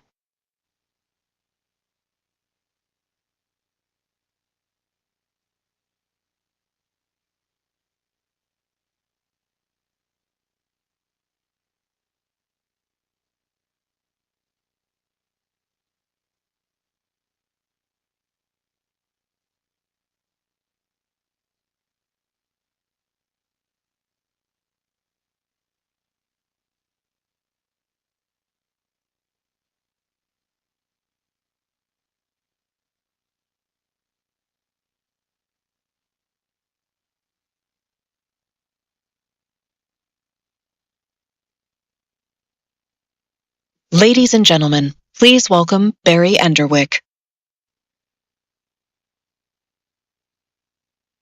Is this thing on? Yes, it is on. First of all, thank you for coming to this talk as opposed to the other talks. I really appreciate it. I know the title of it is Sandwiches of History, or History of Sandwiches, but I'm going to start things off by talking a little bit about how I went from a guy just posting a video of making a sandwich to writing a cookbook, the process of writing a cookbook. And then I'll touch on a little bit of sandwiches from history. Not all of them. We don't have time for all of them. I want to put you to sleep. The reason I'm talking to you now is because I put out a cookbook called Sandwiches of History, the cookbook.